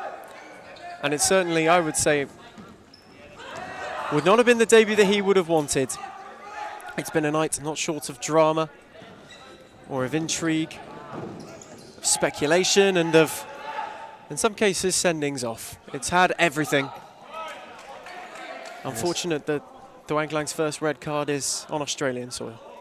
It's just rather, well, it's a crazy stat to really break, and considering that there has been already some claims that Adam Kolak will protest it, he'll try appeal it, have Sufawut see to live another day. Meanwhile, lovely bit of movement from Fernandez, who was spinning around like Kylie Minogue. Couldn't seem to move out of his way. Jarvis Chin coming across to spoil the party, despite nearing that of a later stage here. Players on court really looking to leave their mark as Fernandez toe punting into a bit of a mixing situation. Falter out of play, but Ethan, all considered, that is a little bit unravelling, where the first red card of his career had to happen here in Victoria. Who would have thought? It wouldn't have been any other way, would it? If it was going to happen, it would have been tonight of all nights. And he did score as well in that game. We can't take that away either. If we focus on the bad, we must focus on the good also. It's quite the debut to make, though, considering scoring, being sent off, doing it all in practically the span of 4 minutes, really. Had everything, didn't it? It really did. When you think about it, Ethan, and dissect it for what it is, it certainly is a major talking point. As Poblet back towards Jimenez, disguising the ball. And now Francis Marr, one-on-one with Diaz, trying to get around him. Francis Marr's gone solo with the chip, which was very cheeky. And he wasn't too far away from finding Aku's equaliser. It was nearly the most ambitious of equalisers for Aku. Francis Marr did brilliantly. Rode the actual challenge of Shavanan as well in order to get that chip away. Read that Jarvis Chin, who has been no stranger to coming off his line tonight, would have come, and he nearly applied the finishing touch. Irwin. Aku really starting to grow with some ferocity in this one. All spearheaded by that of Francis Marr. Just having some firm involvement. He's not giving up on any loose ball as Paluso can't seem to flick the switch. Poblet has a chance! And he'll complete a fantastic finish. And Pascoe Vale have a 2-goal buffer now. Goal for Pascoe Vale, number 23, Victor Poblet. A true pivot finish from Poblet. Very decisive, very clinical. Maliaros helpless, and you could argue against the run of play, Aku chasing once more a 2-goal deficit. Certainly was. Not just from the start of the second half, but the back end of the first as well. It's been all Aku for a good 15-20 minute period.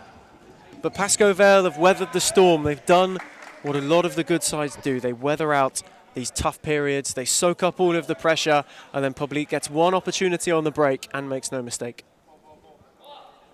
We are in need of a ball but in need of a real adequate response are those in Aku Royal Green.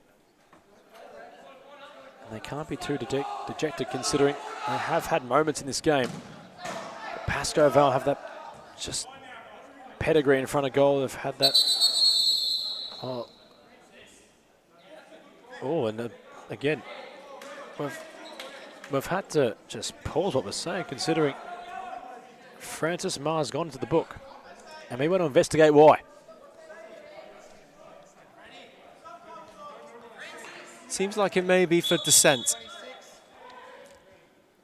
Not sure what was said, but it clearly incensed the official over on our side. Well, Francis Ma was just wanting to know what was said, in which had warranted a yellow card. Meanwhile, play resumes. Francis Ma on a tightrope. There's a red mist that has just immersed the Darabin Community Sports Stadium tonight, Ethan. And dare I say, it hasn't seemed to go away. It's lingering around us right now.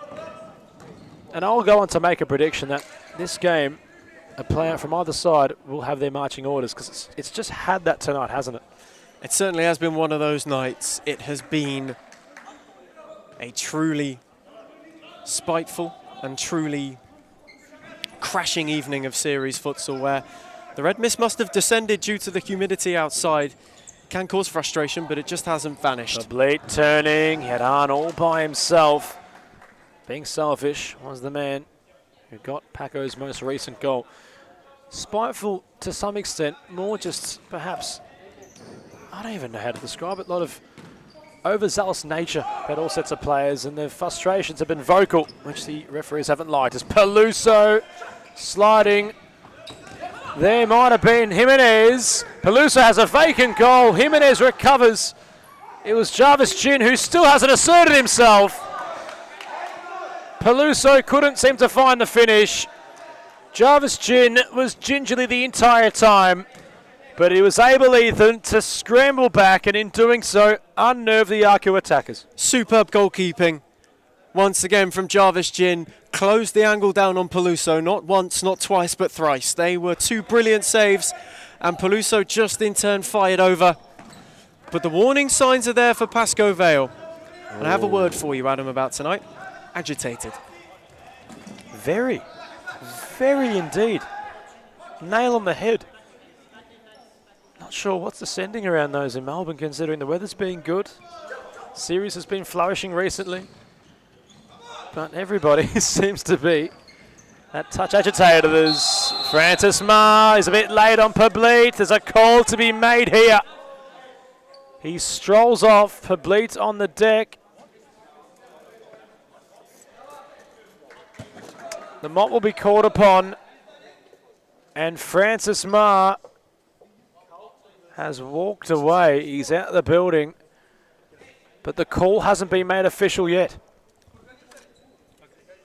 Nothing's been brandished to Francis Ma, but he's no longer in the DCCS. He hasn't exactly been sent his marching orders, but well, Peter Parthamos will investigate that of Francis Ma.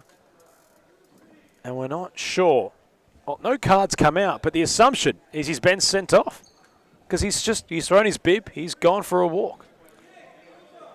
Looked like the official said something as well. It looks as if the official said it was a yellow, but it was never actually dished. So we're not sure if the red mist rather, the mop being coming off here with Parthamos, but we're not sure if the red mist has acted again. Well, it's not a red card, but judging by Francis Ma, he thought he might have received one. Meanwhile, play will resume. It's not a red card. We would have known completely if it was. Pablit earned the free kick. Has it from a similar distance to goal.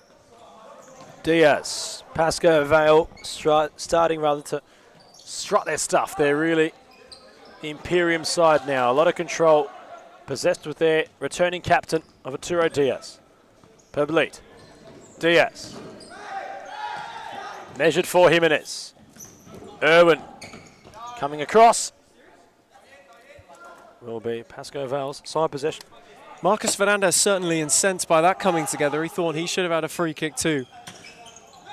as Pascoe Vale and Aku are playing out yet more red mist. And I can confirm to you, Adam, that Francis Marr is back in the building.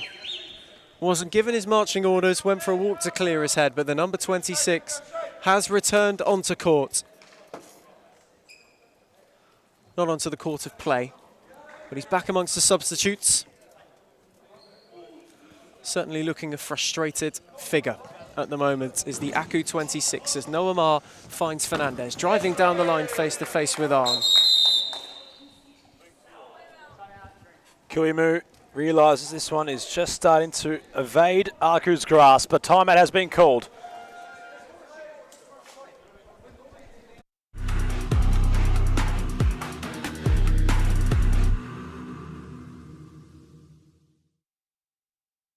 Halo, salam olahraga untuk seluruh pencinta futsal di Indonesia. Kami dari Morlan Futsal Club dan Series Futsal akan mengadakan giveaway di mana akan dipilih 15 pemenang. Masing-masing pemenang akan mendapatkan 1 jersey original dari Morlan Futsal Club. Syaratnya sangat gampang, langsung saja follow akun Instagram ini dan akan dipilih selama 5 hari ke depan. Jadi tunggu apa lagi? Let's go! I grew up with low self-esteem. It was me and my mama, just us in the trauma. Hands up if you know what I mean. I see you, I feel you. I want you to know that you're not alone. I know what it's like not to have a home. Feel like I live in the end zone.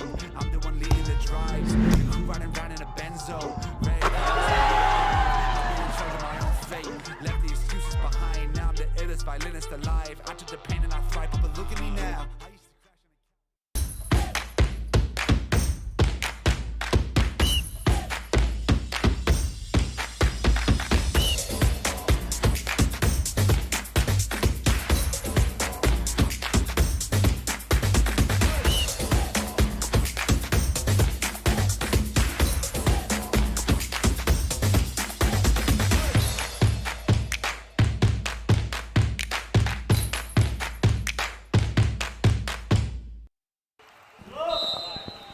Can Aku find that spring in their step, which really highlight them as a side they are.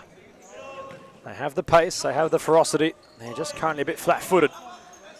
They need to just up the ante and get the next goal if they are to come away with anything in this one. Luong, the lone soldier, tests Jarvis Jin. That's more like it, Aku. It's a lovely bit of footwork from Luong. Skipped away from not one but two and got a nice strike out. Low to Jarvis Jin's left, and as has been the case so often tonight, Adam, when called upon, he's made another smart save. Arn colliding with Luong in that play.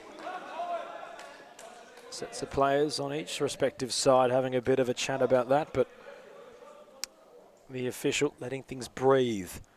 Coming to a momentary standstill. A pin drop not heard right now at DCSS. Jimenez gets it from the captain. Publit in a tight angle. Maliaros with the according acumen to spread himself and make the save. Great counter from Pascoe Vale. It was good from Jimenez to find Publit. He weighted that ball perfectly to get it into his path and allow him to spin and get the shot away in one motion.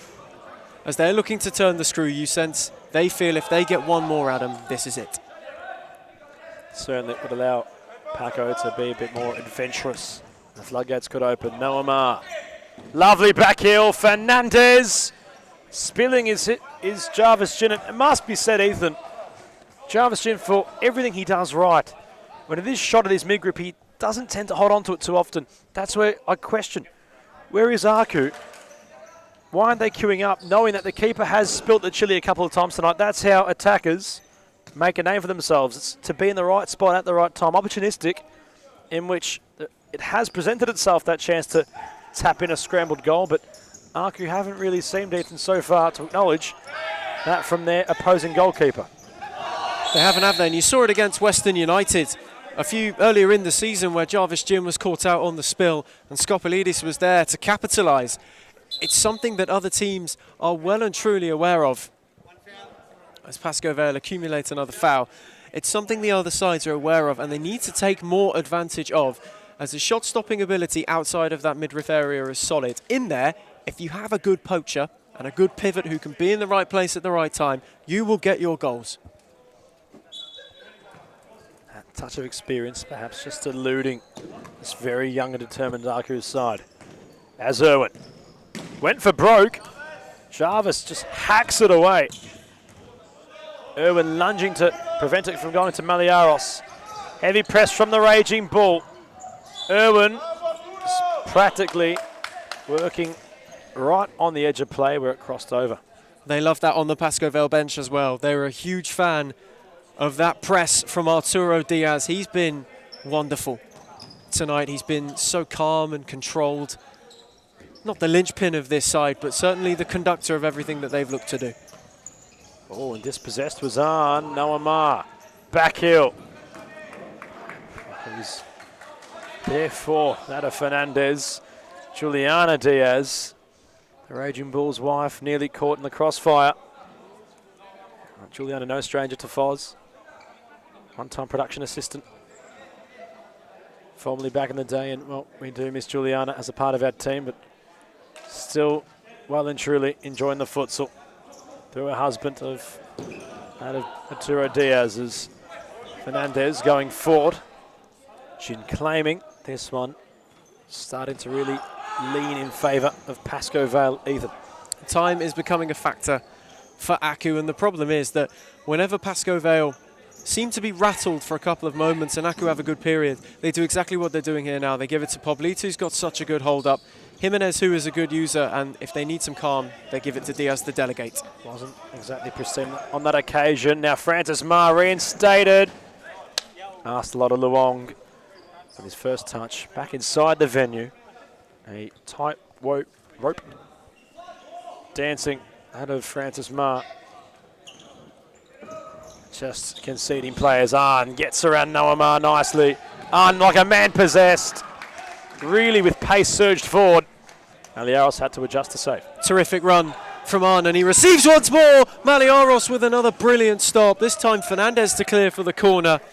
Not once but twice does Arn have a look at goal, but that first one was amazing run. He mesmerised that Aku defence. All but Maliaros, who was there to thwart him not once but twice. Poblete. Did he absolutely pelt the ball as if it owed him money on that time of asking. If that was goal bound, Maliaros well and truly beaten. Luong. Francis Ma has to try and mould himself back into this one. If Aku are to come away with anything, if Ma gets going, they might be half a chance. Francis trying to thread the needle. And, well, the official's seen something here. Oscar Yee will have a talking to.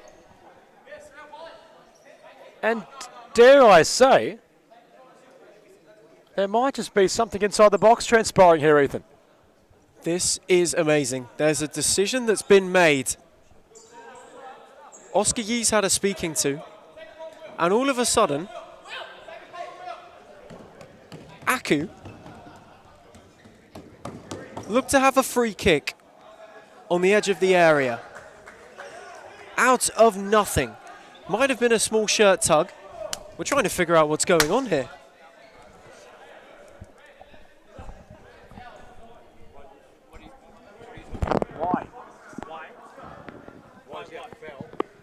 As Fernandez stands over the free kick. We're all bamboozled as to what's exactly happened there. It must have been some tugging on the goal line, in which has been the reasoning for why there's a foul. We completely missed all that, considering it was nowhere near our vision, really. Meanwhile, back heel, Peluso. Good save. Top goalkeeping again. Unfazed. He's just been so, well, accustomed to making fine saves, and he's had to respond yet again for Pascoe Vale. But we completely missed that, Ethan, considering it was nowhere near our sight. It was completely out our line of vision. It must have been quite discreet as well. It didn't look that clear and obvious. We were very dumbfounded as to what was going on, but clearly the officials saw enough there to warrant an Aku free kick. Jarvis Jin closed his lines well as Pereira and Pascoe Vale looked to maraud forward once more. On for Poblete. Back with on again, Maliaros with another top stop. Pascoe Vale looking to put Aku to the sword and be only 2 points away from that of Fitzroy. A gleaming possibility here for the Lions to do so. They're in the box seat. Pablit, player. Back to Pablit. Enjoyed his game so far tonight. Skipping around that of his marker. Not beyond Francis Ma.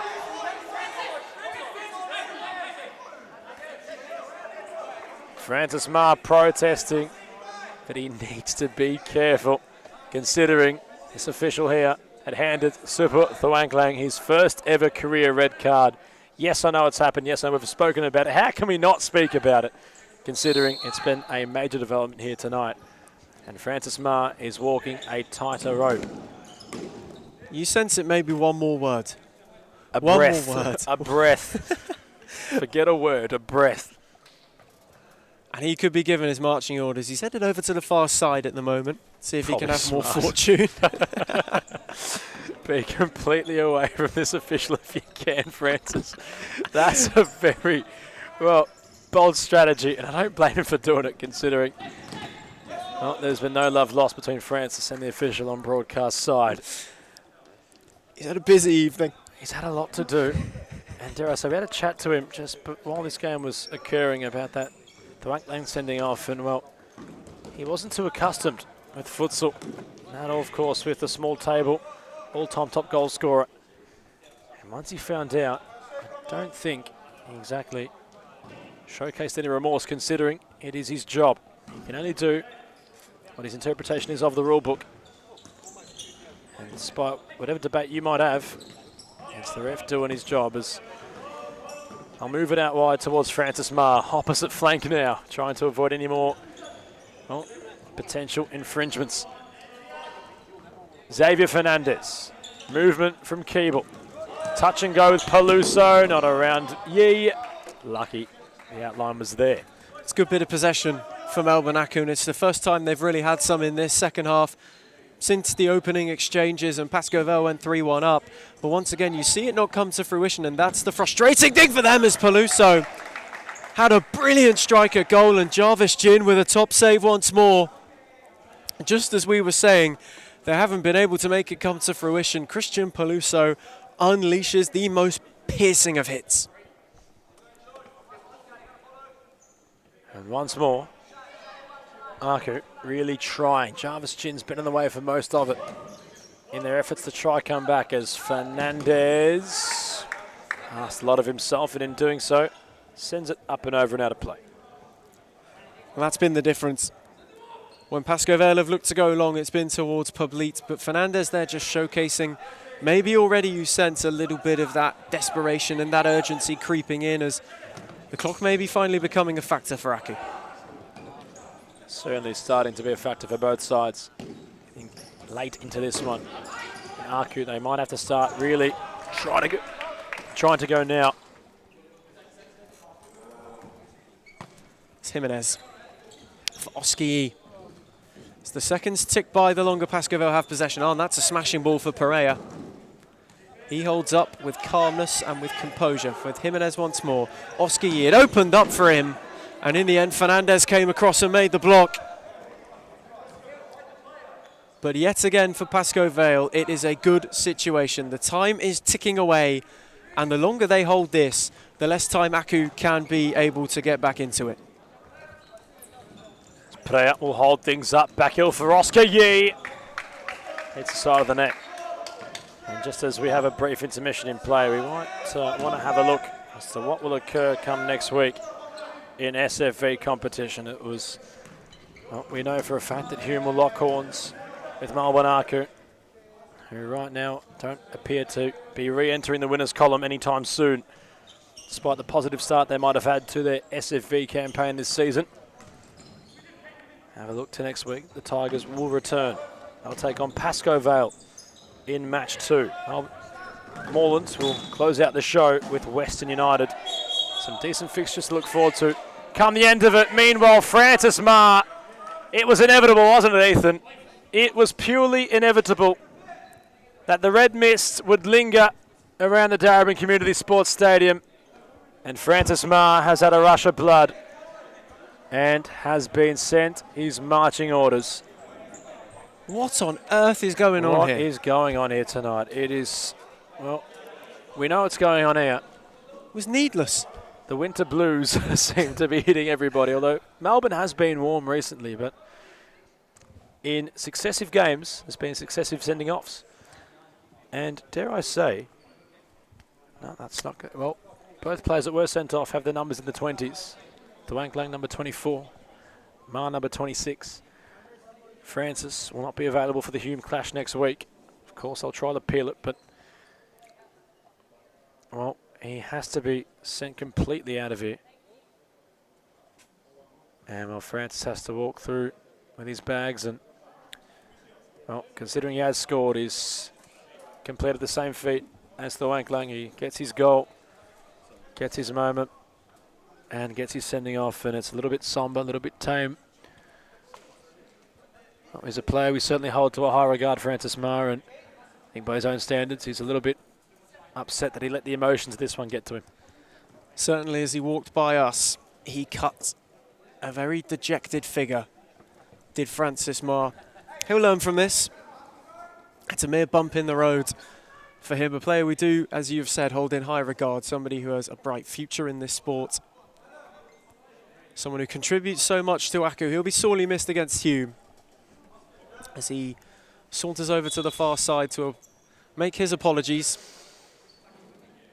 And Arturo Diaz gets Pascoe Vale back underway on what has been truly the most unbelievably hostile of Darebin evenings. It's one of those nights, Ethan. As Jimenez, extra numbers now with Paco. Can't seem to make it click, but, well, we did mention in this one, looking at Aku and looking at Hume, that has become the match to really keep an eye on come next week. I'm sure Aku will be a genuine test to the Black Army. Of course, they will really recall upon that of the returning Warut Wang Sama, who will have a lot to do in it, but all considered, if the Wanklang isn't available, it will certainly help Aku's chances in remaining the more favourable side in terms of odds. It's very hard to decipher between the two who can come away with the 3 points if they are to be separated. But Aku can't feel too hard done by, considering they were in this game. They were certainly having moments. Francis Ma went at his best, had helped his side to be at their best. But all considered, they haven't really had much outlet. They've had a lot of tests towards Jarvis Jin, who's been there to answer every phone call. But I think that, combated with the tightrope Francis Ma walked, certainly didn't help Aku's mentality in this one. It definitely didn't. When you know one of your talisman is on thin ice, it presents Poblita chance, and Pascoe Vale's fourth. As you sense the energies taken out of Aku, Victor Poblita and Pascoe Vale are here to compound the misery with a red card as well. 3 goals ahead, 4-1 to the good, and that may well and truly be that. Goal for Pascoe Vale. Number 11, Victor Poblita. Poblita there to clear up from Jarvis Jin, who spilled once more. Clipped over the top to Noah Vale. Peluso can reset. And Jarvis Jin is still down. I'm not holding my breath. We have a break in play.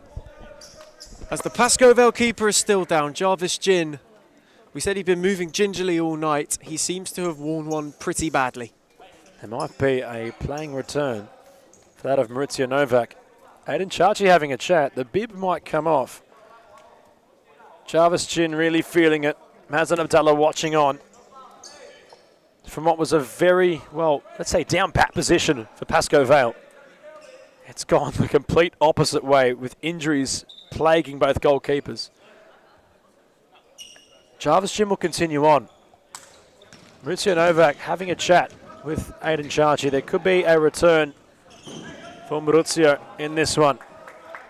Haven't seen him in some time. An injury-plagued player throughout his career. He might be in between the sticks as Jimenez will take charge. Threads the needle for that of Yi. Peluso going direct. Has drawn the foul. It's good from Peluso. It's a driving run, and they still have time, Melbourne Aku, to get back into this game. 8 minutes to go, and Pascoe Vale have accumulated 5 fouls. Interesting. Okay, well.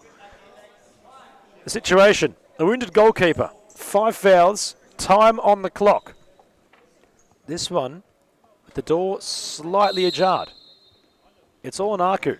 They simply have to find a lightning bolt to hit them. And it feels as if, Ethan, if they are to get one beyond that of Jarvis Gin, it might just get their confidence back. It certainly feels so. They need an injection of energy, and Fernandez may provide that. Jarvis Gin once again with a superb save. But on cue, Melbourne Aku get a break, and it was yet another amazing stop from the Pascoe Vale keeper. It's been there time and time again. Certainly moulding to be up there for goalkeepers of the week as Fernandez getting desperate.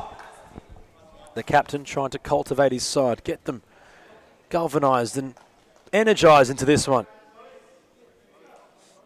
And the just slight narrative here is Jarvis Gin's health. If he is to cop another knock or another concern to his building, amassing injury difficulties, you just never know what could transpire. Albion Chachi is not on the playing list despite being listed, at least on social media. Maurizio Novak will have to come on. Quite the introduction he'd have to make to SFV competition again as goalkeeper. Meanwhile, Jimenez heavy. Fernandez had a play to be assertive. It certainly does feel that way, doesn't it, Adam? If he sustains another knock and is down for a long period of time once more, Maurizio Novak may well and truly be called upon. The gaffer turned goalkeeper. That would truly be something. It's Pascoe Vale, who now have to walk a tightrope as Arn tried to fire one into the back stick and Irwin stuck a leg out. Have the game in the palm of their hands currently. There's a slight glimmer for Melbourne Aku, but the light is fading ever quickly. Jarvis Gin still just feeling his mid-grip. I don't think he looks awfully comfortable at the minute, the goalkeeper. As Oscar Yee. Central, Pereira, slightest of touches.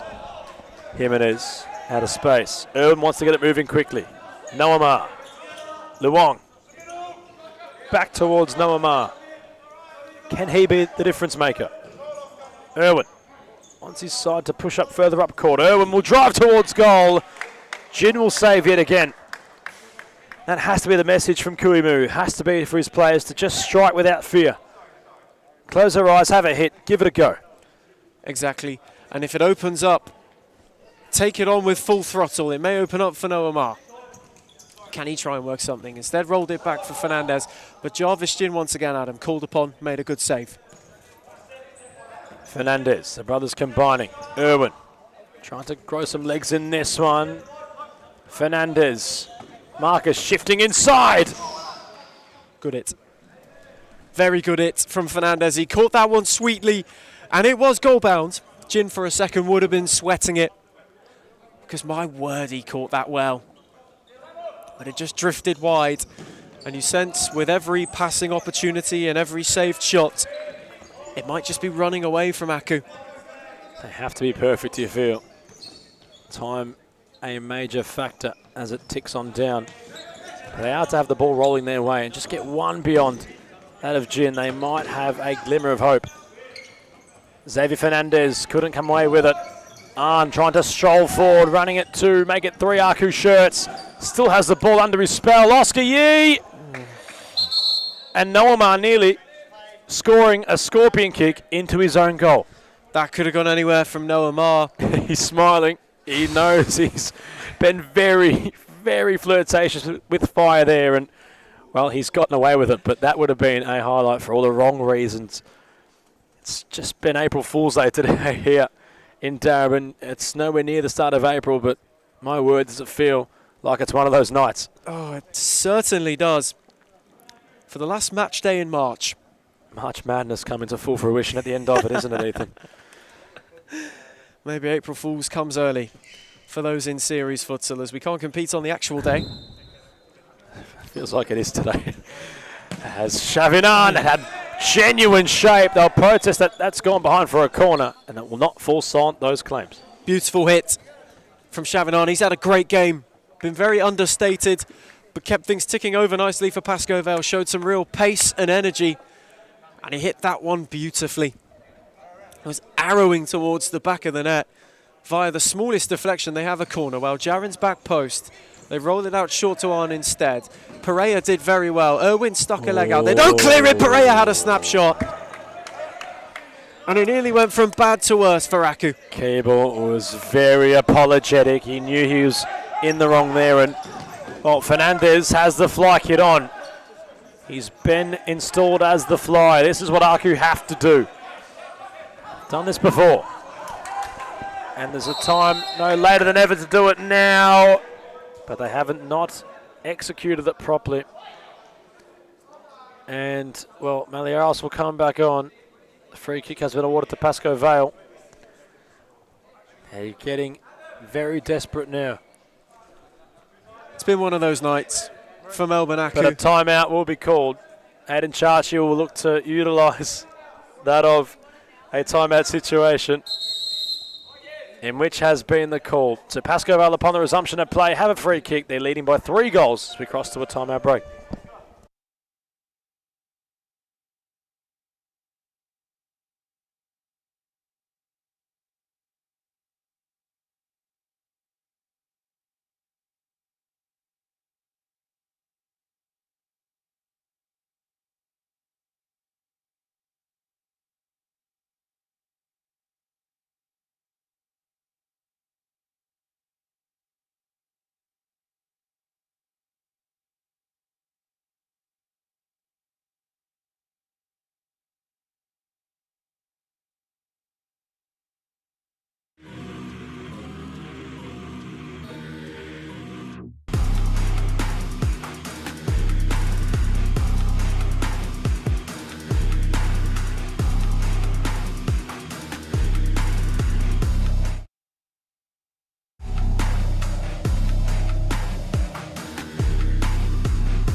Halo, salam olahraga untuk seluruh pencinta futsal di Indonesia.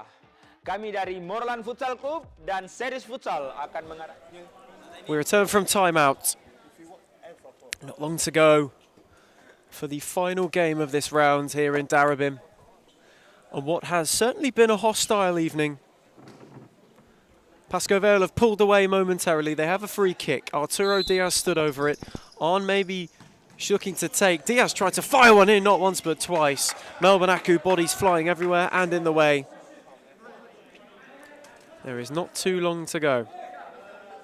Just under 5 minutes. And it might be on Pascoe Vale to try and ice it now. If Aku are to do anything, Adam, it is now or never. Arn looking for that champagne finish. The ice was waiting. The champagne wasn't poured. Fernandez has the fly kit on. They're going to really try something now, Aku. Noah Ma very deep. They got to be careful here. Ma trying to take the game upon himself. And now a chance might open up. You got to look at Fernandez. He's the goalkeeper. The Raging Bull, lovely. Jimenez. Back to Diaz. Jimenez edge of the area, trying to flick his way through Irwin. Oscar Yee, deep ball cut off. Luong not as far as Oscar Yee, and Fernandez with a brilliant save. The on-court player turned goalkeeper, turned hero. Unbelievable stop from Fernandez. That was absolutely incredible. Oscar Yee could not have hit that any sweeter. My word, he caught that well. That's play of the night in my book. And to follow up is esteemed goalkeeper of Lachlan Malieros, who's turned Italian momentarily, considering The hand gestures were all there, asking of what his defence was doing. They're all stagnant as the ball came in.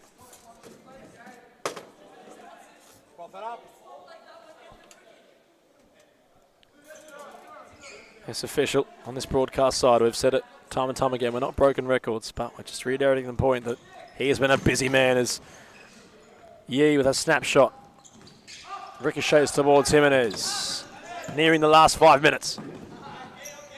And once more, Aku have to start turning the screws. Fernandez has that goalkeeper fly kit on. If they are to make something of this, it have to start simply now, Ethan. It certainly does. You do sense that the kitchen sink, forget that, the whole bathroom may need to be thrown at this one for Aku to find a way back as Peluso looked to roll for Fernandez. Nothing coming of it, and as these seconds tick away, Pascoe Vale are edging closer to some precious points that put them back in the top 4 hunt and plunge Aku deeper towards the playoff places. As Ma worked it well, Jin came, Ma has a goal, and maybe, just maybe, Melbourne Aku have a way back. Brilliant finish from Noah Ma. Lovely use of the body. Lovely hip and shoulder practically to just unbalance that of the Pascoe Vale defender. And there's a pulse perhaps for Aku. Goal for Melbourne Aku. Number 22, Noah Ma. Is there time for Aku? 2 goals at deficit. 4.5 left. Fernandez back on with the fly. There's a bit of a spring in the step now. How they've so needed that, Ethan. Peluso looking to go direct into a save. Jimenez, very, very heroic, just to prevent the shot from occurring. It's raising now the ante in here. And all of a sudden, it's all hands on deck for Pascoe Vale. Jin made a smart stop. Jimenez there to clean up, but finally, Aku have a runner for that second ball. Peluso on for Irwin. No one vacant inside the Aku goals. Peluso stepping inside. Jin well and truly beaten. The post wasn't. And that's more like it again from Aku. The call is to stay out from Lachlan Maliaros. They have to lock in Pascoe Vale here, Ethan. They certainly do. They've been rocked. A goal back in. And all of a sudden, Melbourne Aku are looking to pounce once more and get it back to a 1-goal game. It would really open up the final 4 as Poblit clips Ferran. They were playing champagne before, and now it might be a bit more all hands on deck. It might be a bit more full throttle again as they played with fire on the clearance, Aku. It's worth mentioning, Lachlan Maliaros, not on court. It's his brother on court. Dare I say. Really enjoyed Lachlan Maliaros' goalkeeping, and Tass is equal in that ascendancy to the big time. So if Lockie's watching, shout out Lachlan Maliaros as Peluso will step inside and try to rectify this situation. Noah Ma has brought Aku back within 1 goal. Irwin, not around Poblit. Enjoyed his game so far tonight, Ethan. He's done exactly what's required. He's been excellent. Pivot. He has been excellent. He's kind of been the unsung hero this evening, hasn't he? Done a lot of great hold-up play in that pivot role and brought the others in beautifully, the likes of Arn and the runners alongside him, especially Arturo Diaz. They've had a nice little link-up. And he's got a couple of goals. He has almost played the perfect pivot role. Peluso, cheap giveaway. Chavinan from downtown will steer it home. Goal for Pascoe Vale, number 18, Shavin on. Peluso with a nod of his head the wrong way. And just as Aku looked as if they were trying to reimpose themselves, a very pedestrian giveaway of possession. Nobody home in between the sticks. And Chavinan was able to guide it home. It was a gorgeous finish. So calculated, so precise, not so much power. It was really just simply placed in.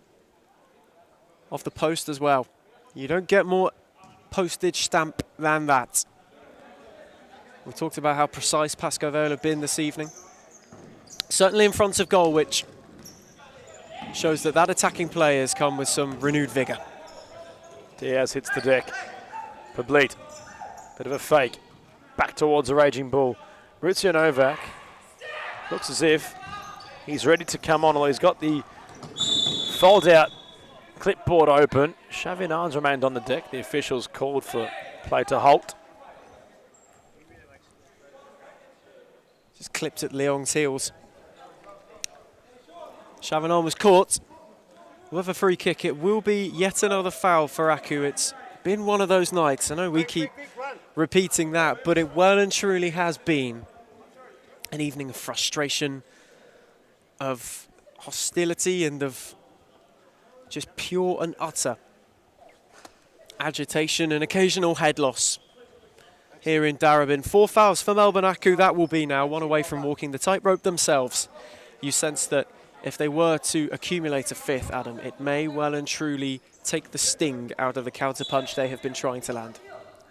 I think they've lost all momentum in that, well, firepower. They can't seem to manufacture anything. Great ball from Diaz. The return pass was there from Jimenez. Fernandez has gone on a fair journey. Irwin took his time to release, but finds Peluso. Lateral ball, Luong stepping inside. Still going, Jarvis Chin denies. Public can go for broke if he can get around that as a fly keeper. Double teamed arrived and did what was just. Where's he left foot there, Luong? It was open for him on perhaps his non-preferred, in which he opted to step in on his right and try fire from. Irwin will shift it for Peluso, getting a bit high the ball, uncontrolled. Irwin. Fernandez. Jarvis Chin gathers and goes over the top. Jarvis Chin will hit the roof on its journey through. That might have looked goal-bound from Jarvis Chin. That's the fire that Aku are playing with. You want to try and get back into it, but you don't want it to be worse. On what has been a night where, obviously, Francis Mar's red card has really soured things for those in green this evening, as Chin again getting audacious and adventurous, having another stab from a long way out. We're touching on that on Sunday. Series returns, the SFV women's competition, kick-starting for round 8 action. Phoenix and Thornbury at 5:45. Eastern 1-0 and Western to follow. Fitzroy Heidelberg and Aku and Carlton Hart closing the show on the 9 p.m. Sunday night shift. Of course, state championship back this weekend also.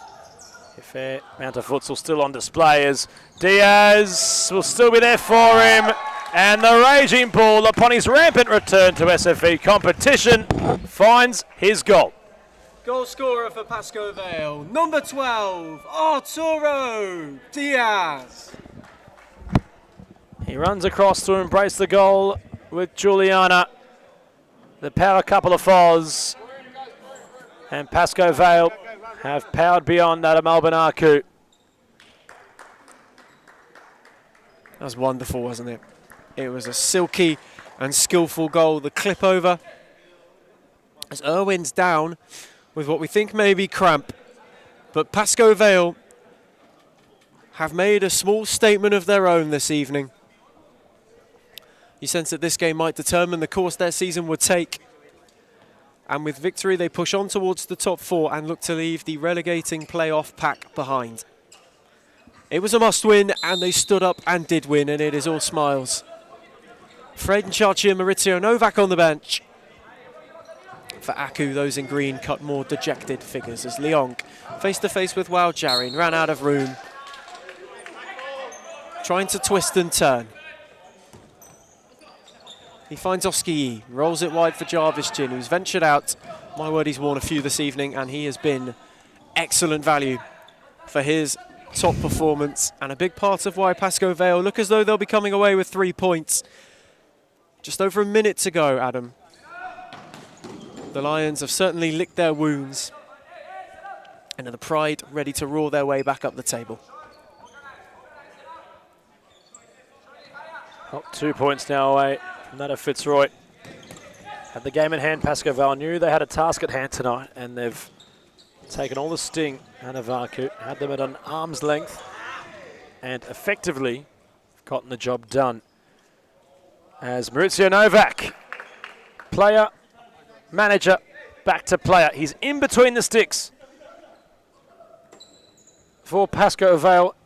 Jarvis Chin wonders what's he trying to do. We've got no idea. As he releases that of Oski Yi. Publit, you can see Maurizio Novak wants to progress further up the court. Publit called upon. And well, Ethan, this is certainly intriguing. Even more intriguing. 5 fouls for Melbourne Aku now. Have accumulated their 5th as Maurizio Novak looking to drive. It may well open up for him. He found Oscar Yee instead. Novak once more. Poblit tries to cut back. They look like they might want to work an angle. Novak takes over from Poblit. Ran into the wall. There's a shot from Fernandez. To no avail with the goal gaping. It was a real hit and hope. It took a minor deflection on the way, so it will be an Aku corner. How good's your goalkeeping, Maurizio? How good's your goalkeeping? This one turning into a bit of perhaps one of those to forget. Fernandez savings Maurizio Novak. The manager can goalkeep for the meantime. He might have another test, Ethan. Luong. There's the shoot deflection. And it will go in for Melbourne Aku via a deflection. Goal for Melbourne Aku. Number 19, Colin Leong. With 9 seconds left on the clock, Aku with the last footnote in this one for what has been a round of SFV futsal. Yes. I don't think there's much time for much more to happen. There sounds match 3 and the closing, that of round 9. Pascoe Vale assert themselves 6 points clear inside the top 4 with a win against Melbourne Aku. We'll have the post-match player interviews to wrap up the show.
I'm here with Pascoe Vale's returning Arturo Diaz. Obviously, Arturo, you got the job done tonight.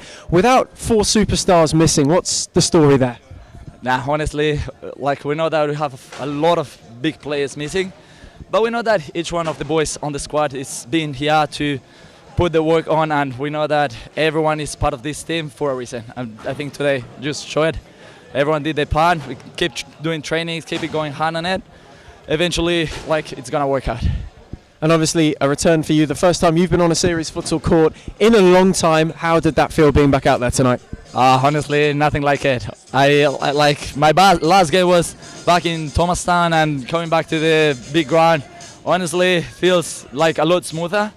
Coming back from an injury, as you say, like, it's still gonna take time to catch up on fitness, but I think the boys just make it a little bit easier. So they adjusted to my game style, and then, well, everything ended up working out.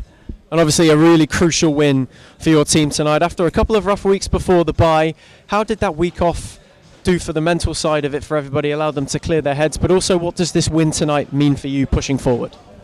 Look, what we normally say, we just got to keep going right now, a game at a time. So we just rock up to training, work the best, keep following the modest instructions. And then, well, as we keep working on, everything's going to pay off. So coming back from the rough patch, right now we say time to just leave that on pass, focus on game by game, and that's it. We just go from there. Thank you so much for your time and welcome back.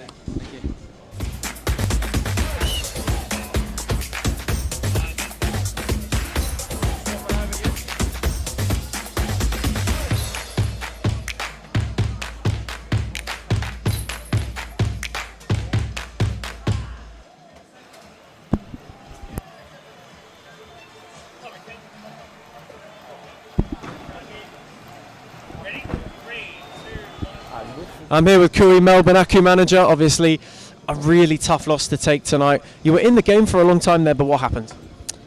Yeah, I think it's a difficult game, late game. We have to create a bit of energy for ourselves, and it just wasn't there tonight. The energy wasn't there. Our game plan from the start was non-existent. We're a young team. I understand that, but it really showed tonight.